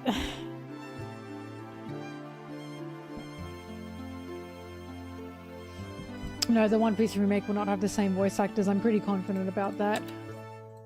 It's definitely going to be completely its own thing.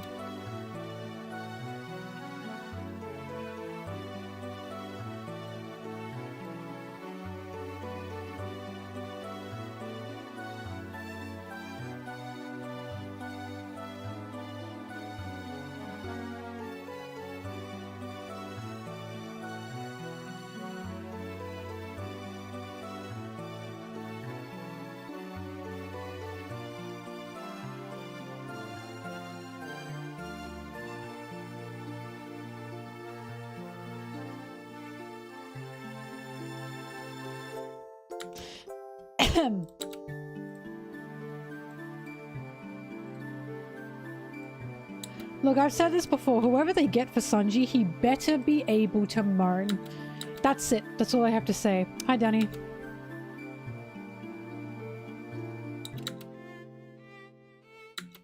Oh, Bing Sake will not be changed because that's in the manga. That's very different. Anything else can be changed song-wise, voice-wise, because that's not part of the manga. Big Sake is part of the manga. Oda, I believe, even worked with the composer on that.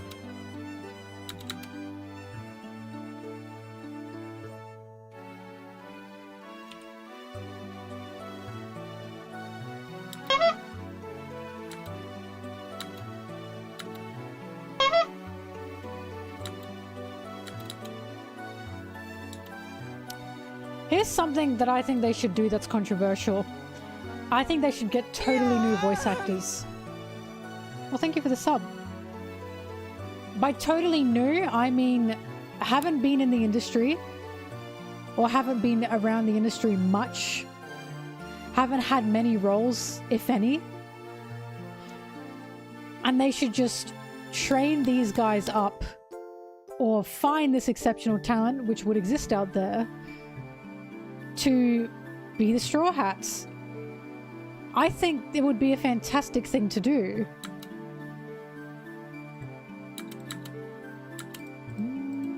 Because there's exceptional talent out there. Exceptional. I think it'd be great to get whole new voice actors completely for the Straw Hats. For a whole new era of One Piece. No, of course, they also have to match the characters.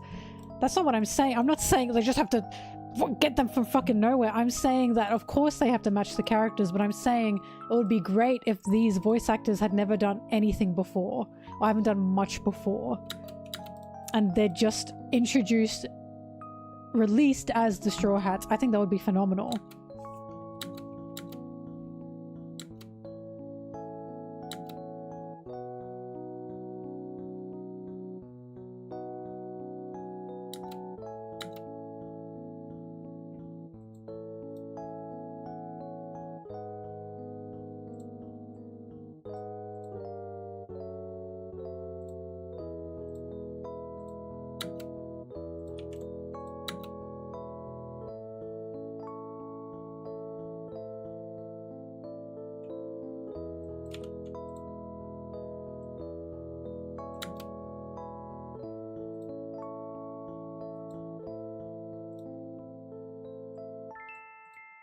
I just want to voice act an animal.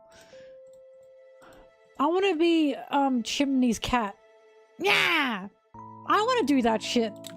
I just want to be an animal.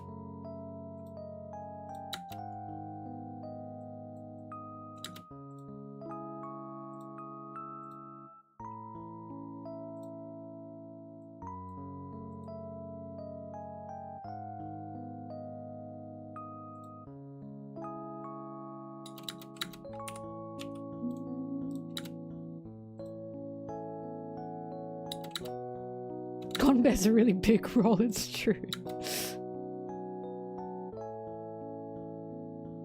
This South Bird's crazy because it has an effect over it. Kyo! And it's like, you can't mimic it. It's got like a special effect on it. Kyo!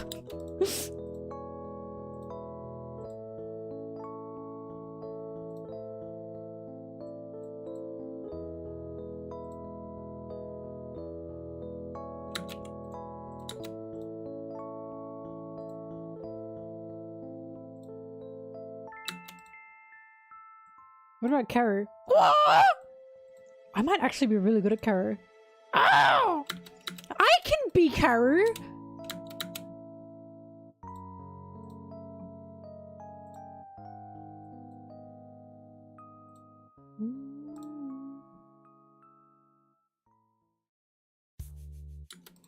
Oh no, Japan does do their very best to keep the same voice actors because it's a respect thing and also a contract thing, but this is a whole new thing, and I think it's accepted that the voice actors, majority of the voice actors for the current One Piece, they're quite old, and I'm sure with agreement from the current voice actors, they'll get new voice actors, you know?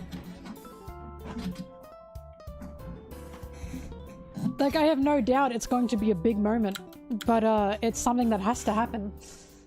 Like, no one wants to change Luffy's voice actor. No one wants that. But, time goes on, you know?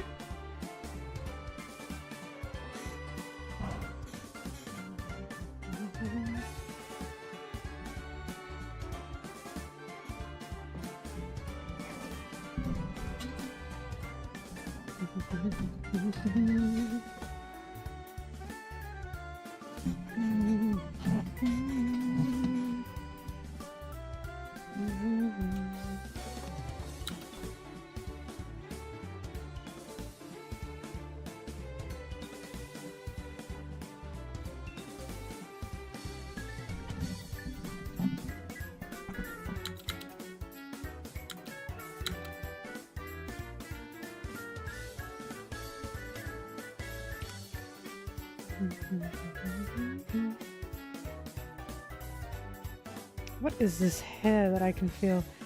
You!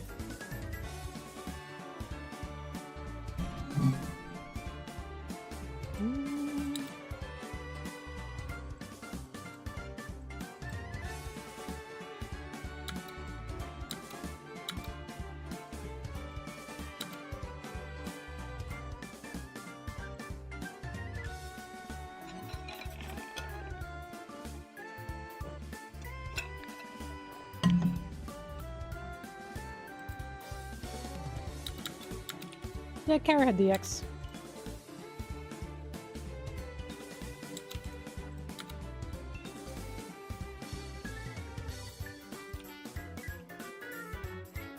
In my heart, though, look, I say like, oh, they should get all new voice actors for the Straw Hats. In my heart, for Sanji, I low-key hope they get, low-key, haha. I kind of hope they get Miyano Mamoru. He'd just be perfect for him. Miyano Mamoru was Light from Death Note and Tamaki from Oran High School Host Club. Also multiple other incredibly big and famous characters. He's like an icon to me. He'd be a fucking great Sanji.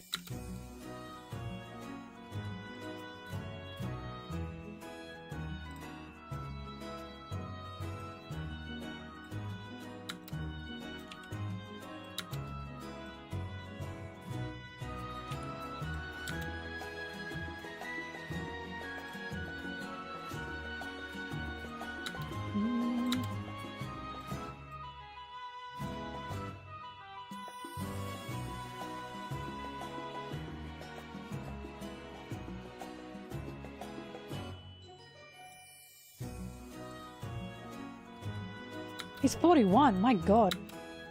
Why did I think he was in his 30s?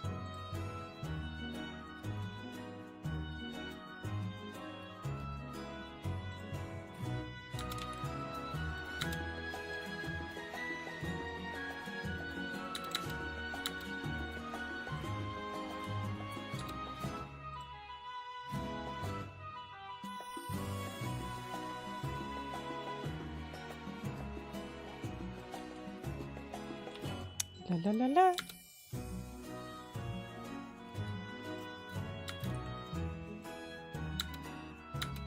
I can see them getting Hinata Shoyo from Haikyuu's voice actor as Luffy.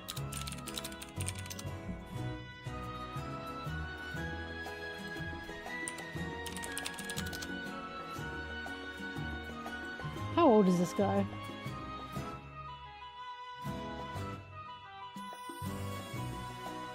"36.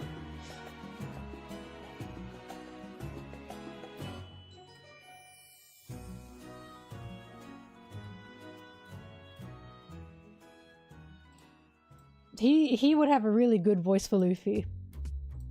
I remember when I heard him as Hinata and I was like, I've never heard this actor before, what the hell?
Oh god.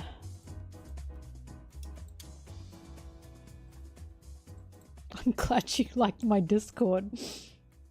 Are they behaving in there? Sometimes they don't behave.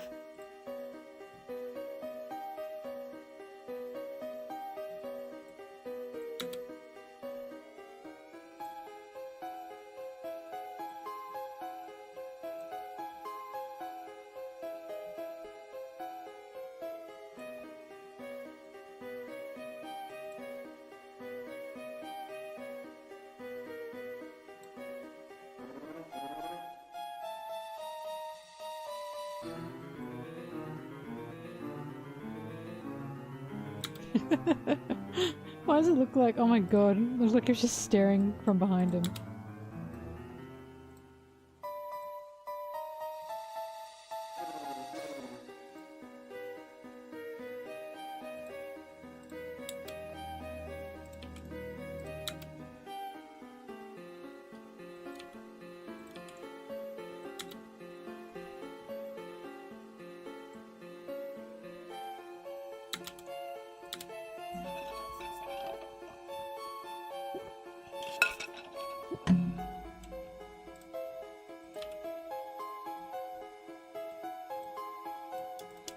I actually don't know Brig's favorite straw hat. I don't ask Brig Lee personal questions because I don't care to get too close to that cage, you know?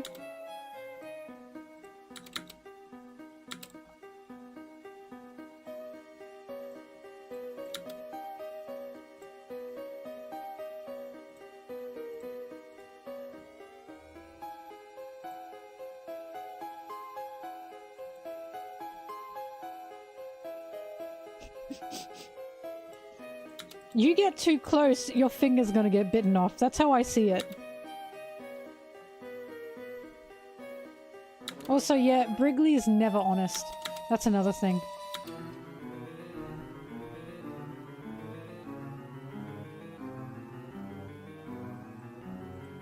Notice how they've gone quiet? They're planning something.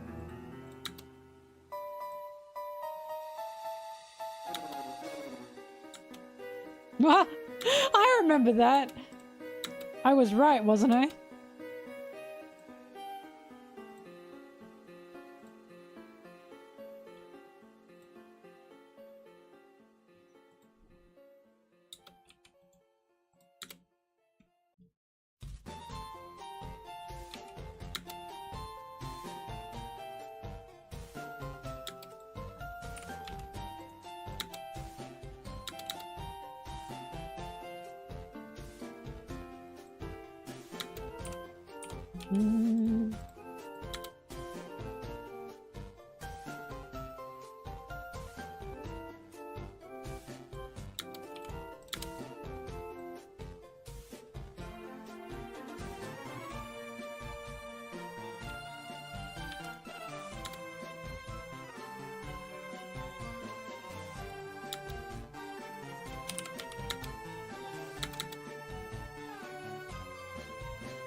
Wait, Brig, you're a Sanji fan?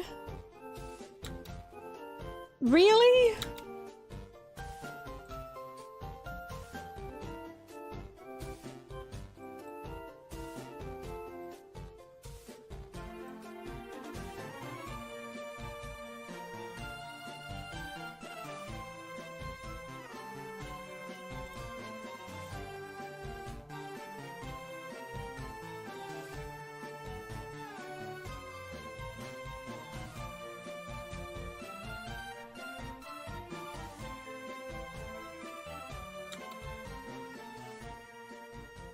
Really? Brig, I'm gonna need you to get a different favorite straw hat. Because we can't have this. We just can't have this. Because here's the thing. I like Sanji. And my opinions are really good. But your opinions are really bad, so you're gonna have to pick someone else. Cause that crossover just can't... It can't happen. It just can't happen. No, they're just bad.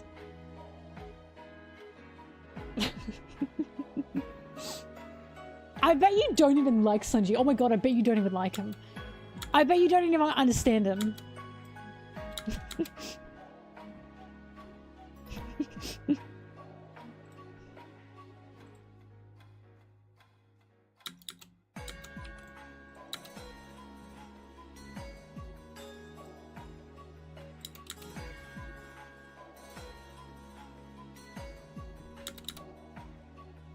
We don't fight at the bar. Yeah, I bet you like live action Sanji. You fake Sanji fan.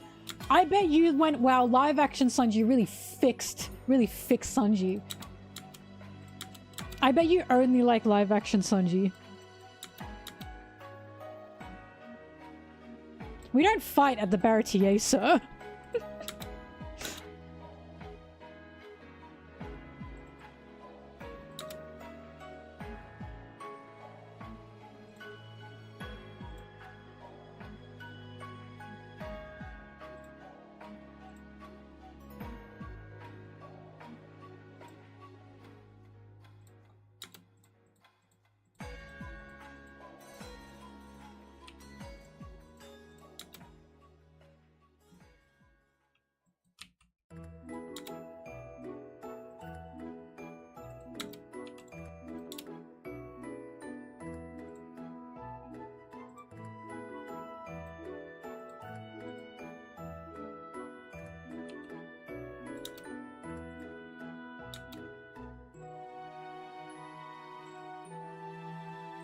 You like live action Sanji. This is what I mean. Brigley, you have to pick someone else. You have to pick someone else. No, fuck you. Please pick someone else. Oh my god, I cannot be under the same umbrella as you. I just can't. I can't be in the same space as you. We cannot have a shared opinion. This is just horrible.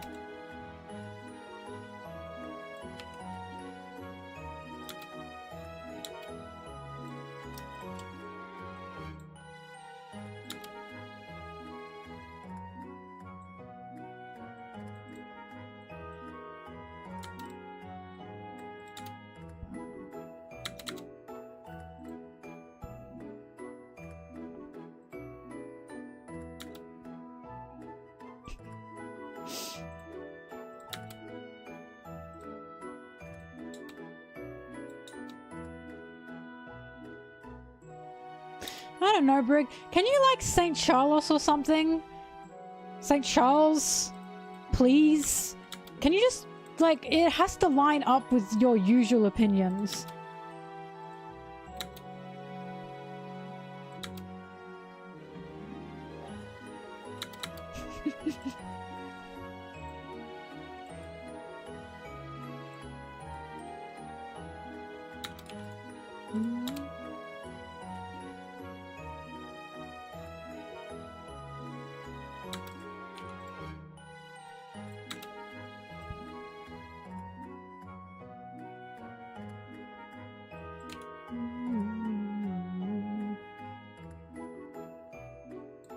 No, Brig can't have Duval, because Duval's also good.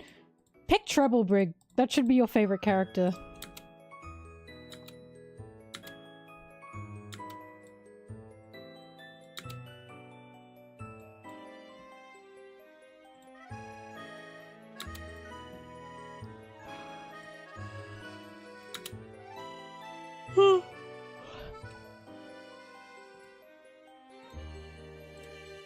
No, Vanderdecken's too much. That's too much. I wouldn't wish my worst enemy to have to like Vanderdecken.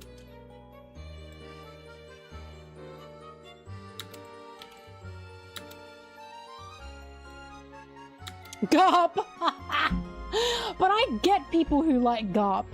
I just don't like people who defend that everything Garp's doing is good.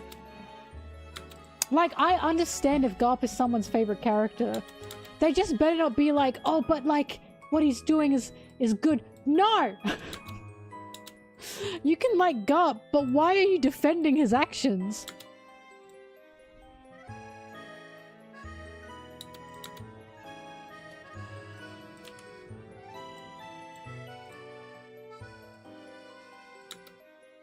Oh my god, his hands were tied! Shut up! Where? Bitch.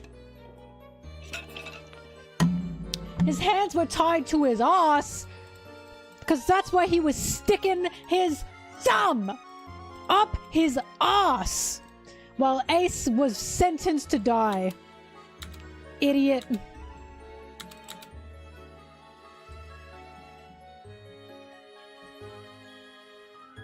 Oh, there are so many Spandam fans. So many. I've met them.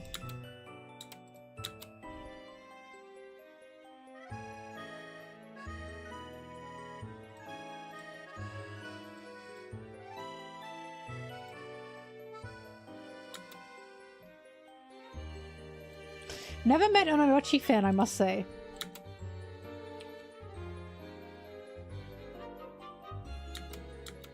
I don't know what my favorite story of all time is. You can't ask me this, because stories are good. I can't answer that.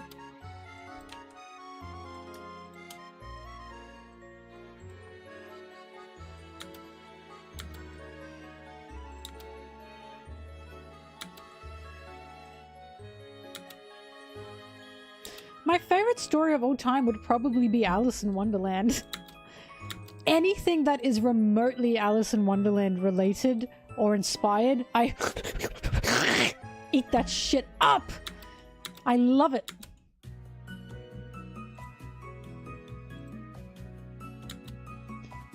Literally, when Whole Cake Island clearly had Alice in Wonderland inspirations, I nearly shat my pants. It was crazy. I was like, this Oda has to be in my walls. This is actually crazy.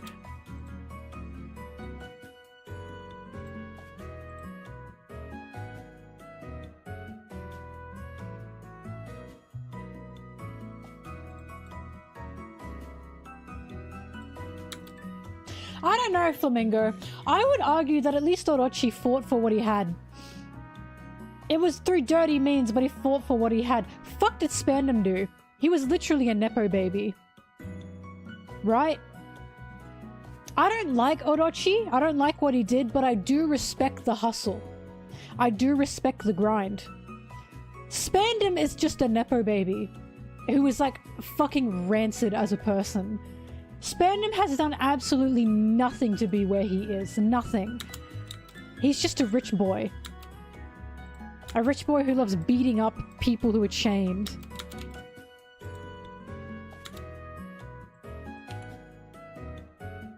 Yeah, and Spandam accidentally hit the nuke button. That's true. No, Orochi had help.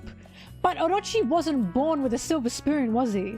Like, yeah, Orochi of course got there by dirty means. And he did have help, but at least he hustled more than Spandam ever did a day in his fucking life. I can at least argue Orochi did some work. I don't like it, but I respect the hustle.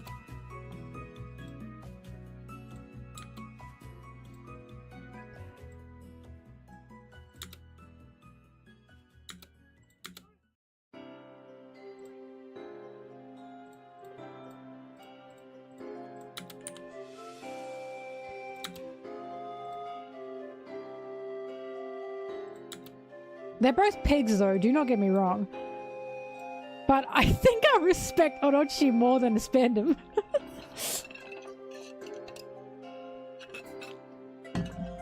Sanji focused Big Mom antagonist. It was made for me, it really was. Sanji in Whole Cake Island, it was literally Sanji in Wonderland. Quite literally falling down the rabbit hole of despair. Fuck, Whole Cake Island's good. Ugh.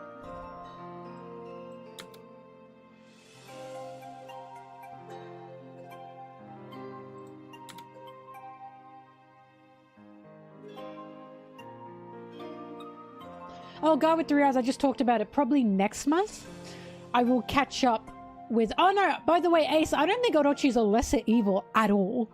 At all. I think between Spandam and Orochi, there is no lesser evil. I just think Orochi hustled more to be where he is.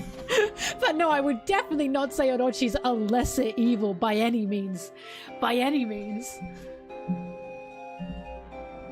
By any means at all. The more I think about it, no, fuck no. They're both just so horrible. But sorry, Guy with 3 eyes. Next month I'm going to be doing a whole watching stream for the anime of the episodes I missed. I can't do it this month because I gotta catch up with my work.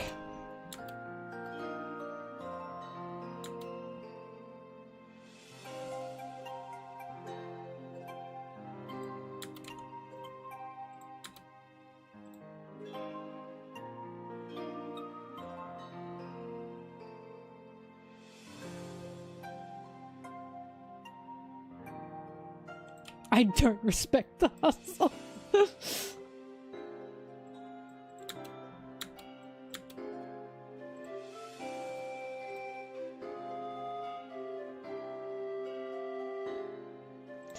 Whole Cake Island also opened with a white rabbit wearing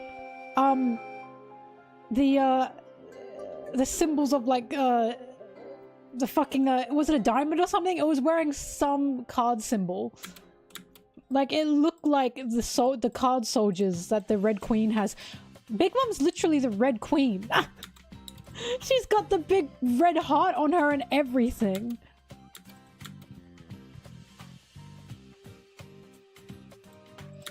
Big Mom's soul, what is it?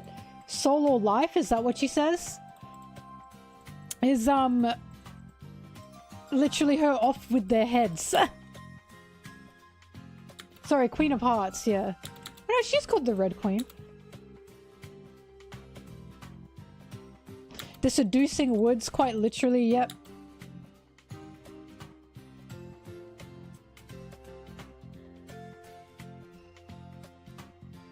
Sanji is Alice. Sanji literally fell down the rabbit hole.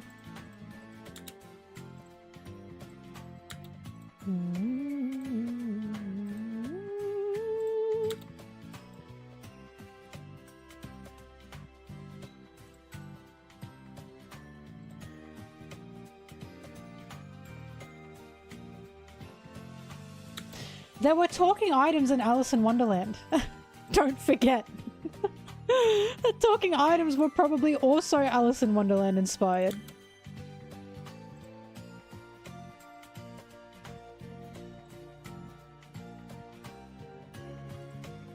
Howdy do, boys! Yeah, no, Whole Cake Island's so obviously Alice in Wonderland inspired. Again, I shat my big pants. It's even got the fucking mirror dimensions as well. Through the fucking looking glass. Like, come on, be for real with me right now. I'm sick of it. But I love it. I'm telling you, Whole Cake Island... Oda specifically picked out everything that MelonTeee likes and made an arc with it.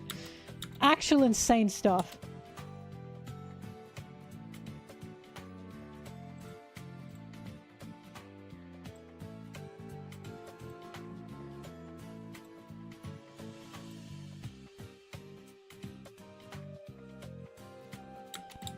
There's a Tim Burton Alice in Wonderland movie. It's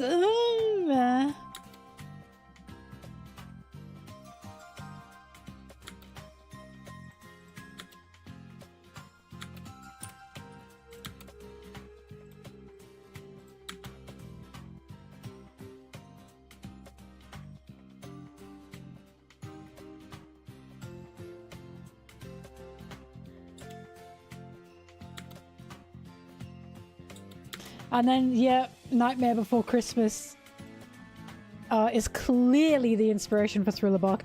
Clearly.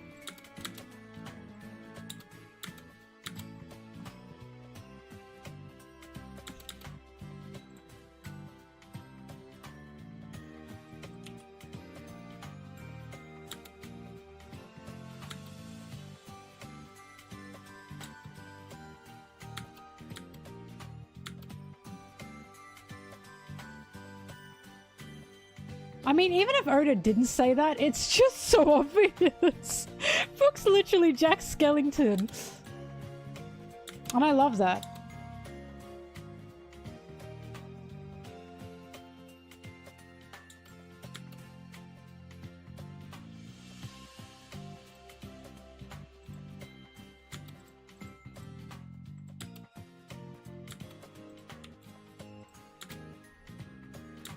Look, I love the more Oda creates because he clearly becomes more and more creative. Like if I look at Alabasta, or if I even just look at the East, right? If I look at the East Blue, and then I look at Whole Cake Island, Egghead, Elbaf, it's just amazing the strides he's taken to make this world so fantastical, right? It's just incredible how romantic his world has become in that sense. I just think it's inspiring, truly. He didn't let anything hold him back, and I think that's incredible.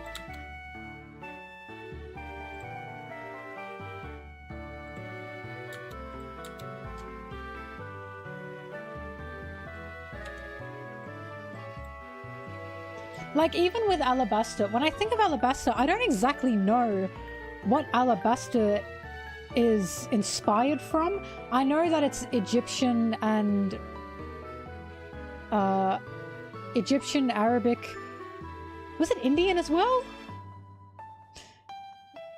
I don't remember all the cultural inspirations for Alabasta. But story-wise, I can't think of much. Skypiea, there's an argument there for Jack and the Beanstalk, I suppose. Water 7 is clearly Venice.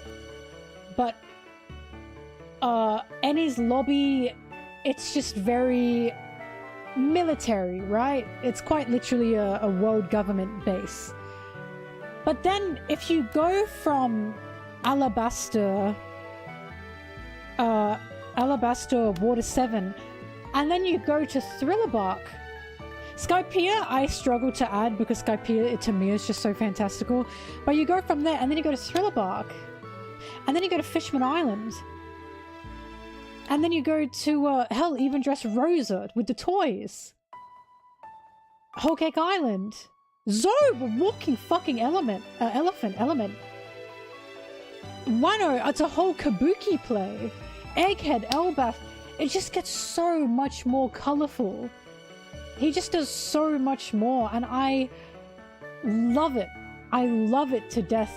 I just love reading a story where the author isn't afraid to leave any kind of box or limits.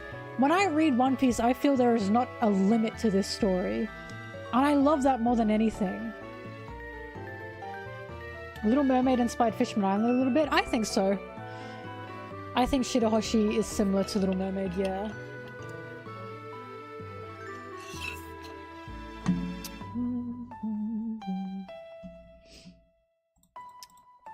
Like, I just love reading this story where I can feel there's not a limit. Oda isn't afraid to look back at the East and say, well, what if I just do more, you know? I love that.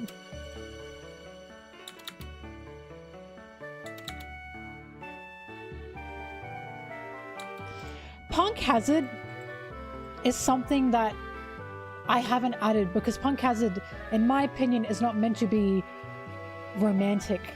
It's not meant to be heavily fantasy based. There's a dragon and yetis and centaurs, but Punk Hazard was horrific in that it was a factory where children were being experimented on. A man with a literal gas fruit experimenting on children. It was horrifying, and I feel that Oda was not trying to make that somewhat romantic. He added a lot of comedy to it, and I know why he did that. Because if he didn't add the comedy to Punk Hazard, that would have been very, very hard to get through. With children literally being drug addicts. That's just so horrific. It's really horrific. People being experimented on, tricked to be experimented on. Like, it's actually disgusting. It's really disgusting. So Punk Hazard, I understand why there wasn't much color in it. Because I don't think Oda wanted that in Punk Hazard. He shaded a lot of it with humor. But I don't think he wanted Punk Hazard to be colorful. That was grim. And then you go from Punk Hazard to Dressrosa. And Dressrosa suddenly got walking toys, sunflower fields. Everyone's dancing, singing, you know? Even though there was also fucked up stuff happening there. But Punk Hazard to me stands to be not only the funniest arc, like some of the funniest jokes in an arc, but also just one of the most horrific arcs.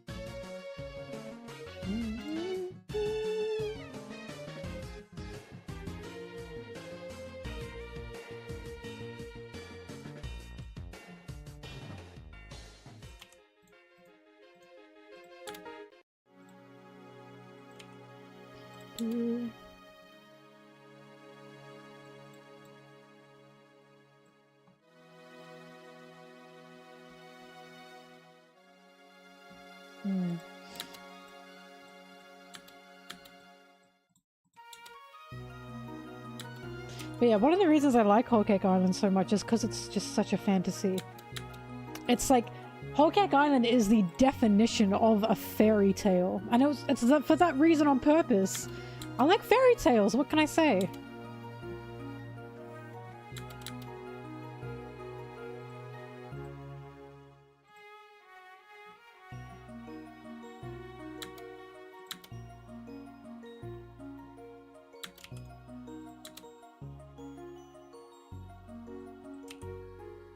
Guy with 3 eyes, I explained!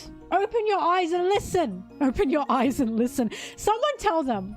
I'm not repeating myself. Open your eyes and hear me.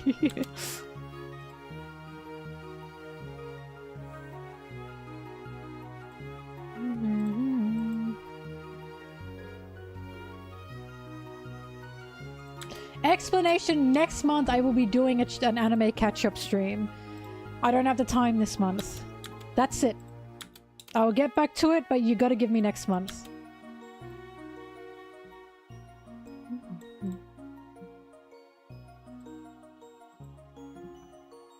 Open your eyes and smile.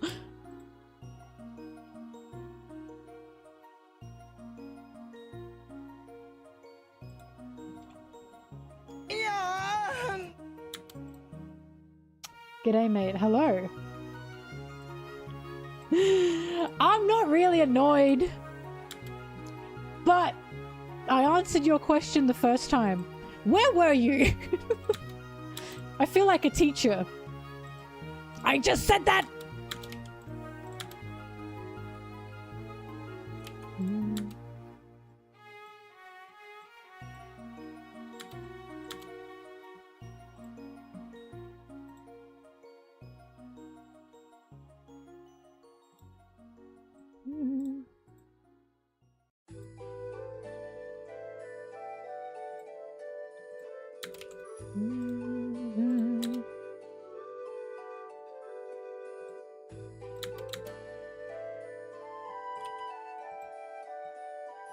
Oh damn, audio issues.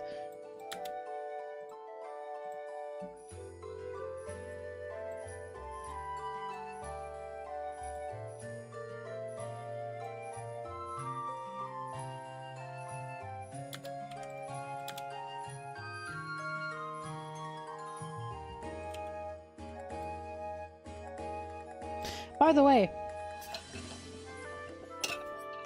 if anyone who plays the Pokemon card game on the phone, have you seen the new cards?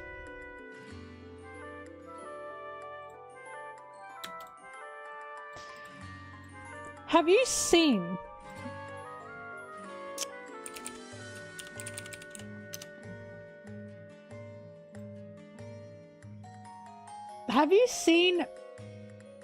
the yellow Oricorio card? That card is fucking insane. It stops any attacks, anything from Pokemon X. Any. I run a water deck and I still have her in my deck. Because she makes a fantastic wall. Just a fantastic wall.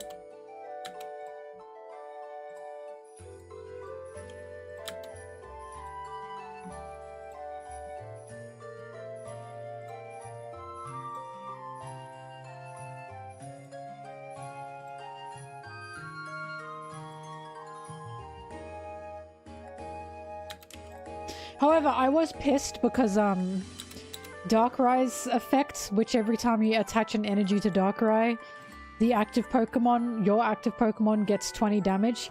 It still hurts her. And I was like, what the fuck? I thought nothing was meant to hurt Oricorio when it's a Pokemon X attacking it. Boo!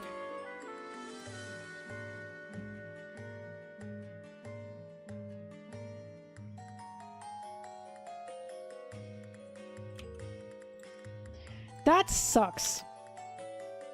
I started running the worm. What's its name? Worm. My god, what is the worm's name? Speaking of, I've got a pack to open. Wugtrio. I've started running a Wugtrio deck because I hated the Darkrai decks. And now I'm successfully taking them out. Wugtrio?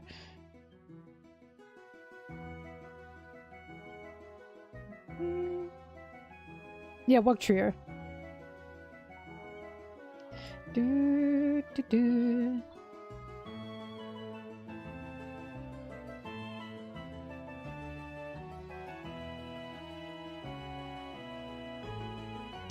Wugtrio isn't by grass, it's by electricity, dum-dum. Grass being buffed does nothing to me.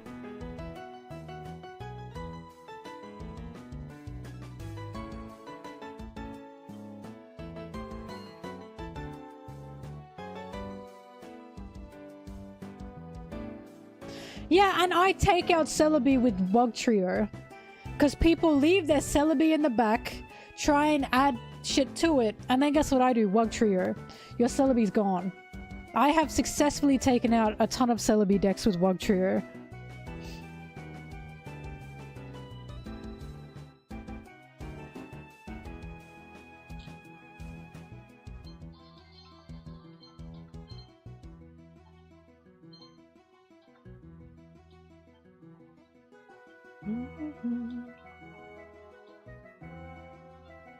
Not sure about Lickitung, so I'm opening a pack.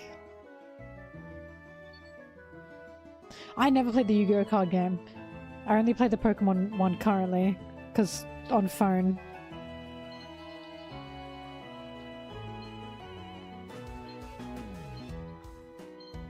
I got nothing good. I didn't get nothing.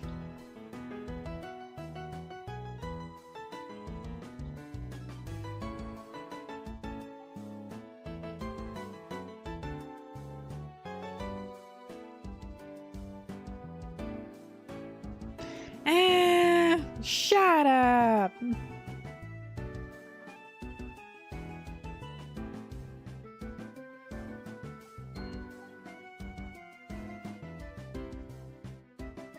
Oh yay! I can open another pack. No, I can't. I just lied. I lied for fun just then. I want to get Guzma. Guzma's also really good. My phone case.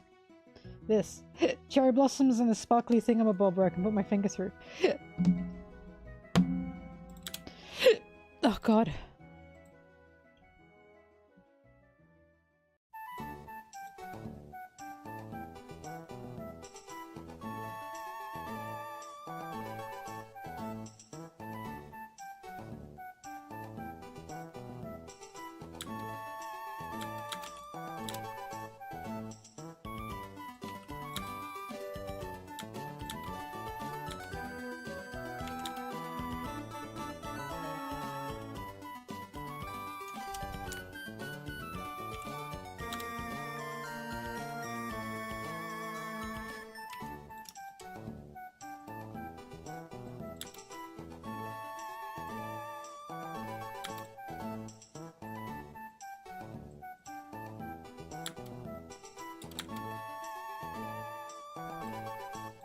Howdy do, boys.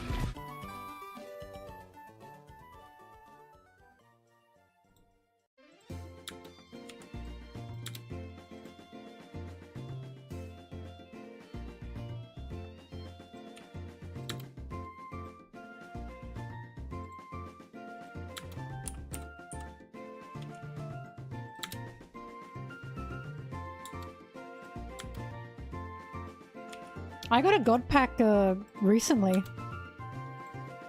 I didn't know it was a thing. And I kept all the cards. I was like, what the hell? I was like, why are these all good? What's going on?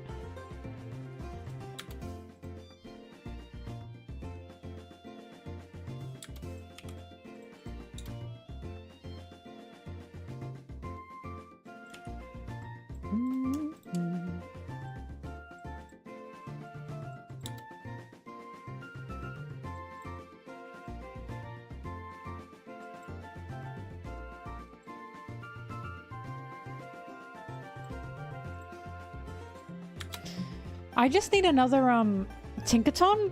Tinkaton? I need one more. I want to make a Tinkaton deck. But I keep not drawing another one. Ah.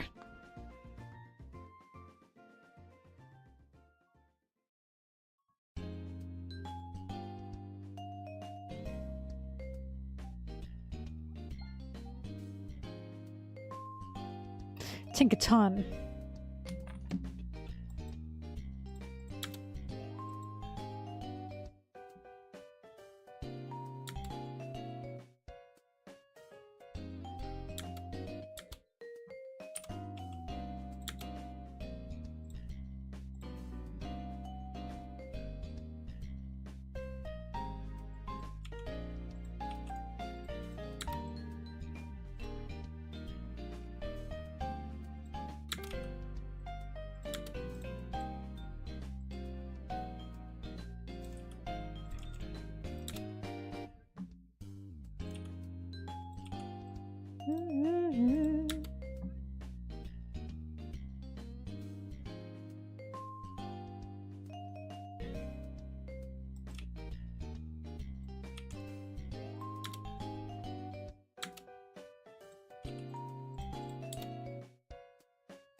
Why does anyone think Usopp's gonna get a hammer when he's a sniper, though?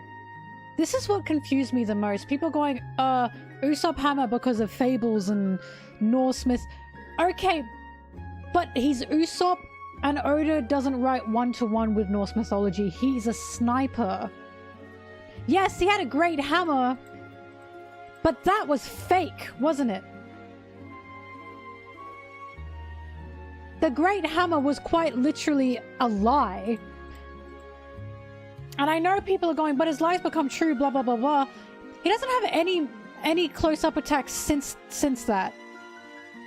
You know how he won majority of those fights? With sniping ability and with wit. I I don't see him getting a hammer because then that's like a physically strong thing that he owns. And that's not his strength.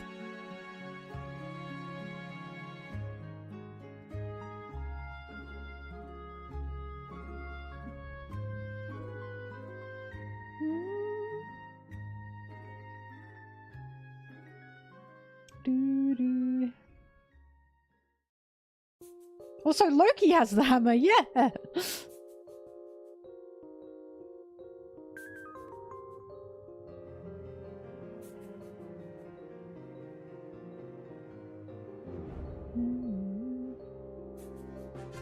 Because Usopp is the sniper. This is... like, that's literally what he is. I'm not sure what would be added with him carrying an actual huge hammer around with him. Personally.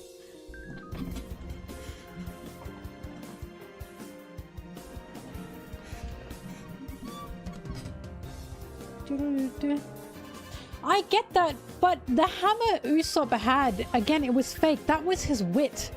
That wasn't actual strength that he had. I feel like him getting a hammer, that's just now you've got big fuck ton hammer. I don't think that's part of his character.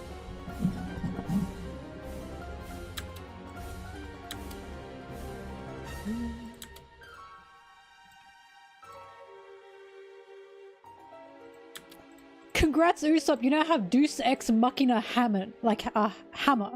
That's what it feels like.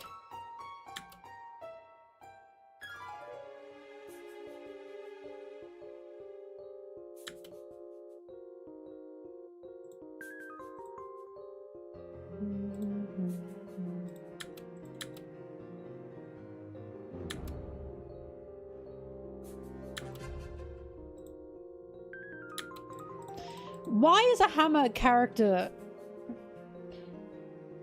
Also, Usopp has had development. He has had feats. It's just that your feats are not what you, like, they're not what you want. You don't want him to develop, you just want him to be strong. Physically. That's what you want.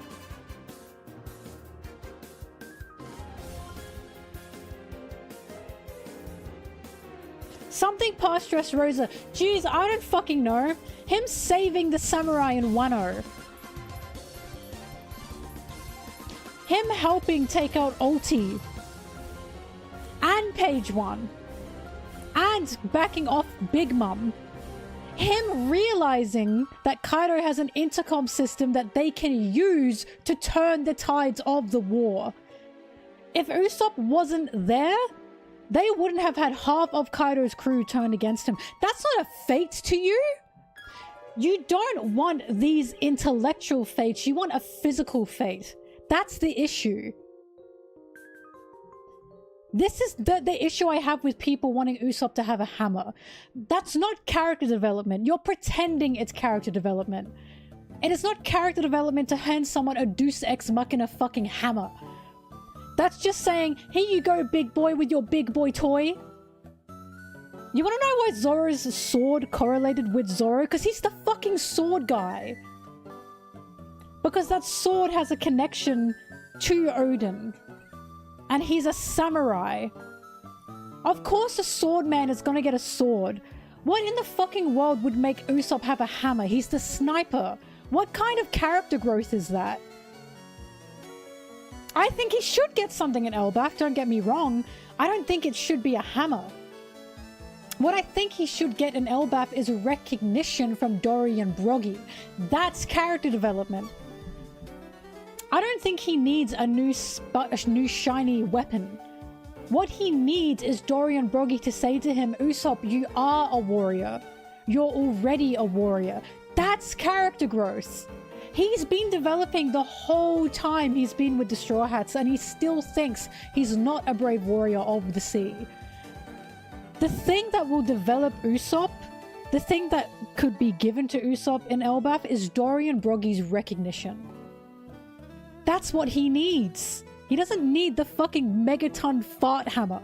The fucking giga shit per mega fart hammer. He doesn't need that. What he needs to realize is he's already so close to his dream. He's already basically there. Literally, he needs self-confidence.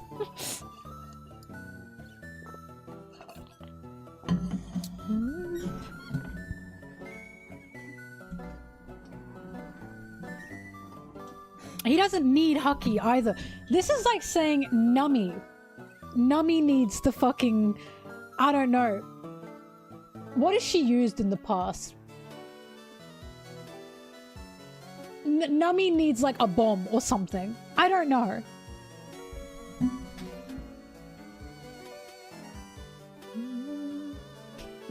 This is like saying Nami needs a big magical wand that can just kill people. Like, do you know what I mean?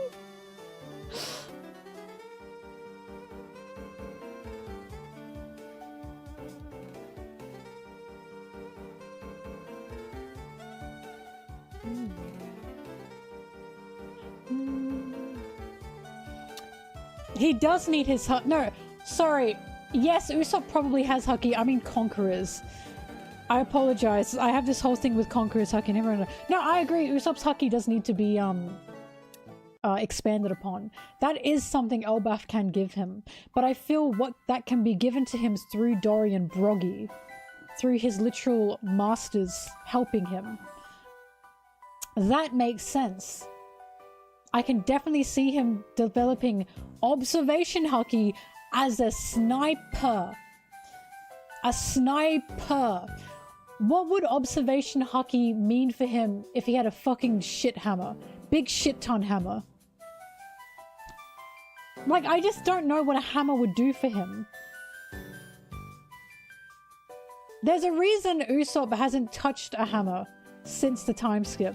Because that's not his strength. He knows what he's about. He's a sniper. But he can definitely have his Haki developed. That's for sure. I agree. Elbaf would be a good place for that. I just have an issue with... Oh, Usopp just should be handed the hammer that lets him win. Like... what are you talking about? I just think that's stupid. I don't think that's development. When people ask for development, especially in this fandom space... I don't know what they... I don't think they know what character development is. They know what a power-up is, but they don't know what character development is. What you want him to have is a power-up. Yes, power-ups and character developments can tie in with each other. That's true. But you're not asking for development, you're asking for just a power-up. And that's what really irks me. Just say you want a power-up, not character development. Usopp's had character development. A lot of it.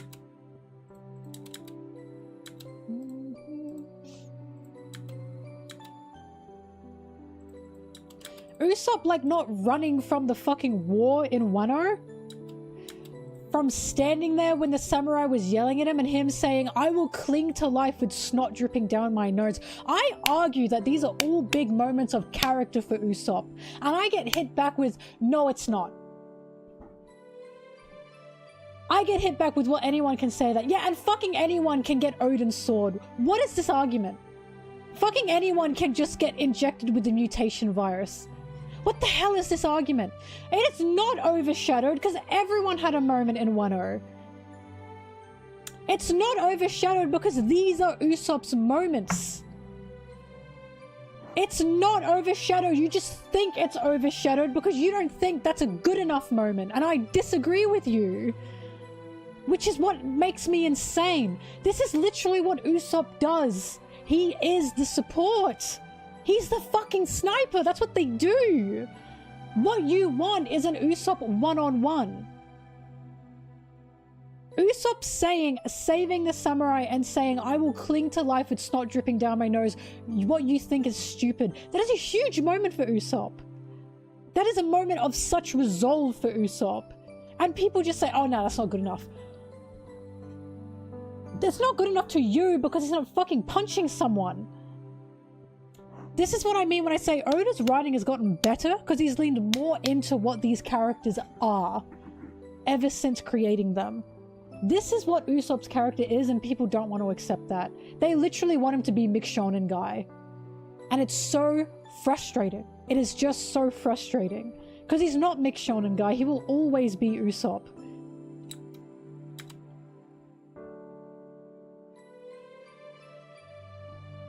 In Water 7, he had emotion because the Mary was going down. In Water 7, that was the Mary.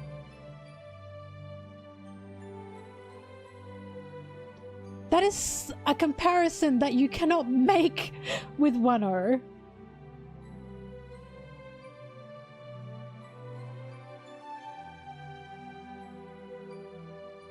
That's like saying, oh, but in Arlong Park, Nami had emotion. Yeah, because that was fucking Arlong Park. They all have emotion in every arc. Some arcs are just more heavily focused towards the island itself and what's happening. I think here's the issue. Usopp wasn't the main character of Wano. And that's the problem. Some people think because this character isn't the heavy focus, it's not good enough. This is why you have people saying Elbaf has to be Usopp's Whole Cake Island. No, the fuck it doesn't. You just think it has to be for him to develop. He's developed. They don't need to have the spotlight to develop. This is how One Piece works.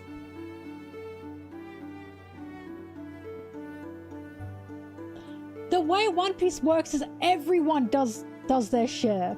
Everyone lifts their weight. That's literally the point of Water 7 of Sanji saying, I do what you can't do, you do what I can't do. And that's what Usopp did in Wano. Usopp performed exceptionally in Wano. And people just don't like that. Because they didn't do what Zoro did, which was 1v1 a guy. Because he's the sniper. He's a tactician. He's not made to 1v1 people. That's not his role. This is the Straw Hats. This is how they work. It's the same people who say, oh, Chopper didn't do anything. What the fuck are you talking about?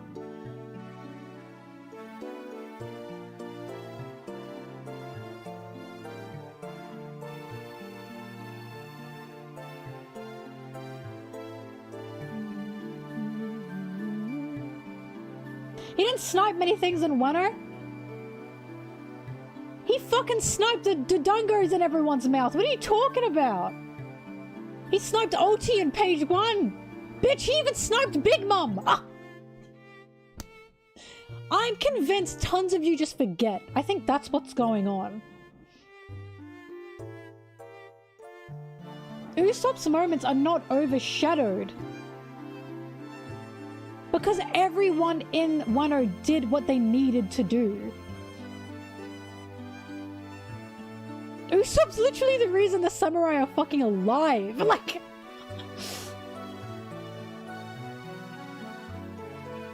What do you mean Chopper didn't help the giant kids? The giant kids were given to Toshigi.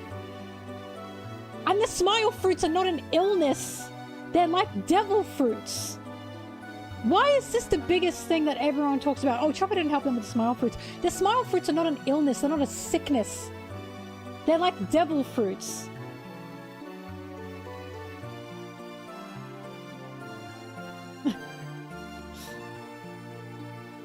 This is just ridiculous. These are ridiculous things to say.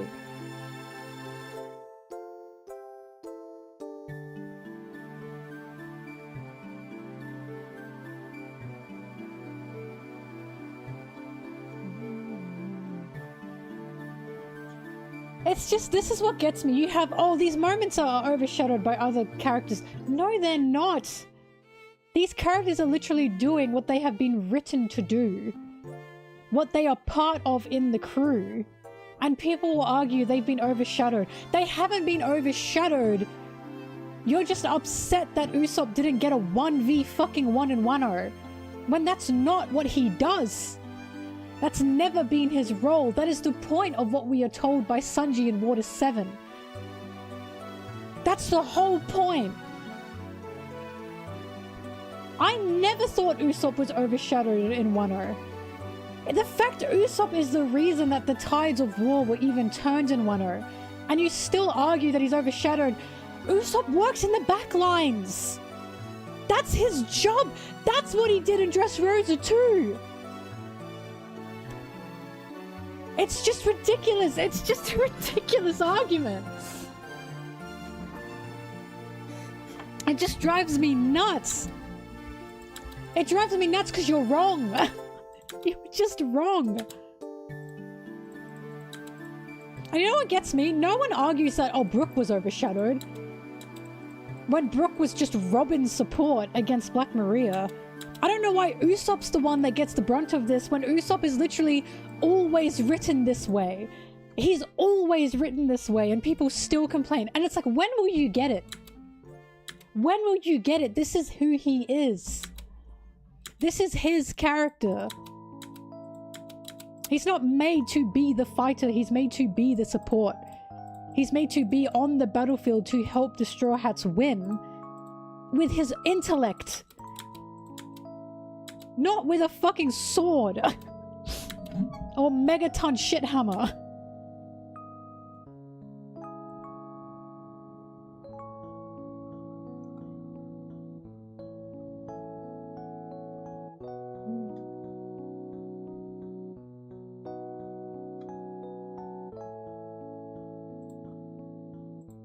Brooke did some shit in Whole Cake Island. I'm sorry?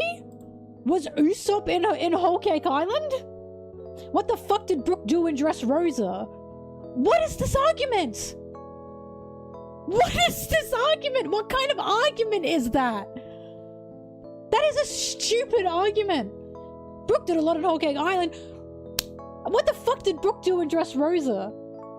Leave! What a ridiculous argument.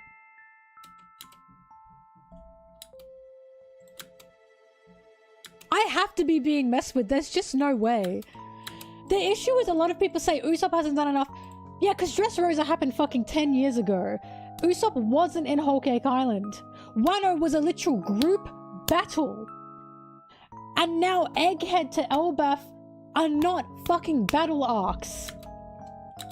Barely anyone battled in Egghead. It was a fucking runaround. And they're looking at the lack of fights that are happening and they're going, where's the development? You don't want development, you want fights and one-ups. You want power-ups. Yeah, it doesn't need to be a battle. So then why are you saying... So what are you saying, Usopp... How does Usopp show... Okay, how do you think Usopp could have shined in Wano if you're saying it doesn't need to be a battle? Explain. What do you think Usopp could have done in Wano to shine instead? If him saving the samurai, changing the tides of war, and shouting with conviction that he will live no matter what isn't good enough, what could he have done in Wano? A reflection before the battle! What are you fucking talking about? You literally want a monologue? Observation Haki unlocked. Through what? Through what? Be brave? He was on a fucking... You have got to be rage baiting me. He was on a battlefield facing fucking Kaido and Big Mom. Facing Kaido's whole crew. And you're saying you want him to be brave. How about you exist on that battlefield? How about you go save the samurai? If you think he wasn't brave. Are you serious? You think Usopp wasn't brave? Are you hearing yourself? I don't think you understand what you want. The coward to reflect. So Usopp yelling at the samurai, I will live with snot dripping down my nose mid-battlefield isn't a coward reflecting. Are you serious? The coward on a battlefield saving someone yelling, I will live no matter what doesn't mean anything to you. I'm sorry, you're wrong. You were just wrong. You were just wrong. For some reason, you think this doesn't mean something to Usopp. And I don't think you understand. I just don't think you do. If you're trolling me, you're doing a very good job. But it's just an absolutely ridiculous thing to think. And again, what bigger moment do you want? What bigger moment do you want? You want Usopp in a battle. That is literally what you're asking for. That is what you're asking for. You're saying it doesn't have to be about battle. I'm giving you the moments where he did shine. That wasn't part of battle, and you're saying no, not those. Spiritual... Nah, I'm done with you. I'm sorry, you're being stupid! I'm sorry! You are being stupid, you're wrong. No matter how much you argue it, you clearly just want a power-up. Observation Haki, bitch, you want a power-up. Self-reflection, he's fucking getting that right now. Ah! It's the fact, look, Usopp is a character I put in a category that people do not understand, and this is why. This is exactly why. You don't get Usopp. You don't understand what he's supposed to be. Usopp is never going to be the alpha Chad that you want him to be. The fact that you think Usopp being brave is something he needs to be is insane. When he's being brave, he's in the middle of a battlefield against an emperor, 2 of them, and you're saying he's not brave. That is actually the most insane thing I've ever heard. I've ever heard.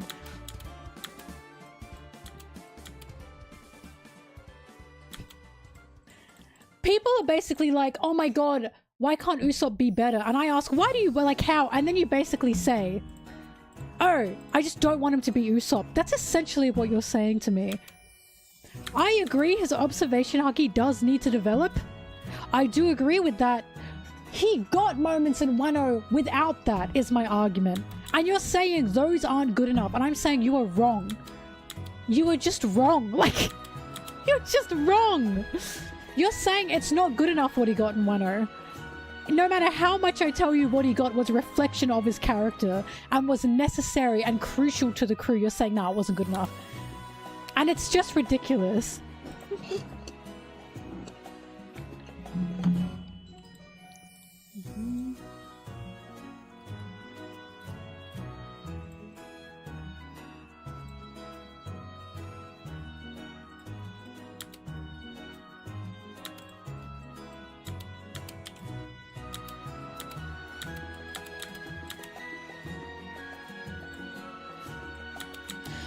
Mate, you're not asking for character growth. You're asking for a power-up. What are you not understanding here? I'm asking you, how does Usopp grow? And you're saying observation haki. He can grow through observation haki, but explain how. I know how. Now you explain. You don't know. You can't. You were saying spiritual reflection. What does that mean? Explain what that means. You're saying Usopp being brave. He is being brave.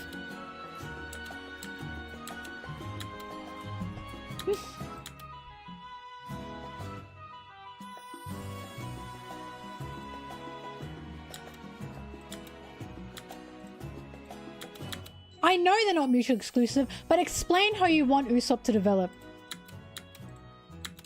Explain. I'm asking you. Explain. What do you want from Usopp that is development? This is what I'm asking. And you can't seem to answer this question without saying observation haki. You want him to reflect upon his resolve. So him showing his resolve in Wano, you don't think that's part of that? That's what I'm trying to argue here. We saw his resolve in Wano. We saw it in an insane amount. And you're saying that's not good enough. We literally saw that resolve. So why isn't that good enough for you? Why do you think that's not development? He is a member of the future Pirate King's crew. What are you talking about?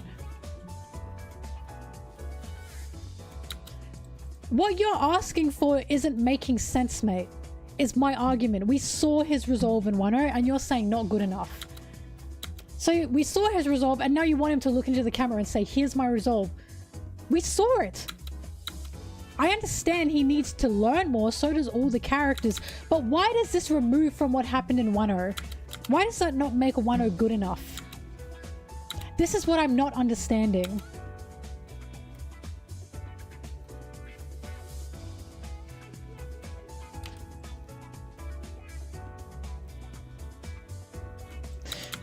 He's not ready to be in the big leagues. He's nowhere near other snipers in the Yongo's crew. So you want more strength. You want more strength is what you want. Once again, you are proving my point.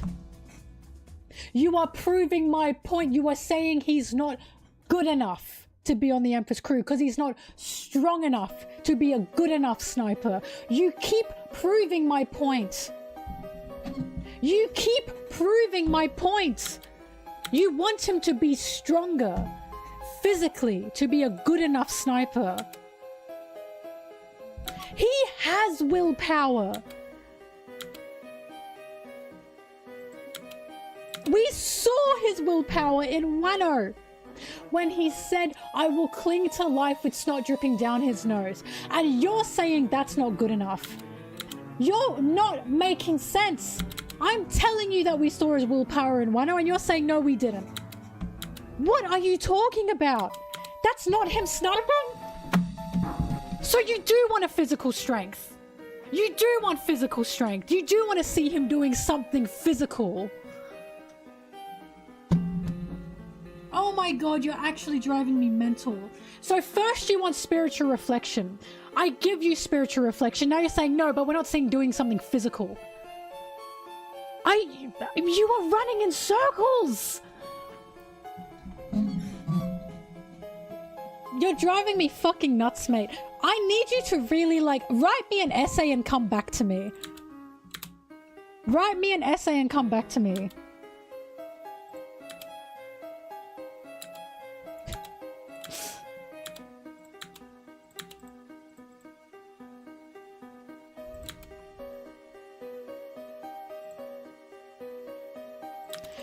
Look, the issue is I just don't like Usopp got overshadowed in Wano when I don't agree.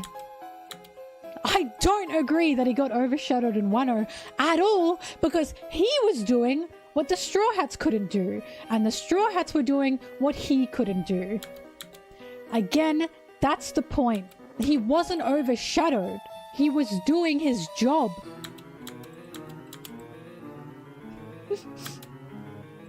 I'm literally inspiring critical thinking here.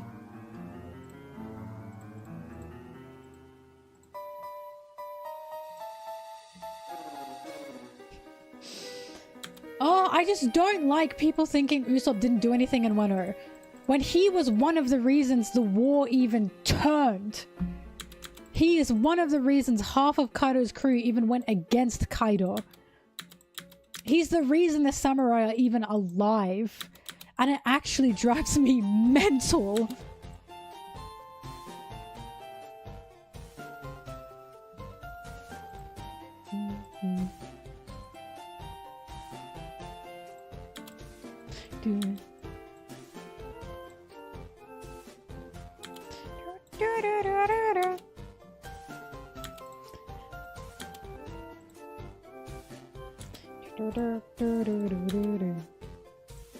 Oops.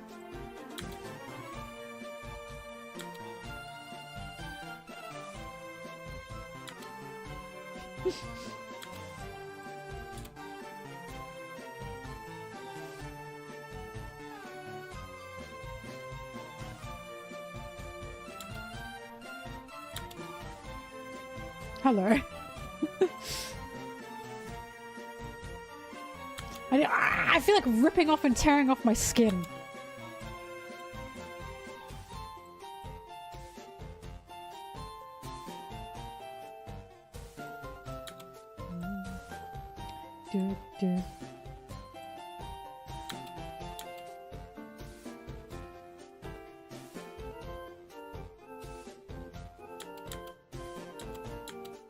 Hello. That's exactly it. They say he hasn't done anything lately, and it's like, he wasn't in Whole Cake Island. He did a fucking lot during Wano. But people just don't like what he did in Wano because, again, it wasn't flashy. It has to be flashy for people to like it.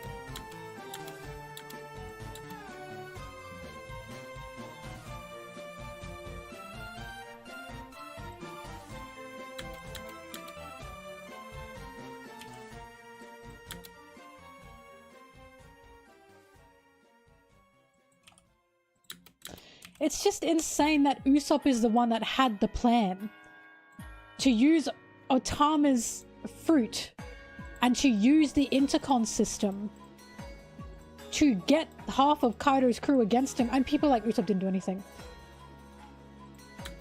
Usopp did what he does best, which is be smart. And they're like, no, he didn't do anything. I'm going to fucking kill you. Oh my god, I can't do this anymore.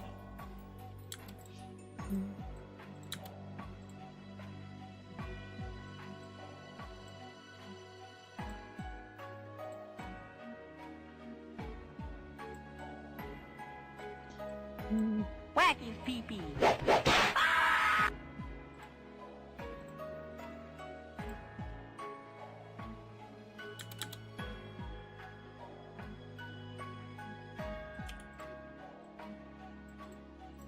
Yeah, how interesting that Usopp was the one looking around at the information gatherers of Kaido's crew and being the one to flip that.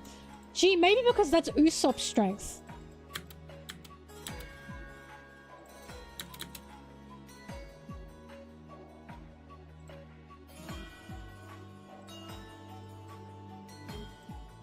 It's just crazy. You have a support character that is there to be mainly a support character for their crew.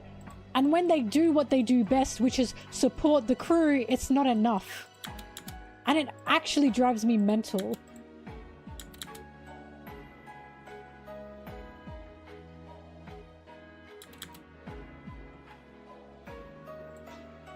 Make sure when you write and send that essay, you reread that like 10 different times. And make sure that things make sense. Make sure you explain in depth what you want. You go over what you're trying to really say. Don't leave anything ambiguous.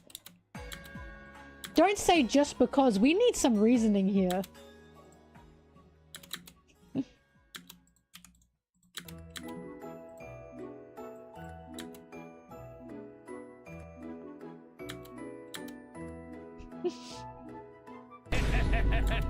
Nice try, didn't get me.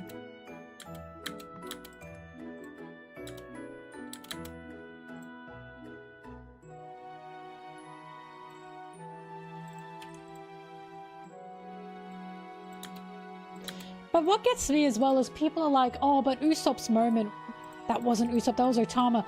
The moment in Dressrosa when he sniped to get Sugar like passed out, that wasn't just Usopp either. That was also Viola. That was also Kanjuro. That wasn't just Usopp. And for some reason people look at Wano and how Usopp was part of getting the war against Kaido, and they say, nah, it wasn't good enough. Why? He did the same thing on a larger scale.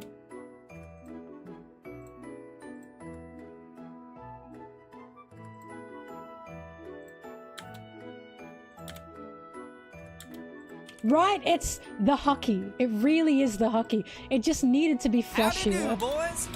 Maybe if Usopp used his observation Haki to the squirrel girl, then people would be like,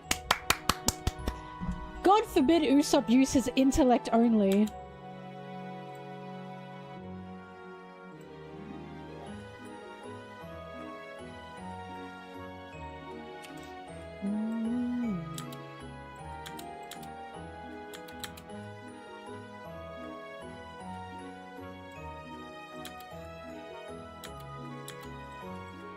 He's a member of a Yonko's crew, so what, Drew? He has to be strong? So what? Being a member of a Yonko's crew, that doesn't mean shit. You know why? Because it doesn't matter if you're on Luffy's crew. Luffy wasn't picking these characters for their strengths, and this is what really pisses me off, and this is what I'm saying, you don't understand the heart of One Piece here. Yeah. Cause so fucking what if he's a member of a Yonko's crew? He's a straw hat. He was a straw hat before he was a Yonko crewmate. Luffy couldn't give a fucking shit if Usopp can or can't kill anyone. Because Luffy loves him. No, Usopp doesn't have to prove himself. That's the whole point of Water 7. That Usopp doesn't have to be anything more than he is to be a Straw Hat. That was literally the point of Water 7. And this is how I know you're not getting it. These crewmates do not have to be all-time powerful. They don't have to be a Yonko crewmate to be on Luffy's crew, because they're Luffy's crew. What don't you understand about that?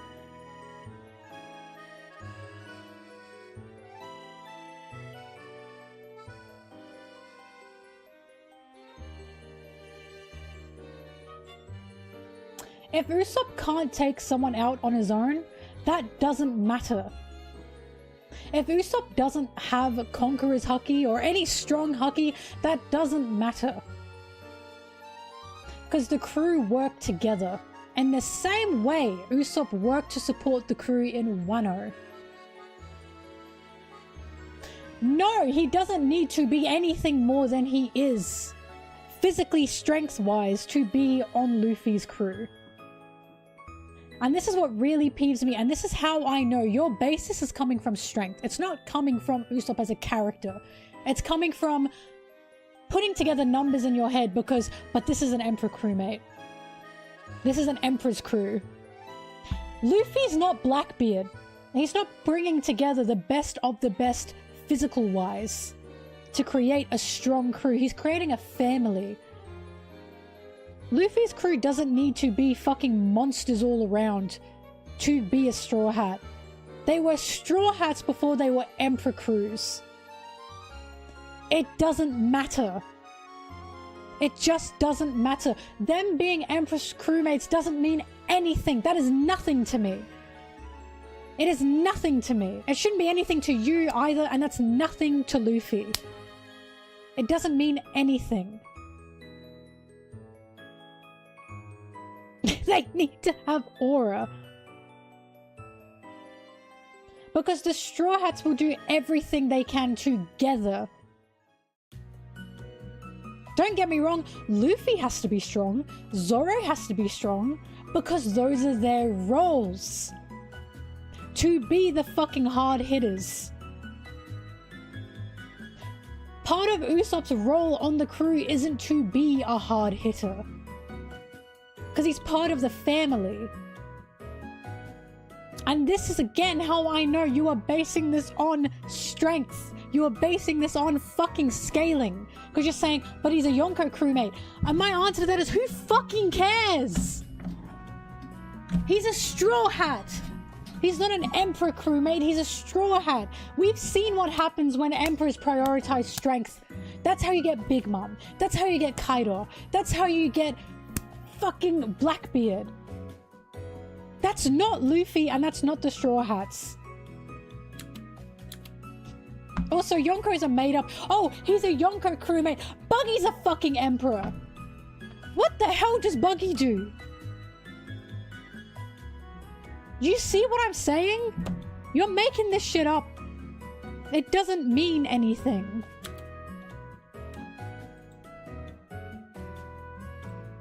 No, Buggy's not a gag. If you think Buggy's a gag, ever since his speech in chapter 1182, you really need to do some critical thinking.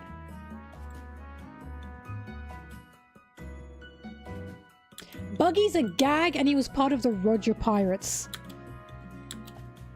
It's just, think about what was happening in Water 7. See, this is what I mean. You guys claim you love Usopp in Water 7, and then you don't seem to understand the message of Water 7. You do what I can't do, I do what you can't do. Why can't you understand that? What the fuck does Usopp have to do? When that's the whole point. He does what they can't do, and they do what he can't do. It drives me nuts.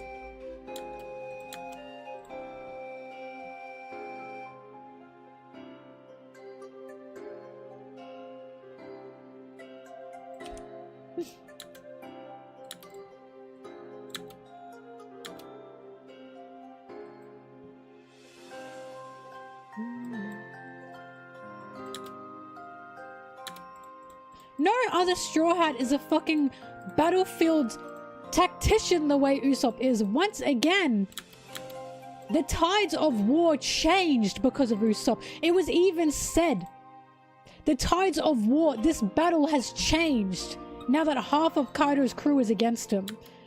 That was because of Usopp. And people just don't want to accept that because, no, it's hooky. Shut up. Shut up. Jesus. What does Usopp have to do? Swing his dick around?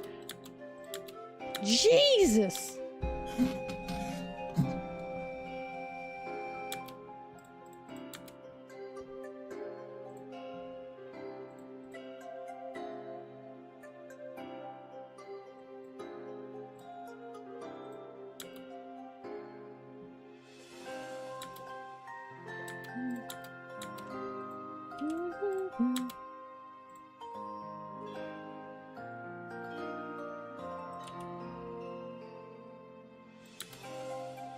He'd swing his nose.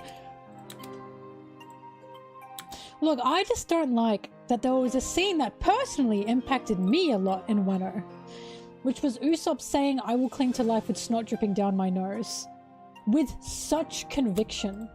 And there are people saying he didn't do anything in Wano, or nothing changed for him in Wano. When that is a line from Usopp, coming from Usopp, that I thought was a lot.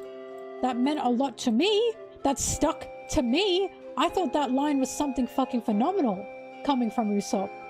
And I get people saying, nah, just wasn't good enough. And it's like, for Usopp to have that line means so much because he is on an Emperor's pirate crew. He is the coward. Yet he's standing in the middle of this battlefield, scared to die, but no matter fucking what, he won't. That is such conviction, and people don't see it like that.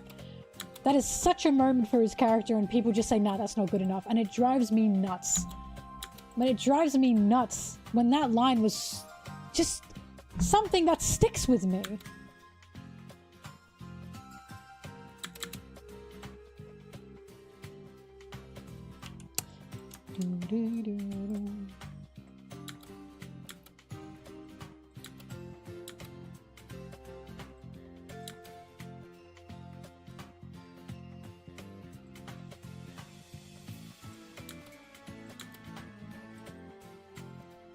Also, Usopp was basically telling the samurai, I don't remember the lines point for point, but he was basically saying, how selfish of you to just think you can die here.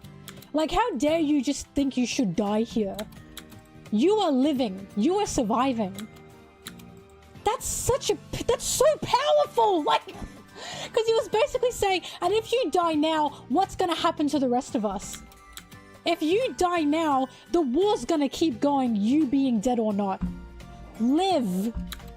That is just such a powerful thing to say.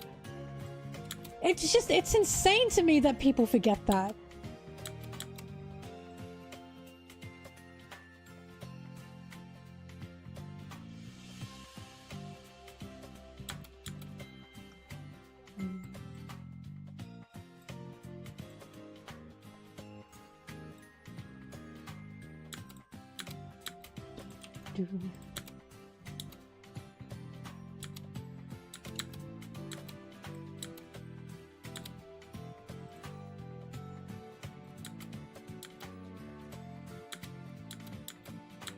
Well, what gets me is people are like, I want him to be brave, I want him to develop. He has not been running away from any fights. He didn't run away from any fights in Wano. He was doing what he was supposed to be doing in Wano. He went head to head with Page 1. He had to do that. He helped Nami get rid of Ulti. Not once did he run off that battlefield. And people are saying, I want him to develop. He didn't run off the battlefield in Wano.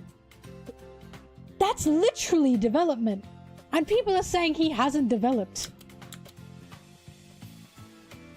And you look back at Arlong Park where he ran away. And he was like, yay, I didn't get killed, ha ha ha. And then he went, fuck, I can't be doing that. There wasn't a single moment in Wano where he ran away. And people are like, I want him to develop. He was in the fucking ass cheek. He was in the crack of that battlefield. And not once did he run.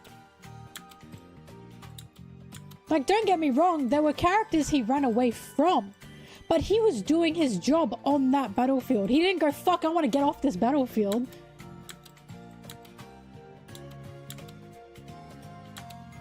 That's what I mean. He is developing. He has developed. But people just don't see it that way.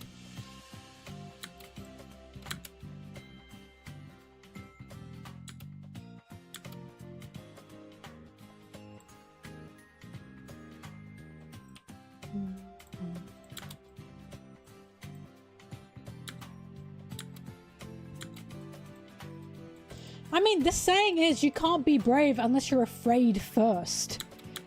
Usopp is scared. That's what makes him brave. We are seeing that he's scared and he's still there. If you're on the battlefield and you're not scared, you're not brave. You're just an idiot. You're just a moron.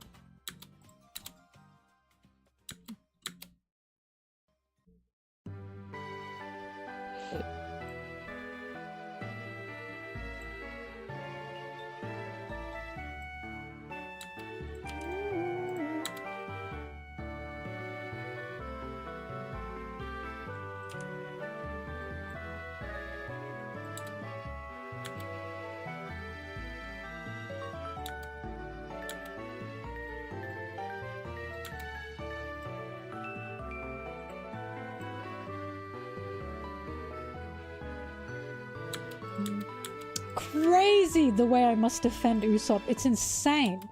It's just insane because I see exactly what Usopp is supposed to be within the Straw Hats, and so many people say, nah, I don't want him to be that actually. Too bad! Like, too bad!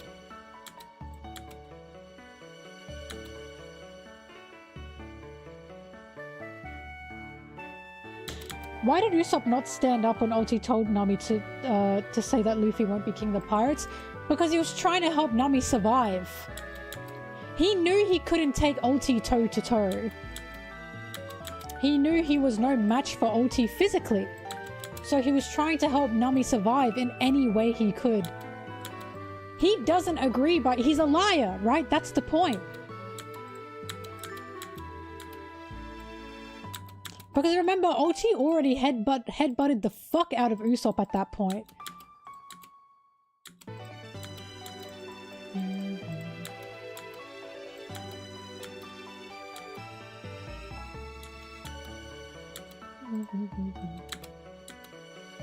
But yeah, Usopp, I hate that because so many people take that scene so poorly. When Usopp's like, Nami, you're gonna have to say it. Because so many people are like, oh boo, Usopp is literally trying to help his crewmate live. Live! In the way he knows how. And people are looking at Usopp going, boo. He just got his fucking skull shattered. Like, he's trying to help Nami survive. Especially when, after that, he said to the samurai, I will cling to life with snot dripping down my nose. It all connects.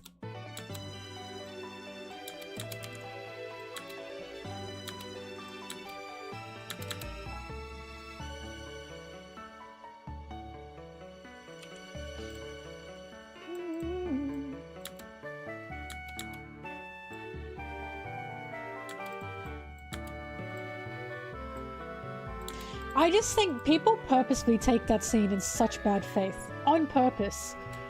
That's what frustrates me, because so many people try and turn to Usopp and go, oh my god, Usopp, how could you say that?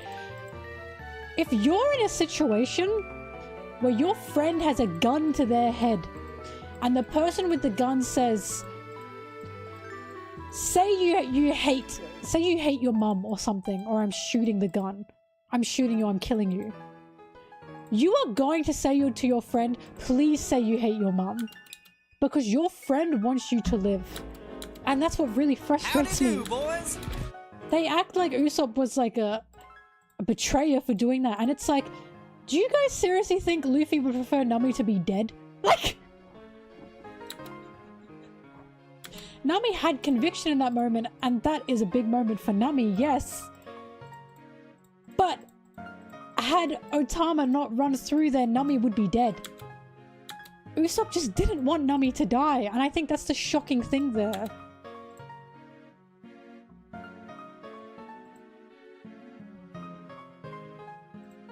Oh, they get mad at him for selling Otoko the oil. When where he was selling that oil was in the super mega rich flower capital to try and recruit samurai. And that's insane, because it's like, how the fuck was Usopp meant to know A, this little girl was poor from the outer kingdom, B, that little girl's dad would die in front of her and she'd try and use the oil. Even when Usopp was like, oh my god, Otoko, no. They act like Usopp was like, haha, she fell for it, idiot. Is Usopp omnipotent? Like, that's insane.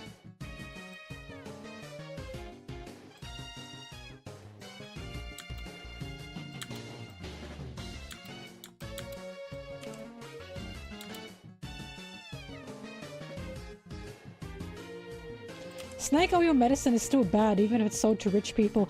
In the flower capital that was overrun with Kaido's guys and Orochi's guys. No! Usopp was literally selling snake oil to people that they were supposed to be against.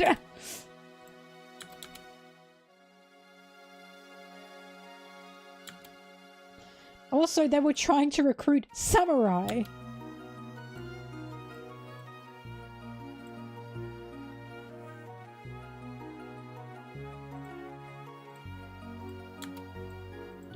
No, my argument is it's not Usopp's fault that Otama fell for it. My argument is, it's not Usopp's fault that he didn't know who the fuck Otoko was. It's Otoko, by the way. He was selling in the mega rich flower capital. Majority of people in the mega rich flower capital do not have dying fathers. He was literally selling in a place to recruit samurai.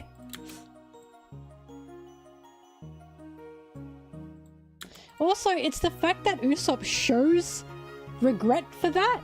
Like, he feels bad for that, and people still go, ew, Usopp. They act like Usopp was like, wah-ha, bah-ha-ha, and it's like, bro, Usopp was like, oh god. Because he didn't know this would fucking happen.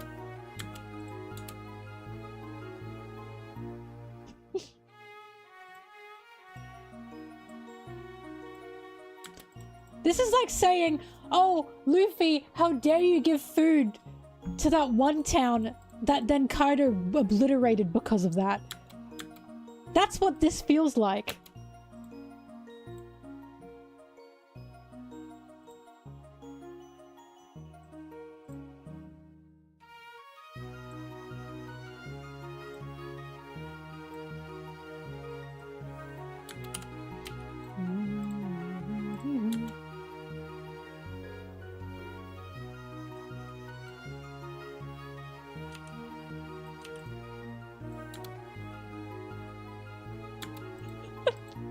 I cannot believe Usopp didn't stop Leloucia. Bro, Usopp didn't stop 9/11.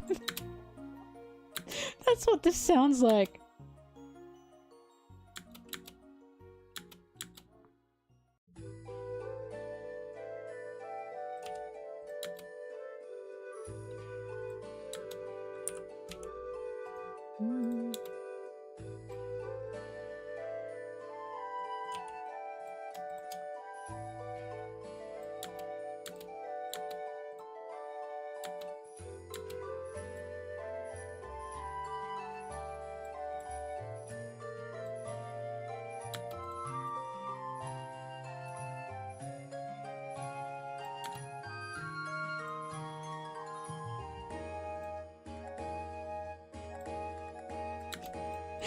I don't know. You guys are acting like Usopp was selling poison gas to a child. It was oil, bro. Like, this is what also gets me. No one would have given a shit about that oil if Otoko didn't have that dad that was dying. It's literally not the cruelest fate in the world to sell oil to a child. But because of what happened afterwards is why people are like, oh my god, Usopp, which again, Usopp was like, oh fuck.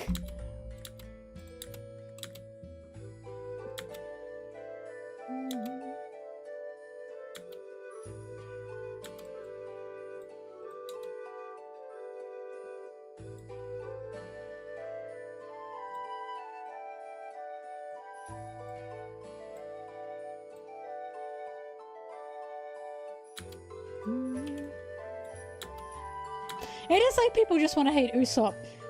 Because as we keep saying, he was doing it to recruit samurai.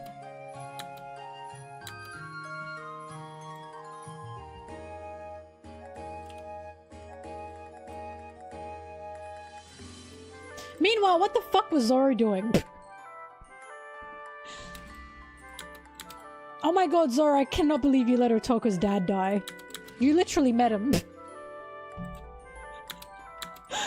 At least Usopp was doing something as part of the community. What was Zoro doing?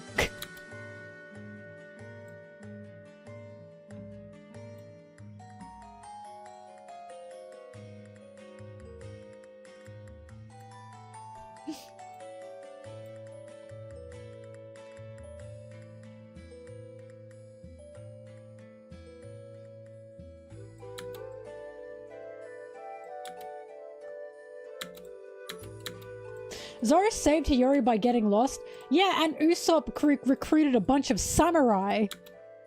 Which is what Zoro was supposed to be doing. Even Luffy said, I bet Zoro's not doing shit. And he was right! And he was right!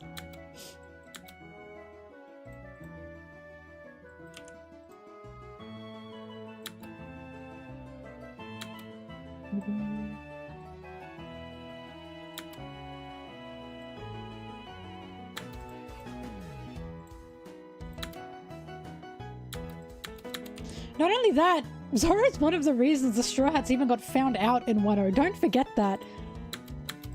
Luffy and Zoro together caused that whole debacle. It's just crazy. Usopp was just doing his job to recruit samurai and he's the bad one. And it's like, what the fuck?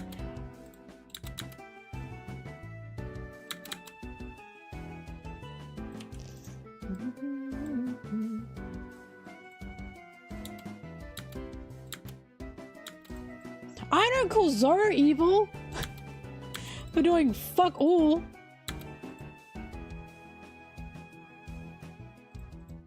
This reminds me of that Rick and Morty bit when Rick is like, Summer, he's the devil. And Summer goes, so what? And they both go, so what? And Summer says, at least he's active in the community. That's what I feel like with Usopp. At least Usopp was active in the plan. At least he recruited samurai.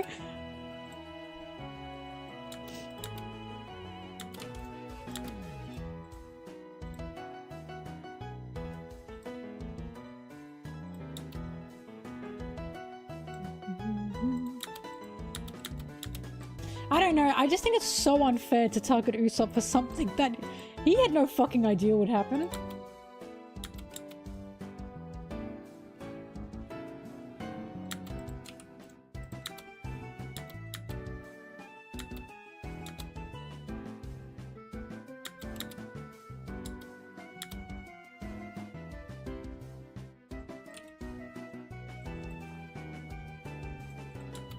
It's just the fact, I'm sorry, it's the fact that what Luffy and Zoro did got that town fucking massacred. Because Luffy and Zoro fed that town. And no one turns to Luffy and Zoro and goes, Luffy, Zoro, how could you do that? But everyone's like, oh my god, Usopp, how dare you sell toad oil to a little girl whose dad died. By the way, You didn't know that was gonna happen. That's what gets me, and it's like, hang on. What is with this double standard here? What is with this double standard? La la la la la la la la.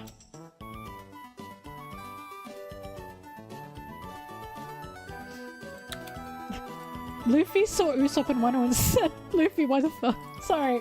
And said, Usopp, why the fuck are you green?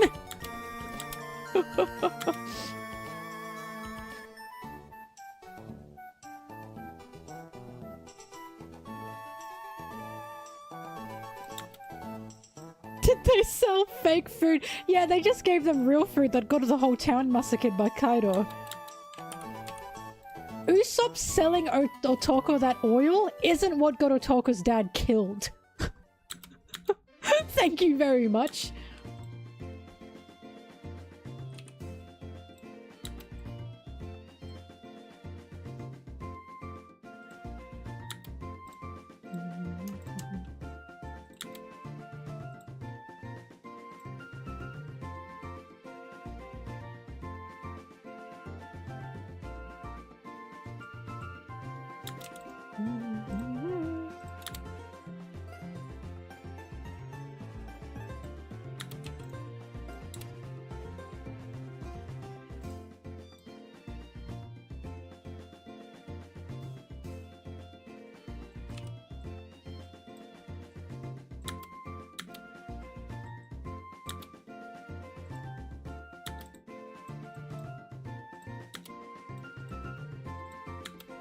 Chad selling toad oil to recruit samurai versus Virgin gambling, drinking, and being caught to then out the Straw Hats.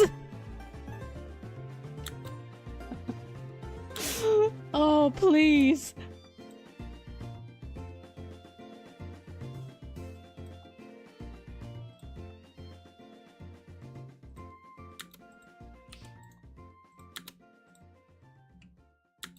By the way, Wano is one of the things that makes me laugh when people say, oh, Zoro should be the first mate because he's the one all the Straw Hats listen to when Luffy's not around. He's the one that's like in charge when Luffy's not around. Wano is one of the things where I'm like, are you serious? Are you serious? Fucking no one listens to Zoro. Unless there's a second opinion that's backing up Zoro, no one's listening. It's just insane, and it's like Law and Kinemon were the two in charge in Wano, not Zoro. Zoro was doing so much of nothing that even Luffy was like, I bet Zoro's not doing anything. He said, I bet Zoro's not any help at all. Luffy said that. And he's right! Bro was gambling, drinking, and getting kidnapped and caught.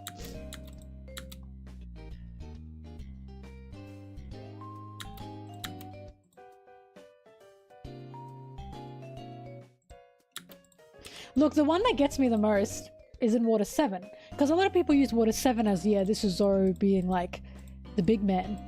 And what gets me is when Zoro pulled Luffy back and said, no, no, you can't go get Usopp back. And all of the Straw Hats were like angry at Zoro. They were against him. And they were like, oh my god, how could you say this? And it was only when Sanji said, actually Zoro is right, that the Straw Hats went, okay, he's right. Like, I'm sorry, can we think about this? They work together. The Straw Hats don't immediately listen to Zoro when there's no one else to listen to. They listen to multiple people. They need second opinions. Which is what drives me nuts. Like, no one listened to Zoro in that moment until Sanji said, no, well, he's right though. Like, that's what gets me so bad.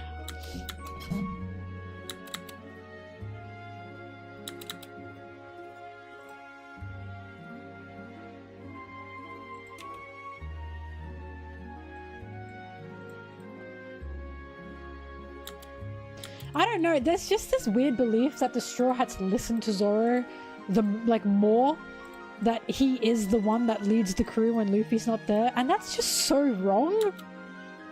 It's just bizarre. Like, I don't know where this idea comes from.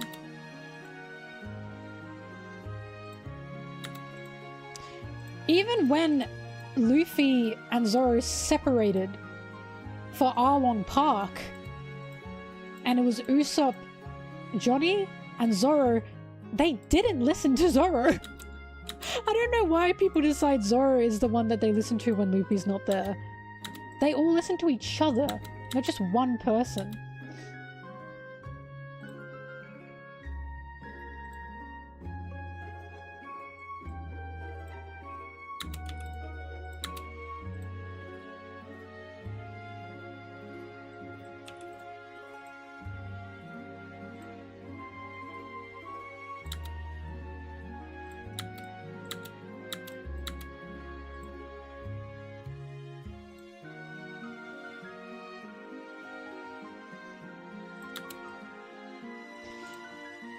Alright, I gotta piss so bad. I'll be back.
I'm back.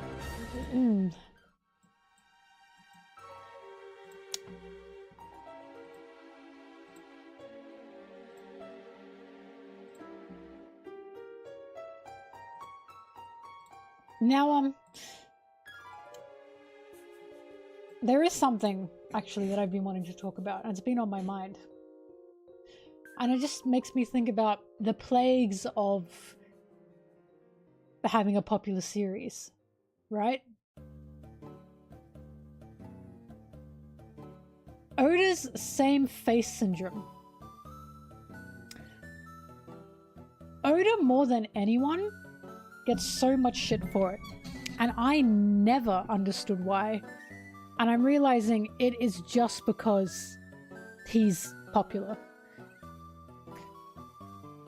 90% of artists have same face syndrome. Majority of them have it. Dragon Ball is the biggest example that I can definitely think of. Those are just all different Gokus. They're either Vegeta or Goku. Those are the two faces. I even remember when I started Dragon Ball, I sometimes had no idea which one was Goku. From up close.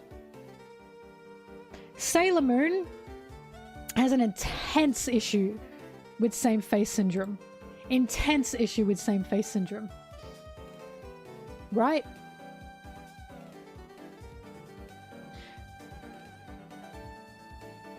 And Mob Psycho, I think of as well. Same face syndrome. Tons of artists have it. And the reason they have it is because that's just the face they know how to draw. Right?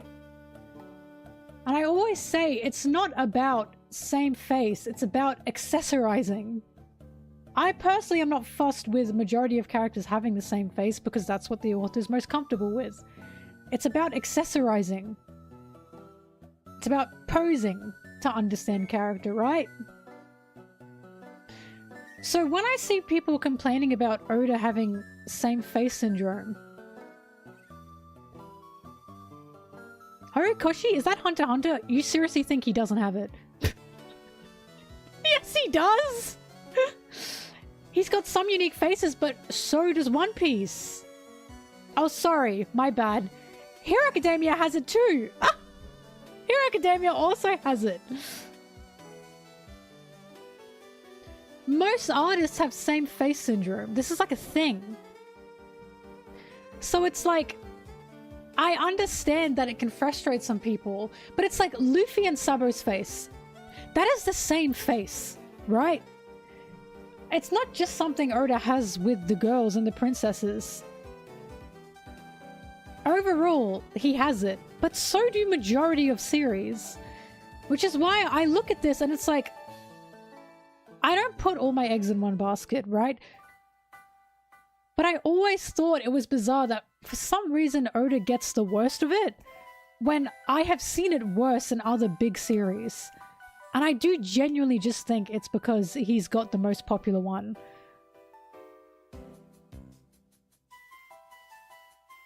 The biggest issue Oda does have is the body types with women. That's definitely the biggest issue he has. That I can agree with. I would definitely like to see more variations of women body types. But the faces, it's like, everyone has this. Like, everyone has this. In my opinion, Sailor Moon's same face syndrome is so much worse than Oda's. Dragon Ball's is so much worse than Oda's.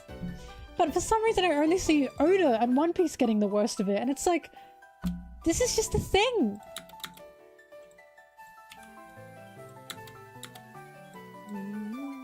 It's just something I think about because I'm like, I don't know why he gets the brunt of it.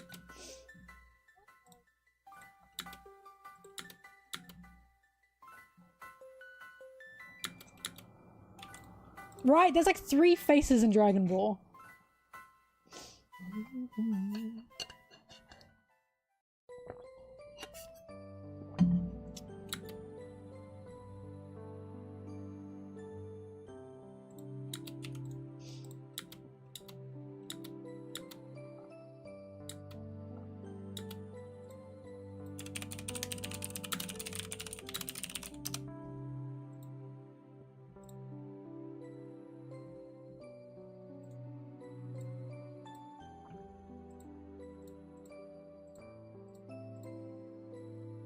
Dragon Ball doesn't have same face syndrome in the manga.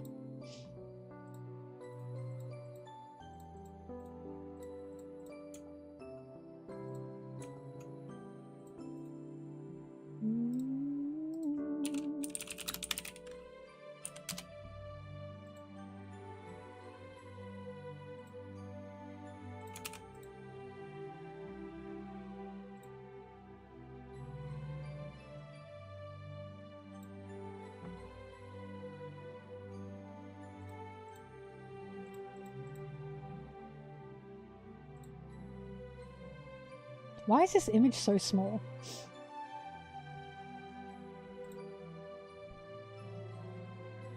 You're gonna have to be more honest with yourself, mate. You're really gonna have to be more honest with yourself.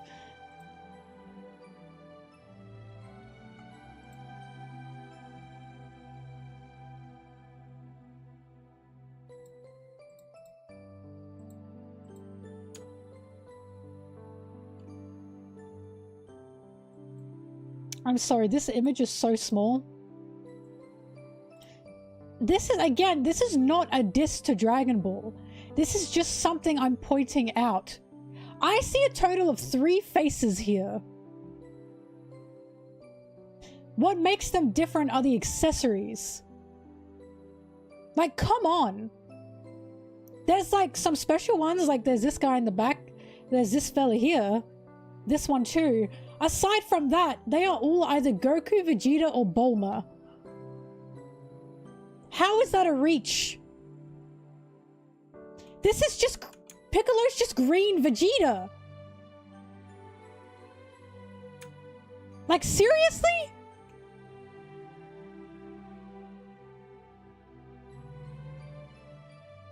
This is not me dissing Dragon Ball. I have big respect for Dragon Ball. This is me saying... Same face syndrome is a thing nearly every artist has, because it's the face that they are familiar with and more comfortable with. And it's about accessorizing.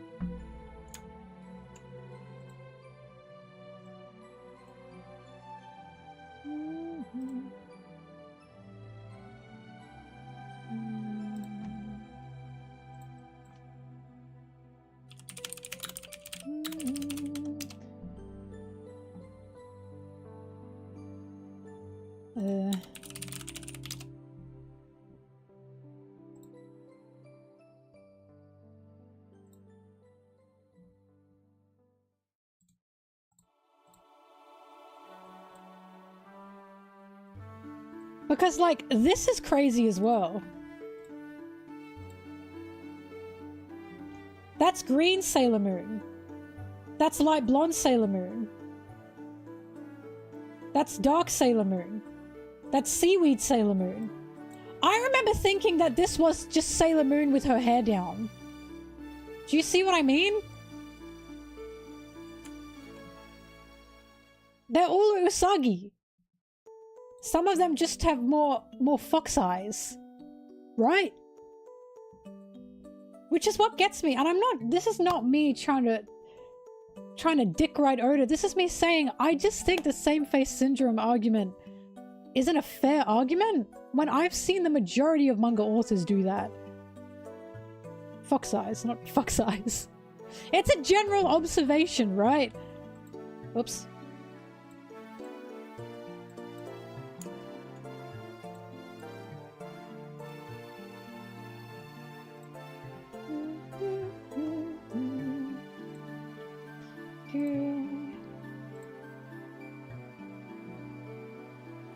But I'm of the opinion there's nothing wrong with same face syndrome, especially if you have multiple characters. It's about accessorizing around the face.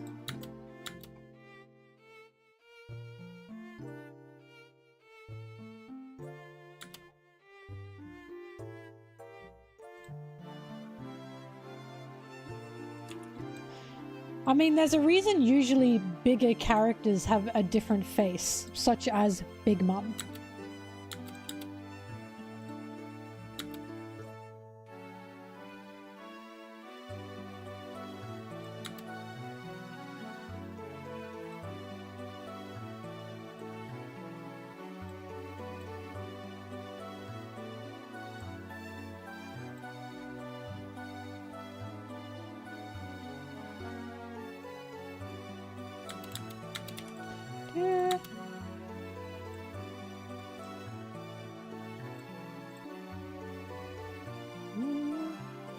Mob Psycho's pretty bad with it, but that's understandable.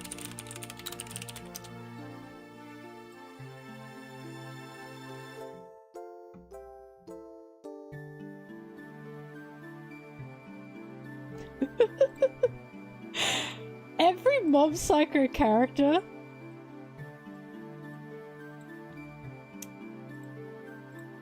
looks like this.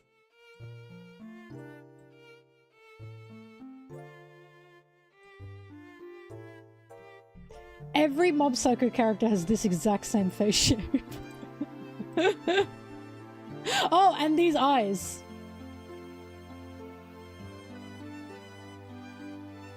That's it. That's Mob Psycho. And that's fine. Sometimes the hair's like this, and that's Ritsu.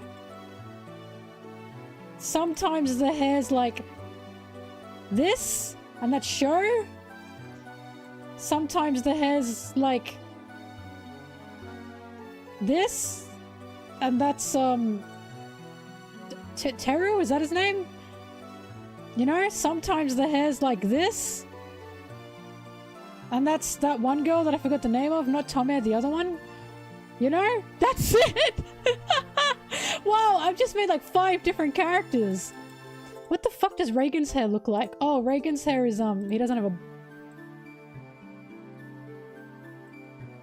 Hang on, I need a reference for Reagan. Whoa, I've just made Reagan!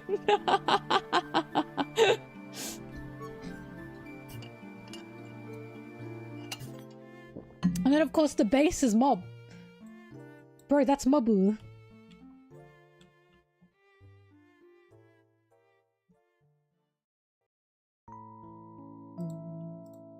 And again, that's fine. It's fine.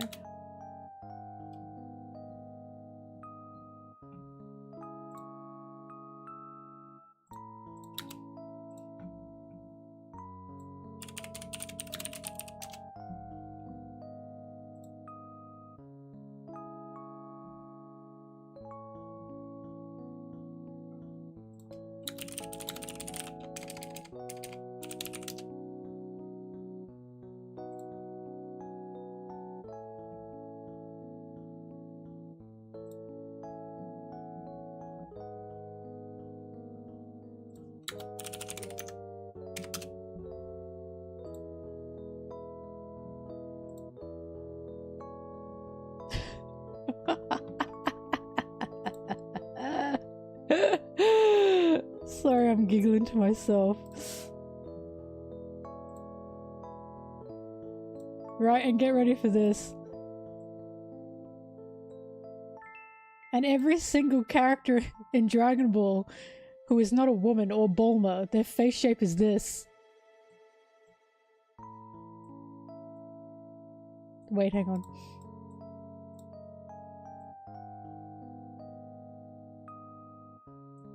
It's sharper than that. It's sharper than that. But you know what I'm getting at, right?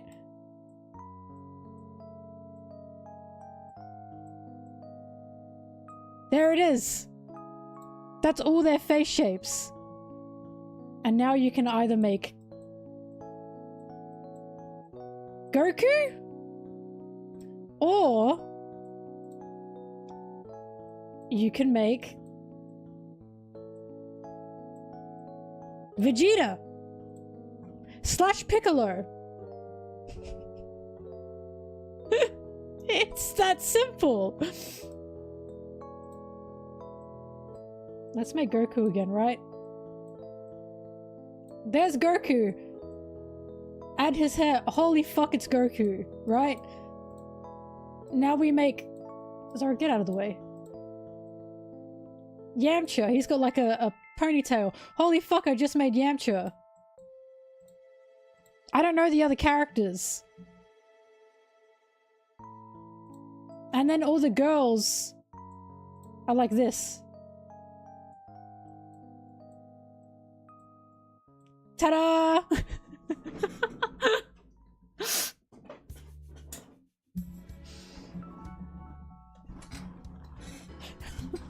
Toriyama, I love you. I love you, Toriyama. But I'm proving my point. Alright, let's do One Piece. Hang on, I gotta have a look.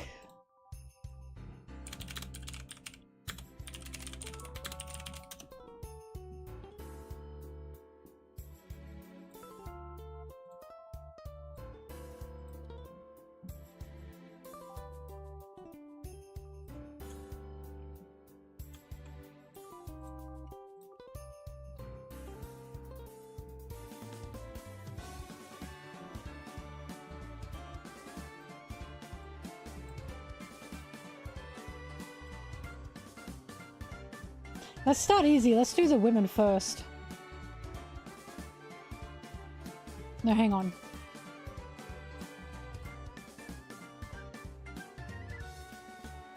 The way I could be doing this in Photoshop and I'm not. Alright, so let's make Nami.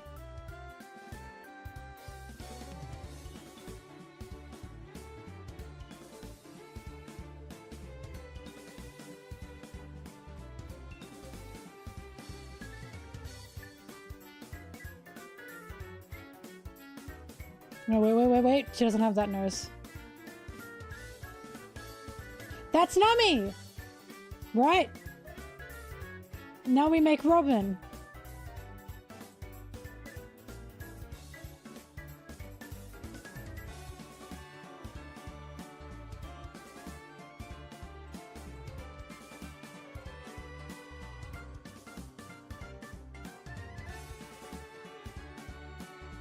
That's Robin! There you go! Oh wait, how could I forget? Circle, circle, X. Yeah! Yeah! Calm down, boys. Keep it in your pants, everyone. What else is there? Let's see, we can do Luffy. Luffy's so round.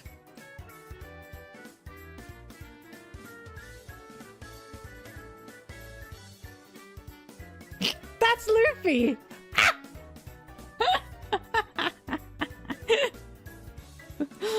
Yeah. And then that Luffy's kind of the only one with this round of a face. Well, Usopp as well actually is pretty round.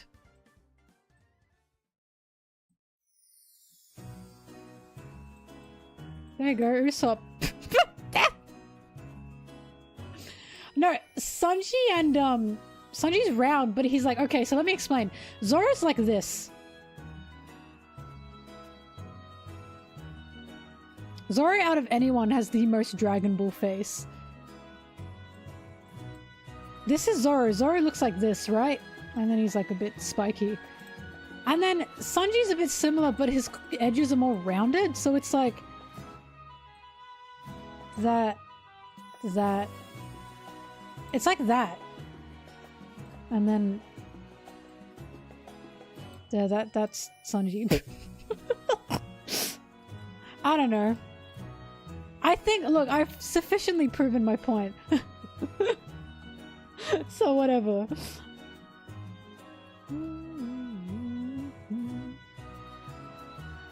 I gotta be a mangaka. Someone set up the top. I'm good, thanks.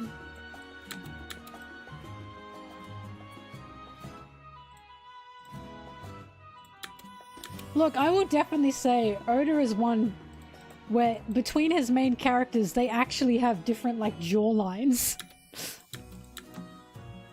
There's like 3 jaw lines in total, but they're different.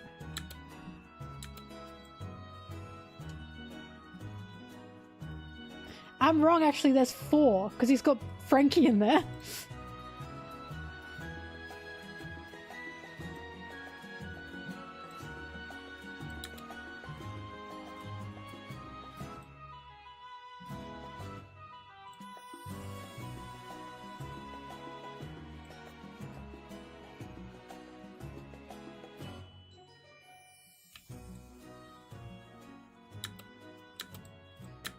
But yeah, no, I'm not dissing any of the artists, of course. Especially not Toriyama. But that's just my point. It's just everyone's got a bit of same face syndrome. It's not bad.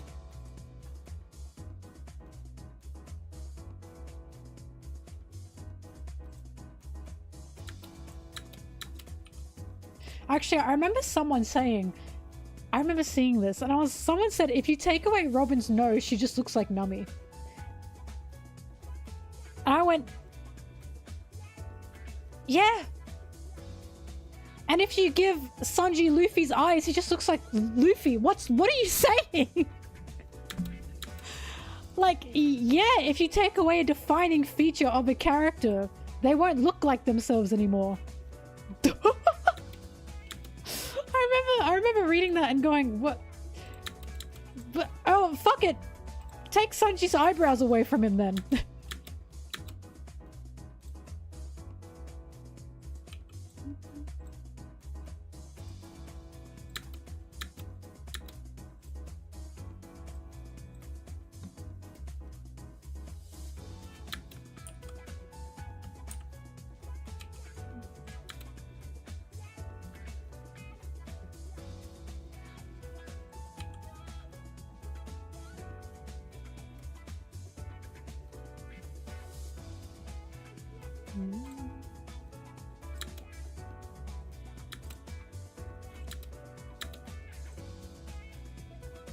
Look, in my opinion, the biggest criticism of Oda's art that is deserved is that he draws all the women with very similar body types.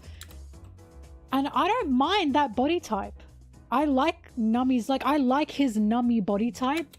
It's just, yes, there should be different ones. Like, I do agree with that.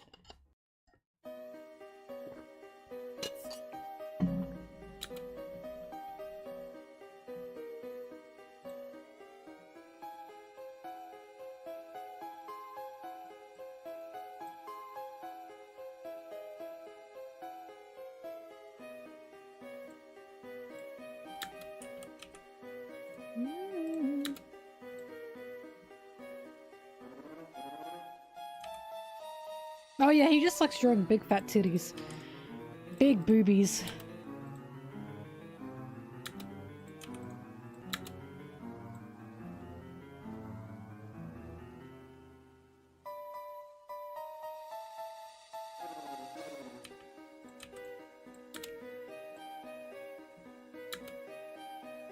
No! Amazon Lily had different body types. I remember that very well.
Well, this is what I was gonna say. Oda also does have a singular body type for men as well.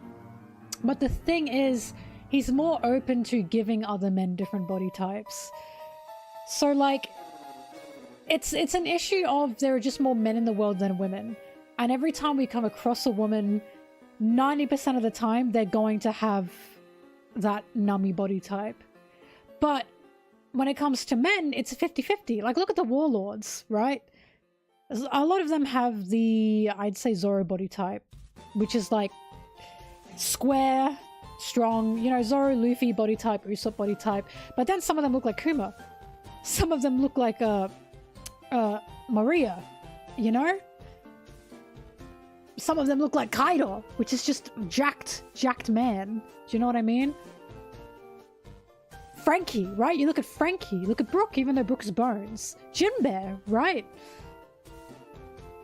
Because that's the thing, a lot of the fishermen, islands girls, still had the Nami body type, and they were fishmen.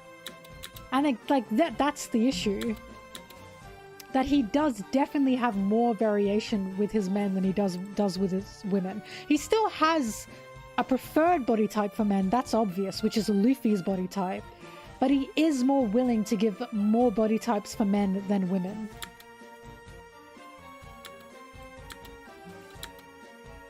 I don't think this is like the worst offense, by the way. This isn't something that's made me go, oh! It's just something that's made me go, yeah, you know what I mean? Oops.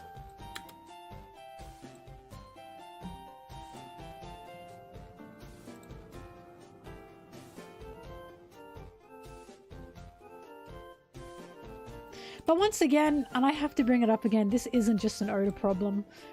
I once again have to bring up Sailor Moon. Every single one of those ladies has the exact same body. All of them. And again, same with Dragon Ball. It's just a thing. Hero Academia also has the same problem. Where nearly all the women have the same body type. Or a lot of the characters point blank.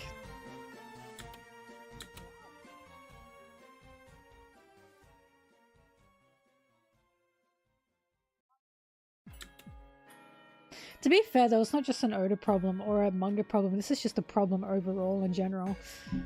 Overall, artists are unwilling to give women more body types than they are men. Because there's a mold that we have to fit, not in the same way men have to fit. That's just facts of patriarchy. Like it's always been an issue point blank.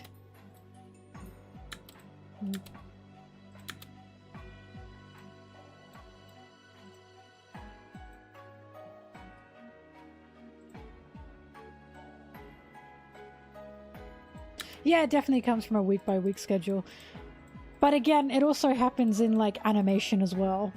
In a lot of animation, everyone has the same body type. Because everyone... You gotta draw how many fucking frames? The only real time, in my opinion, that you can... I mean, even in fucking Sonic the Hedgehog. Nearly every character in Sonic the Hedgehog looks like Sonic the Hedgehog. You know what I mean?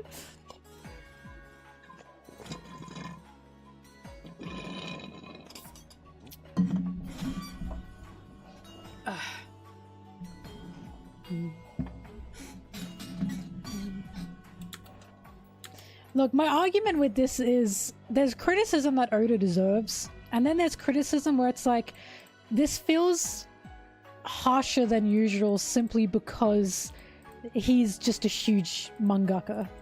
He's a huge author with a huge series, even though tons of other series, including series that people like, do the same thing. I remember watching a video that was like talking about My Hero Academia and how it treats women.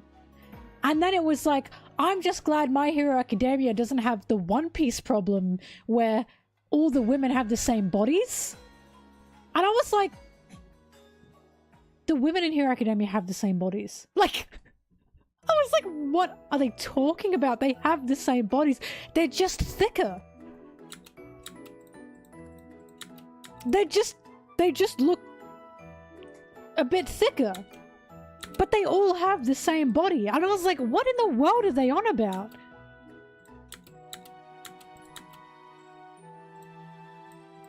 I felt like, you know the gif with the monkey? I felt like that. I was like, what?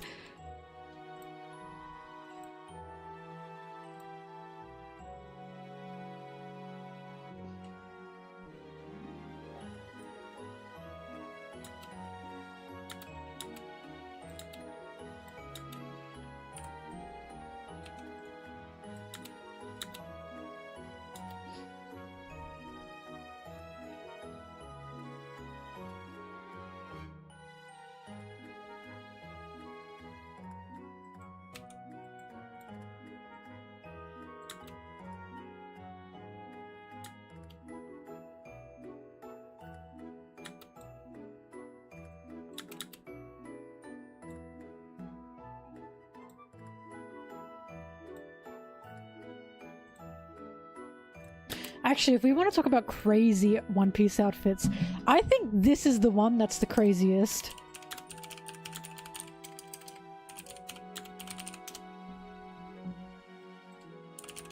I'm gonna get a photo of her. This is for sure the craziest one. I do not know what Oda was on. He was feeling it when he made this gal. Bello Betty.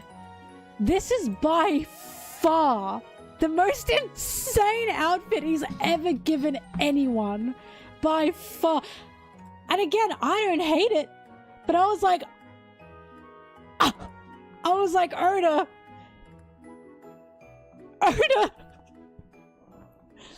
If he drew anyone with one hand, it was this. This was crazy. I feel Oda drew this. You know what I mean? Like, something happened to him. The full moon was out. You know what I mean? It was out. He was sweating when he was making her.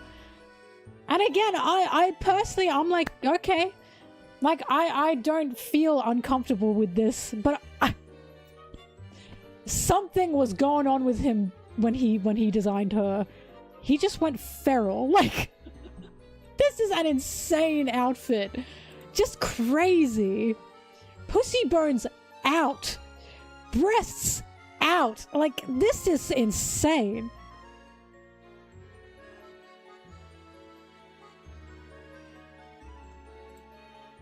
I've never seen him design anything like this ever again. Ever.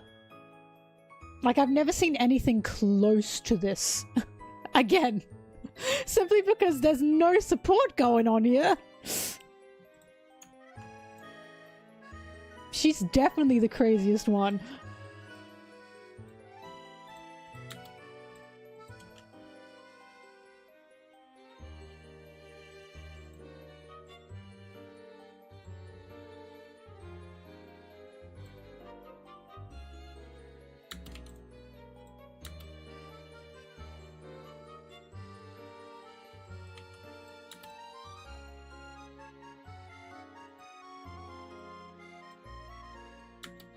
Look, I've always said, when it comes to Oda, the reason we have characters like Nami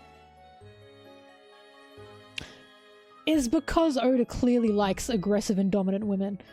It's very clear. Like, it's so obvious. And I've always said, listen, if this is how we get, like, women who are just, like, violent and aggressive, I'll take it. I'll take it. I'll take it. If that's what he likes and that's how we get it, I'll take it. I'll take it.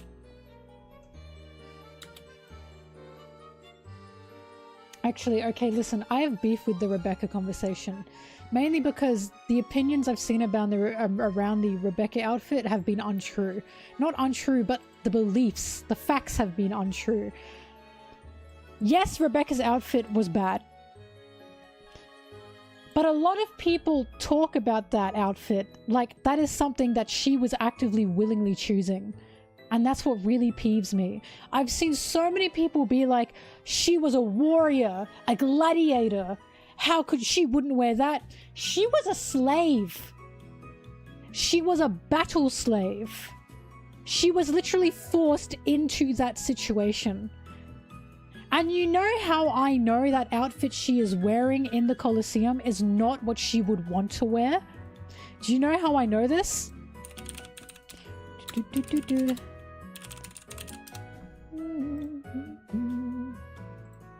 Let me show you how I know this. Because we cut back to Rebecca during the Vegapunk speech. I'm so sorry, I don't know why this has been AI upscaled. And look what she's wearing. A regular black top. When she's freed from under Doflamingo, she's wearing a fully covered frilly dress. Which was her choice, because she's not a slave anymore. So, you can be uncomfortable with Rebecca's outfit. Of course you can. And I'm not even, like, defending Oda for that, because I think that was still a bit weird. But what frustrates me is people acting like Rebecca was in a situation where, oh my god, this doesn't make sense. It makes perfect fucking sense. She was a slave. She was literally in that Colosseum to be embarrassed. Every day of her life. She was being tortured. Of course Doffy is not giving her full armor. He wants her to suffer in there. He wants her to die. I always thought the outfit that Rebecca wore in the Colosseum was supposed to resemble Princess Leia's slave outfit. Because they look exactly the same, and then they're in the exact same situation. They are both slaves. People totally forget Rebecca didn't want to fight. She wasn't there by choice. She was literally a slave forcing to fight in this Colosseum with the others. And it was really frustrating because I saw so many wrong facts about that. Where it's like, she's a warrior. Bitch, she doesn't want to be. That's the point.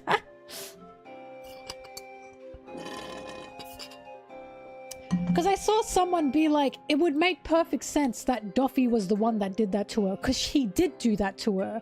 He literally forced her there to embarrass her. And then someone said, Doffy wouldn't do that.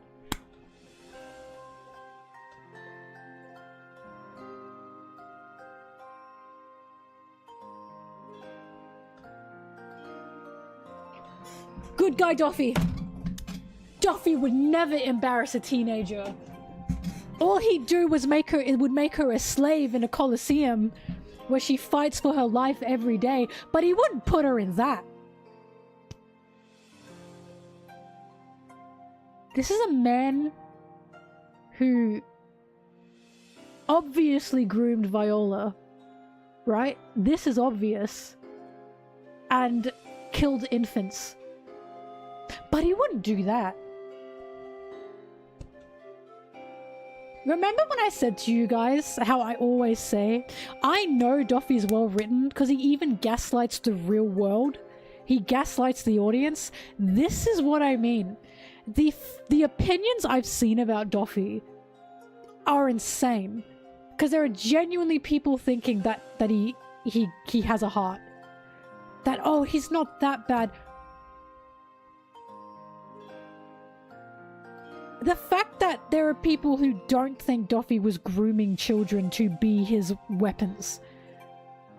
He's just a nice guy. Oh, I'm sorry, I cannot believe it. I cannot believe it. Doffy is way too good. Like, he's so well written that people genuinely think this man has a heart, and I just cannot believe it.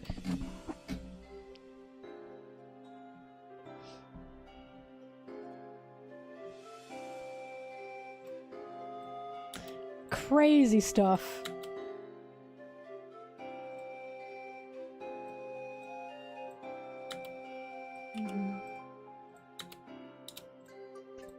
Look, the worst opinions I've ever seen is like people shaming Viola for having been with Doffy. And they're like, oh, Doffy literally killed her family, took over a kingdom, and she got with Doffy. Your frontal lobe. Please use that. I'm begging you to use that. Holy fuck. Actually insane. When we literally have scenes of Viola telling Sanji, I'm fucking terrified of him. I don't want to be in this family. Literally saying how much she hates this man. Her choice was either die, be murdered by Doffy, or be beneath Doffy. How fucking crazy is that? Which is why this scene when Sanji says, I'll always believe a woman's tears, is so much to Viola. Because her tears were real. She was hurting. She was in pain. She did hate where she was. She hated her life. She was being tortured every day. And Sanji believed those tears, and that's why Viola fell for Sanji. Because he believed her. He believed she needed help, and he was right. Like, actually insane. Frontal lobe, my guy. Frontal lobe. Please use it.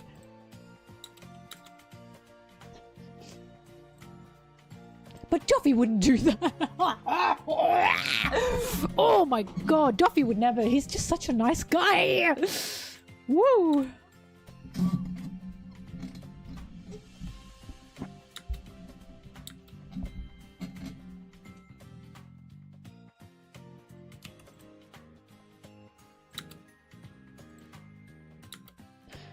Did Viola make a deal? I also don't remember this, but I just know that Doffy wanted Viola because of her devil fruit power.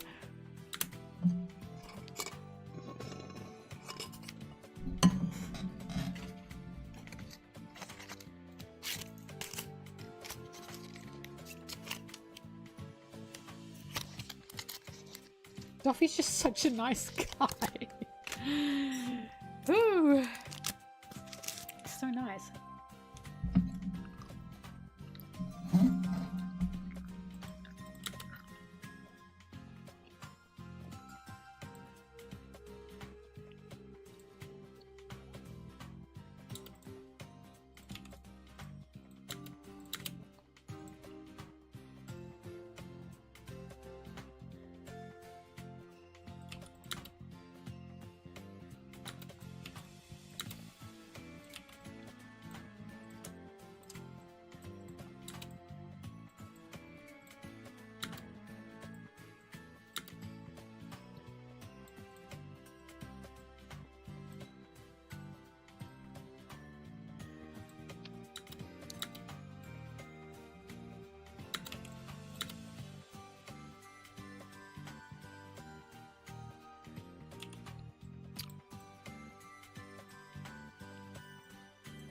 I hate gum. I'm chewing it now, and I keep thinking, don't swallow it, don't swallow it, don't swallow it. I can't chew gum in peace.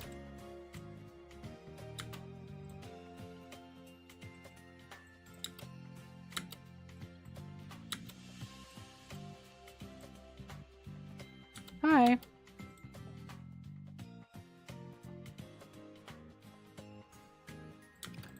But Duffy saved Baby 5! Duffy saved Baby 5 because he loves her! He truly cares about her!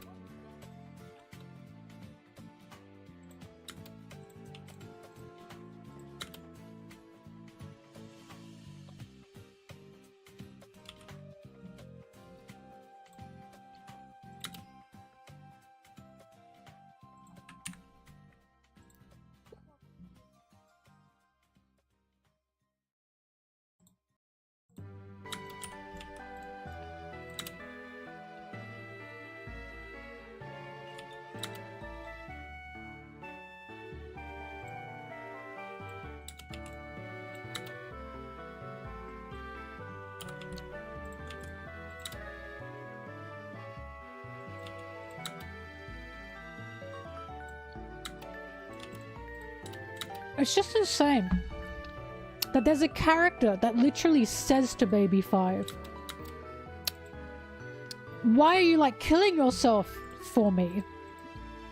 Why would you do anything for someone to the point you'd kill yourself? And then Baby 5 is like, oh, because I thought this is what I'd be useful for. And he says, yeah, I guess you were never taught to not think that. Sigh. Thank you.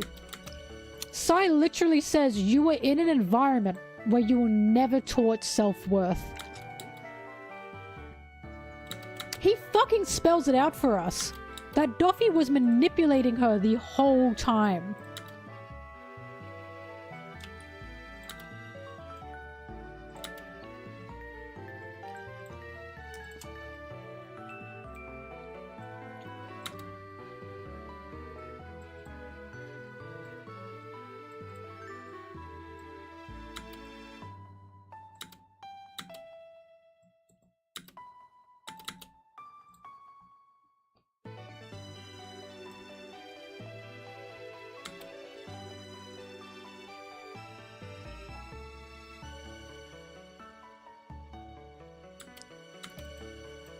Rebecca wasn't... I remember at first also being iffy with Rebecca because I didn't like that she was a warrior and a gladiator and she seemed so... And I was like, ugh. Until I realized, oh, she's a slave and she doesn't want to fight. Funny that.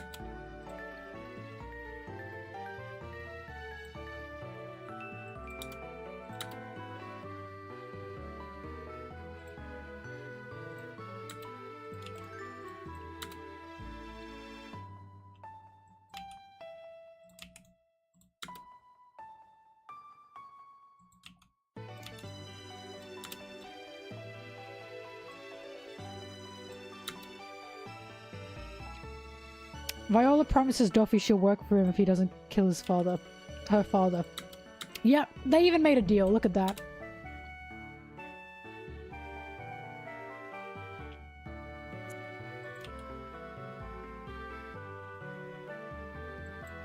No, Rebecca never went to the Colosseum herself. There's even a scene where they're like, we have been trapped here. We've been trapped here and we're forced to fight nearly every day.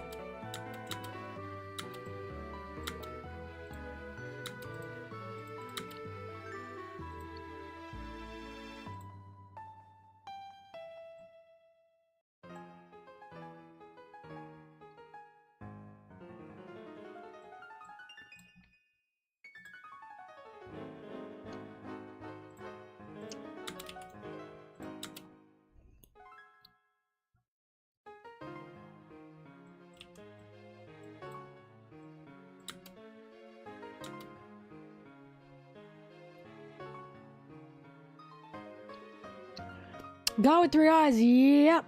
Exactly it. That's exactly why I get so frustrated when people say, that person can't be on the crew, they're not strong enough. Luffy isn't fucking Blackbeard. He's not Doffy either. He's never going to gather a crew for their strength. He gathers a crew because he loves them.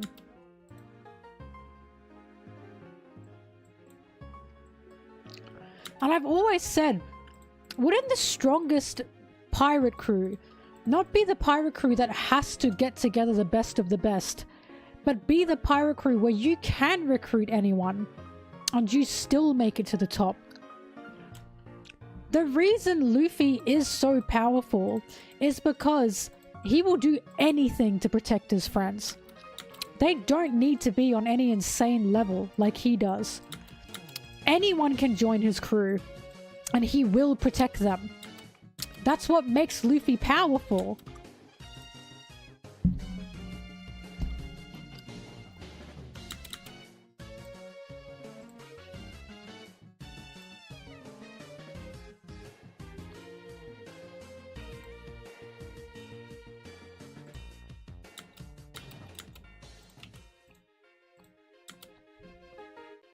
I love Granny's powdered milk, by the way. I love that name. That is such a fantastic name.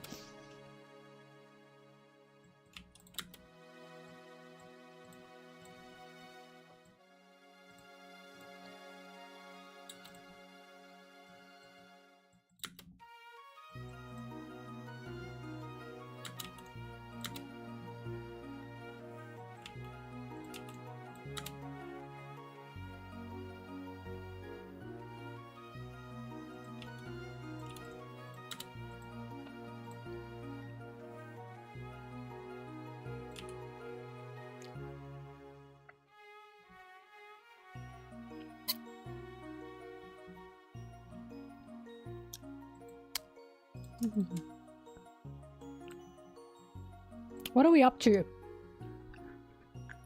Oh, so many people thought Pudding was going to join the Straw Hats in Whole Cake Island.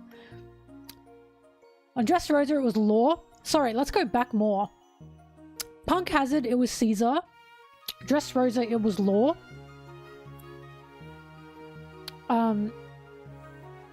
Zoe, it was Carrot. Whole Cake Island, it was Pudding and Carrot. Wano, it was Yamato and still Carrot. Egghead, it was Bonnie / Vegapunk, specifically Lilith. Elbaf, Loki. I've played these games before. I'm sick of this. Rebecca How does this keep happening? How does this keep happening? I've played these games before. I'm a VV head, but that's because VV makes the most sense.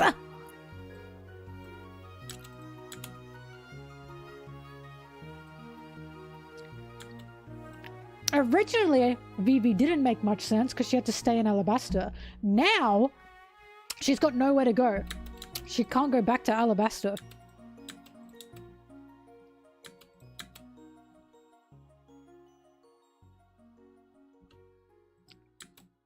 Buggy for Straw Hat.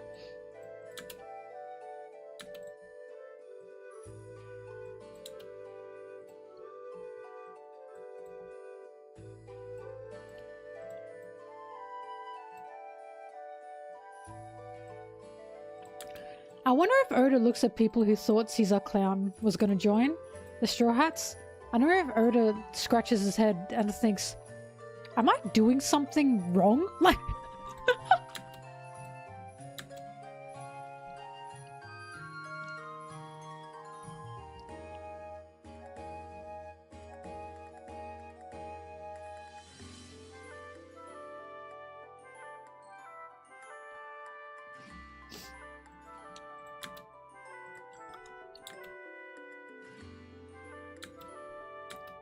I also ship Nami and Vivi. What the hell?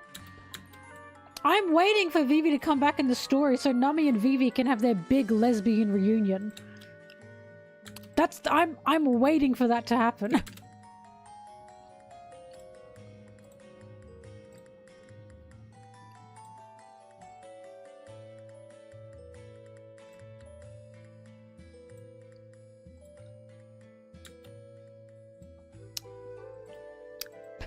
Mods, ban Soulflake. Get rid of them. Remove them from my site. Send them to the dungeon.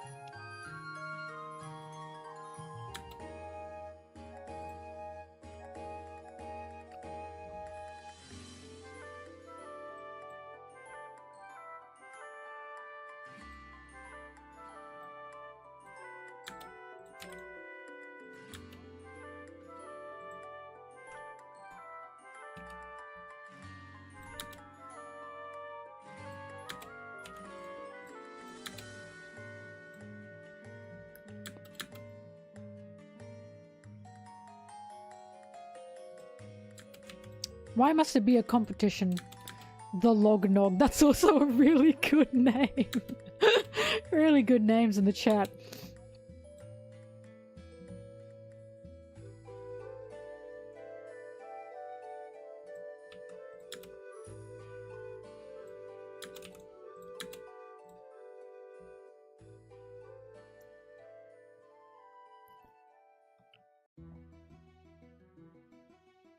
What do you mean Sanji can't get them? Bro, every mermaid in Fishman Island thought he was adorable. Thinking Sanji can't get women is false. He literally gets women by being fucking goofy. The mermaids of Fishman Island liked him. Viola liked him. Pudding liked him. The Lass and Wano liked him. These are lies.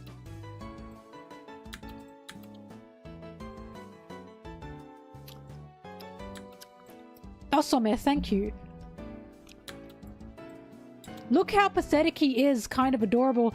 Yeah, and that... Don't get me wrong, Sanji is the bitch.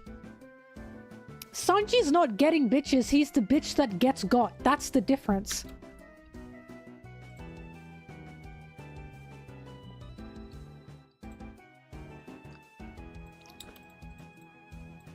Sanji just doesn't want to collect women.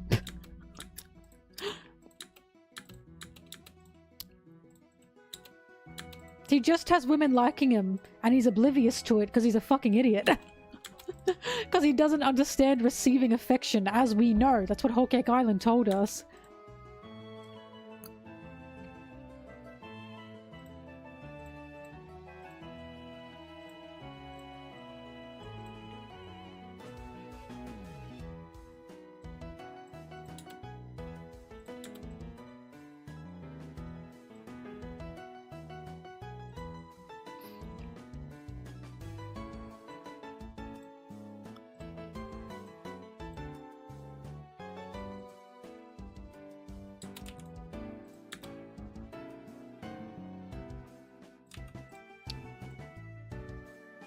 But yeah, Sanji doesn't get women. Not because he doesn't want to get them. He wants to be got by them.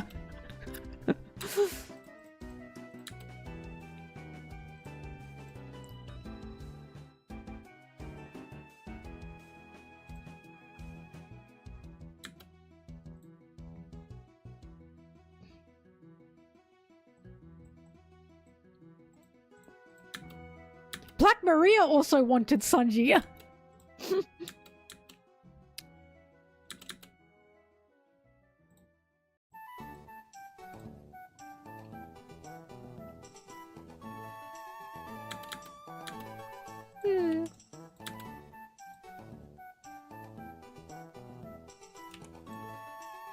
I'm so glad you see the light.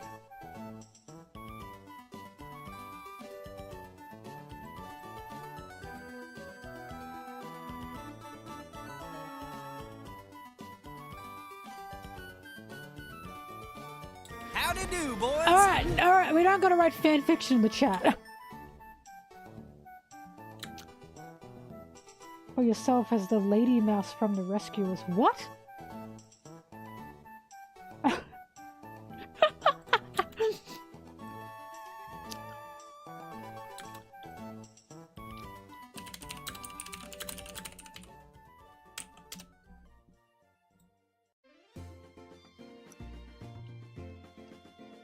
I see. Chat, I have a question. I have a question.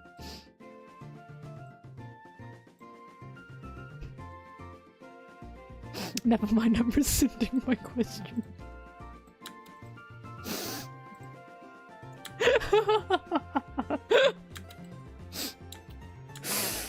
Never mind. No.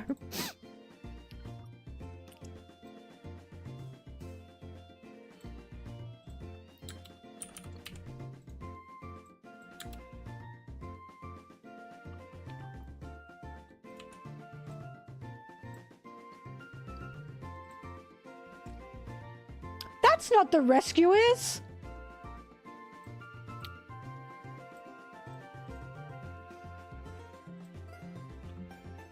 This is what Nino's seeing.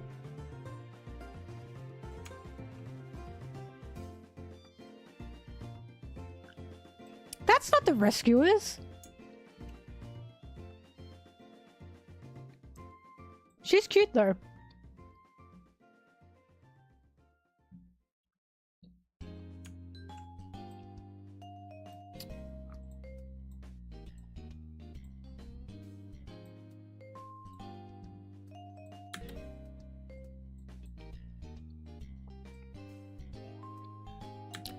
Rescue Rangers?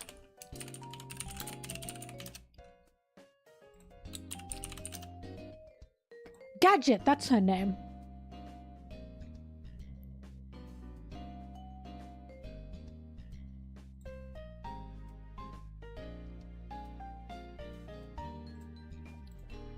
Alright, I'll ask it with this one.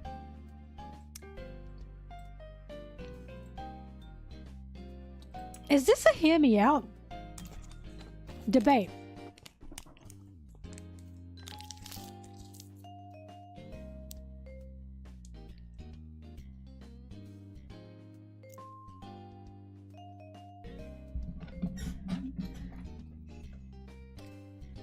I don't think this is a hear me out either. She's far too humanoid.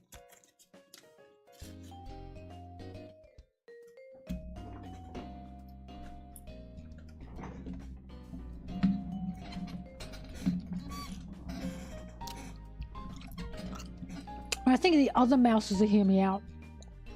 I don't think this one is.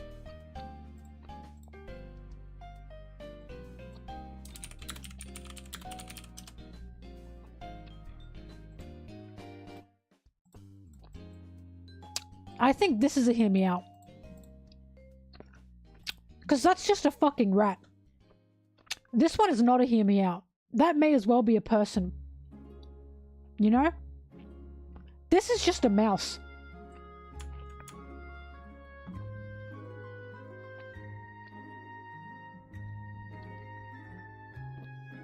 Right, that's just a mouse.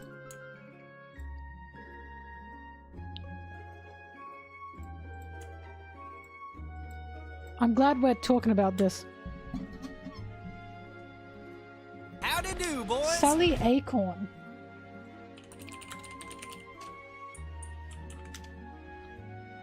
No, she's not a hear me out. No fucking way. let me make this clear for you.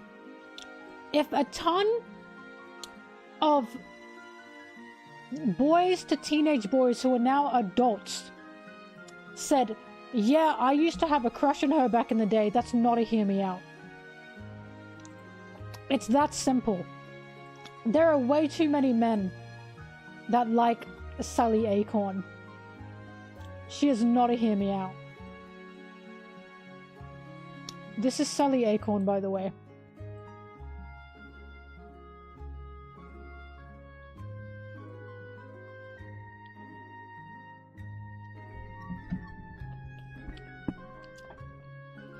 I'll give you a hear me out.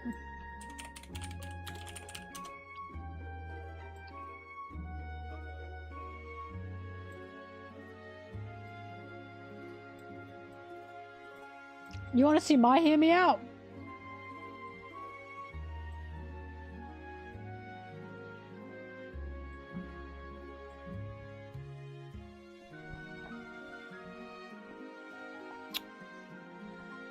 That's a hear me out.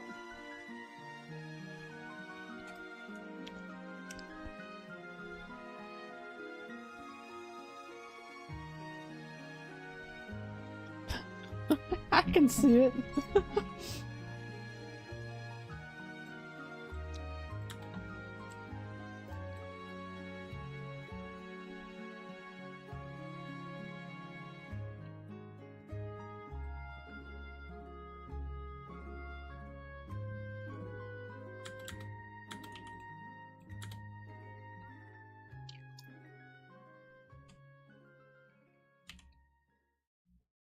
Bambi's dad makes sense. Have you seen him? He has aura. It's similar to Spirit the horse.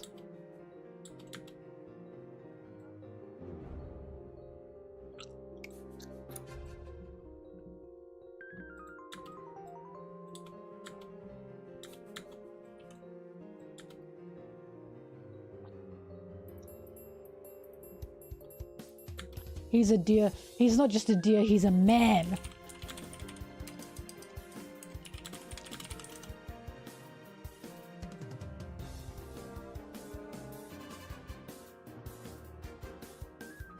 This is like saying Scar is just a lion. You're joshing me.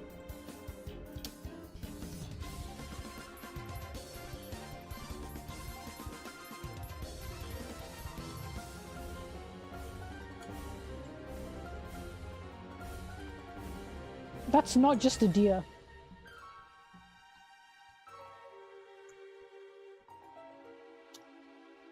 Don't fool me. That doesn't make sense to you? Makes sense to me.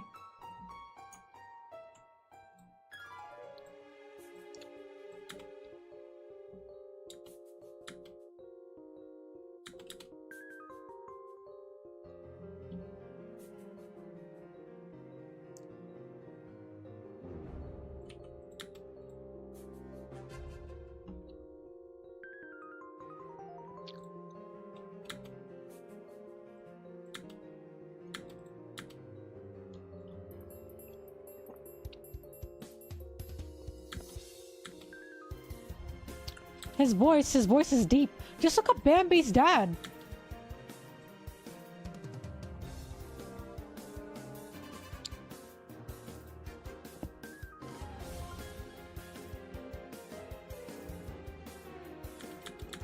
I think Zoro should be a hear me out. Why? Because he only watches once a week. Are you kidding me?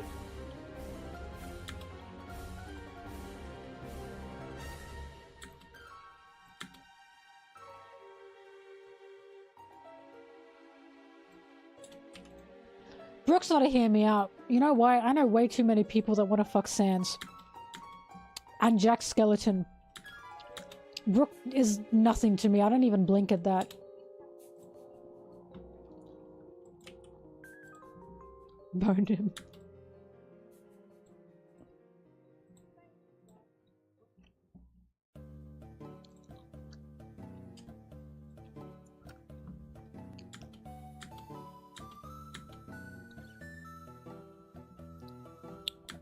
Date someone in One Piece. Vivi. I like Nami, but I wouldn't vibe well with Nami. We're too similar, her and I. But I love Vivi.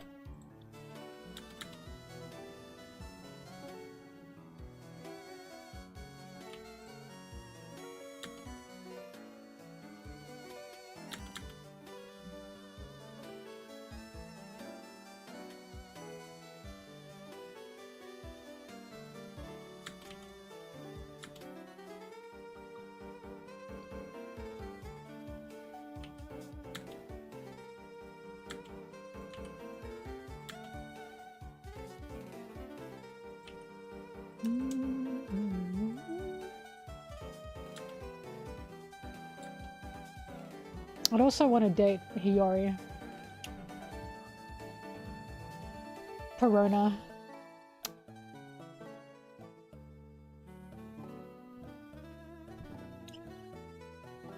That squirrel nurse. Tristan. From the Minx. Hibari.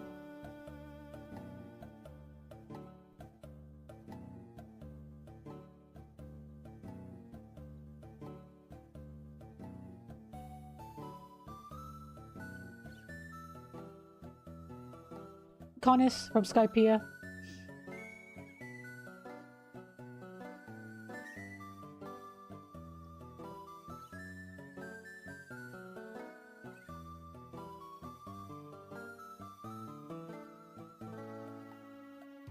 I'm going through the arcs in my head.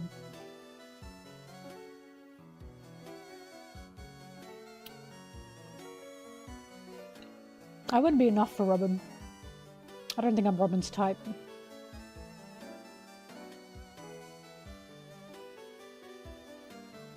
Oh, Viola, for sure. For sure.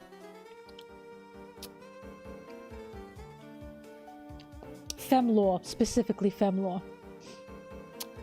It has to be Femlore.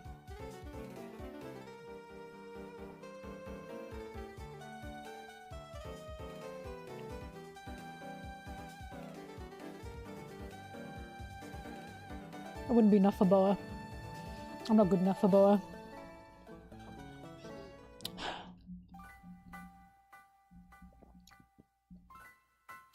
I think Hiyori and Vivi are probably the biggest ones. I see the YouTube chat.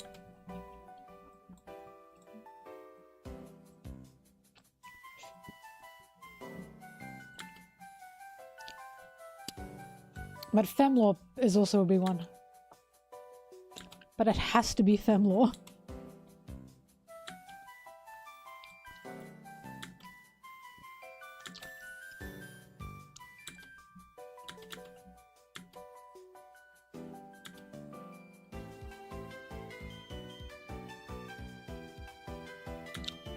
Fem Shanks, yuck! No, maybe Fem Shamrock. Scratching my head.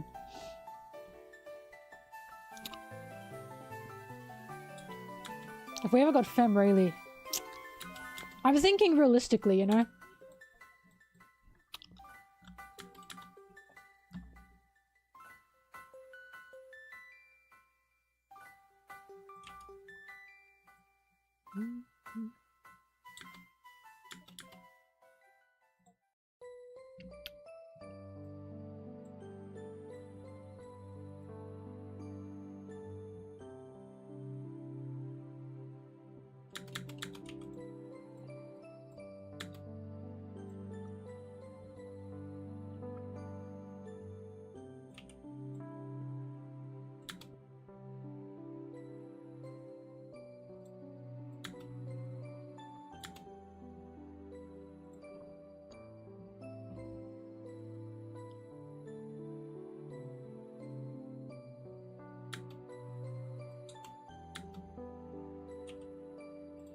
Shanks just doesn't shower.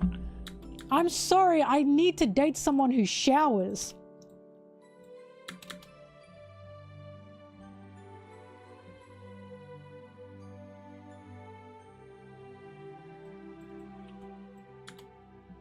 Why? Do you not shower? Why are you asking this?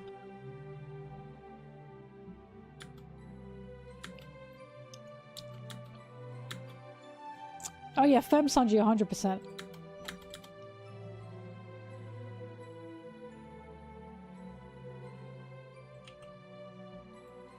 Rayleigh's special. It's not fair because Rayleigh lost his fucking soulmate. I think he's allowed to be a bit drunk and depressed. I don't know why the hell Shanks is weeping. You lost the clown, buddy.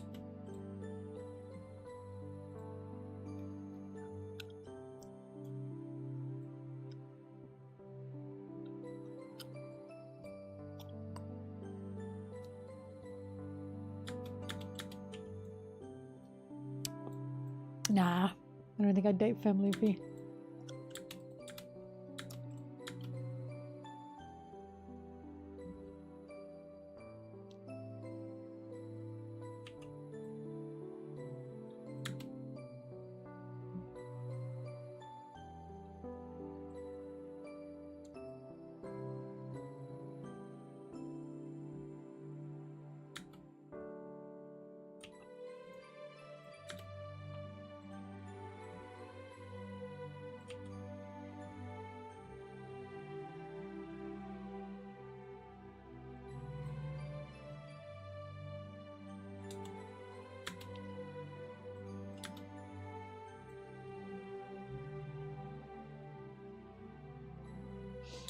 "17 minutes, not bad."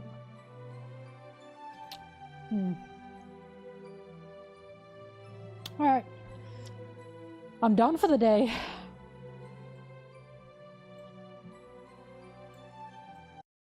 La la la la la. Wow, it's 6 a.m. I should go to bed. Alright, I've done all my audio. So now I just have to do the video itself. Let me spit my kaput. Let me spit this gum out. Alright. Thank you everyone. Thank you for sticking around. Thank you for chatting shit with me, talking shit, stupid shit that we talk. Let me get in my my box.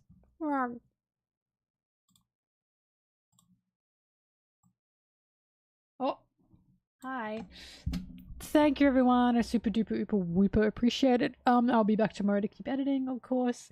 Thanks for chatting. Thanks for talking. I'll be back. You'll see me. And yeah, have a nice day / night, everyone. Bye bye. Bye bye bye bye bye bye bye bye bye bye bye bye bye bye bye bye bye bye. Oh.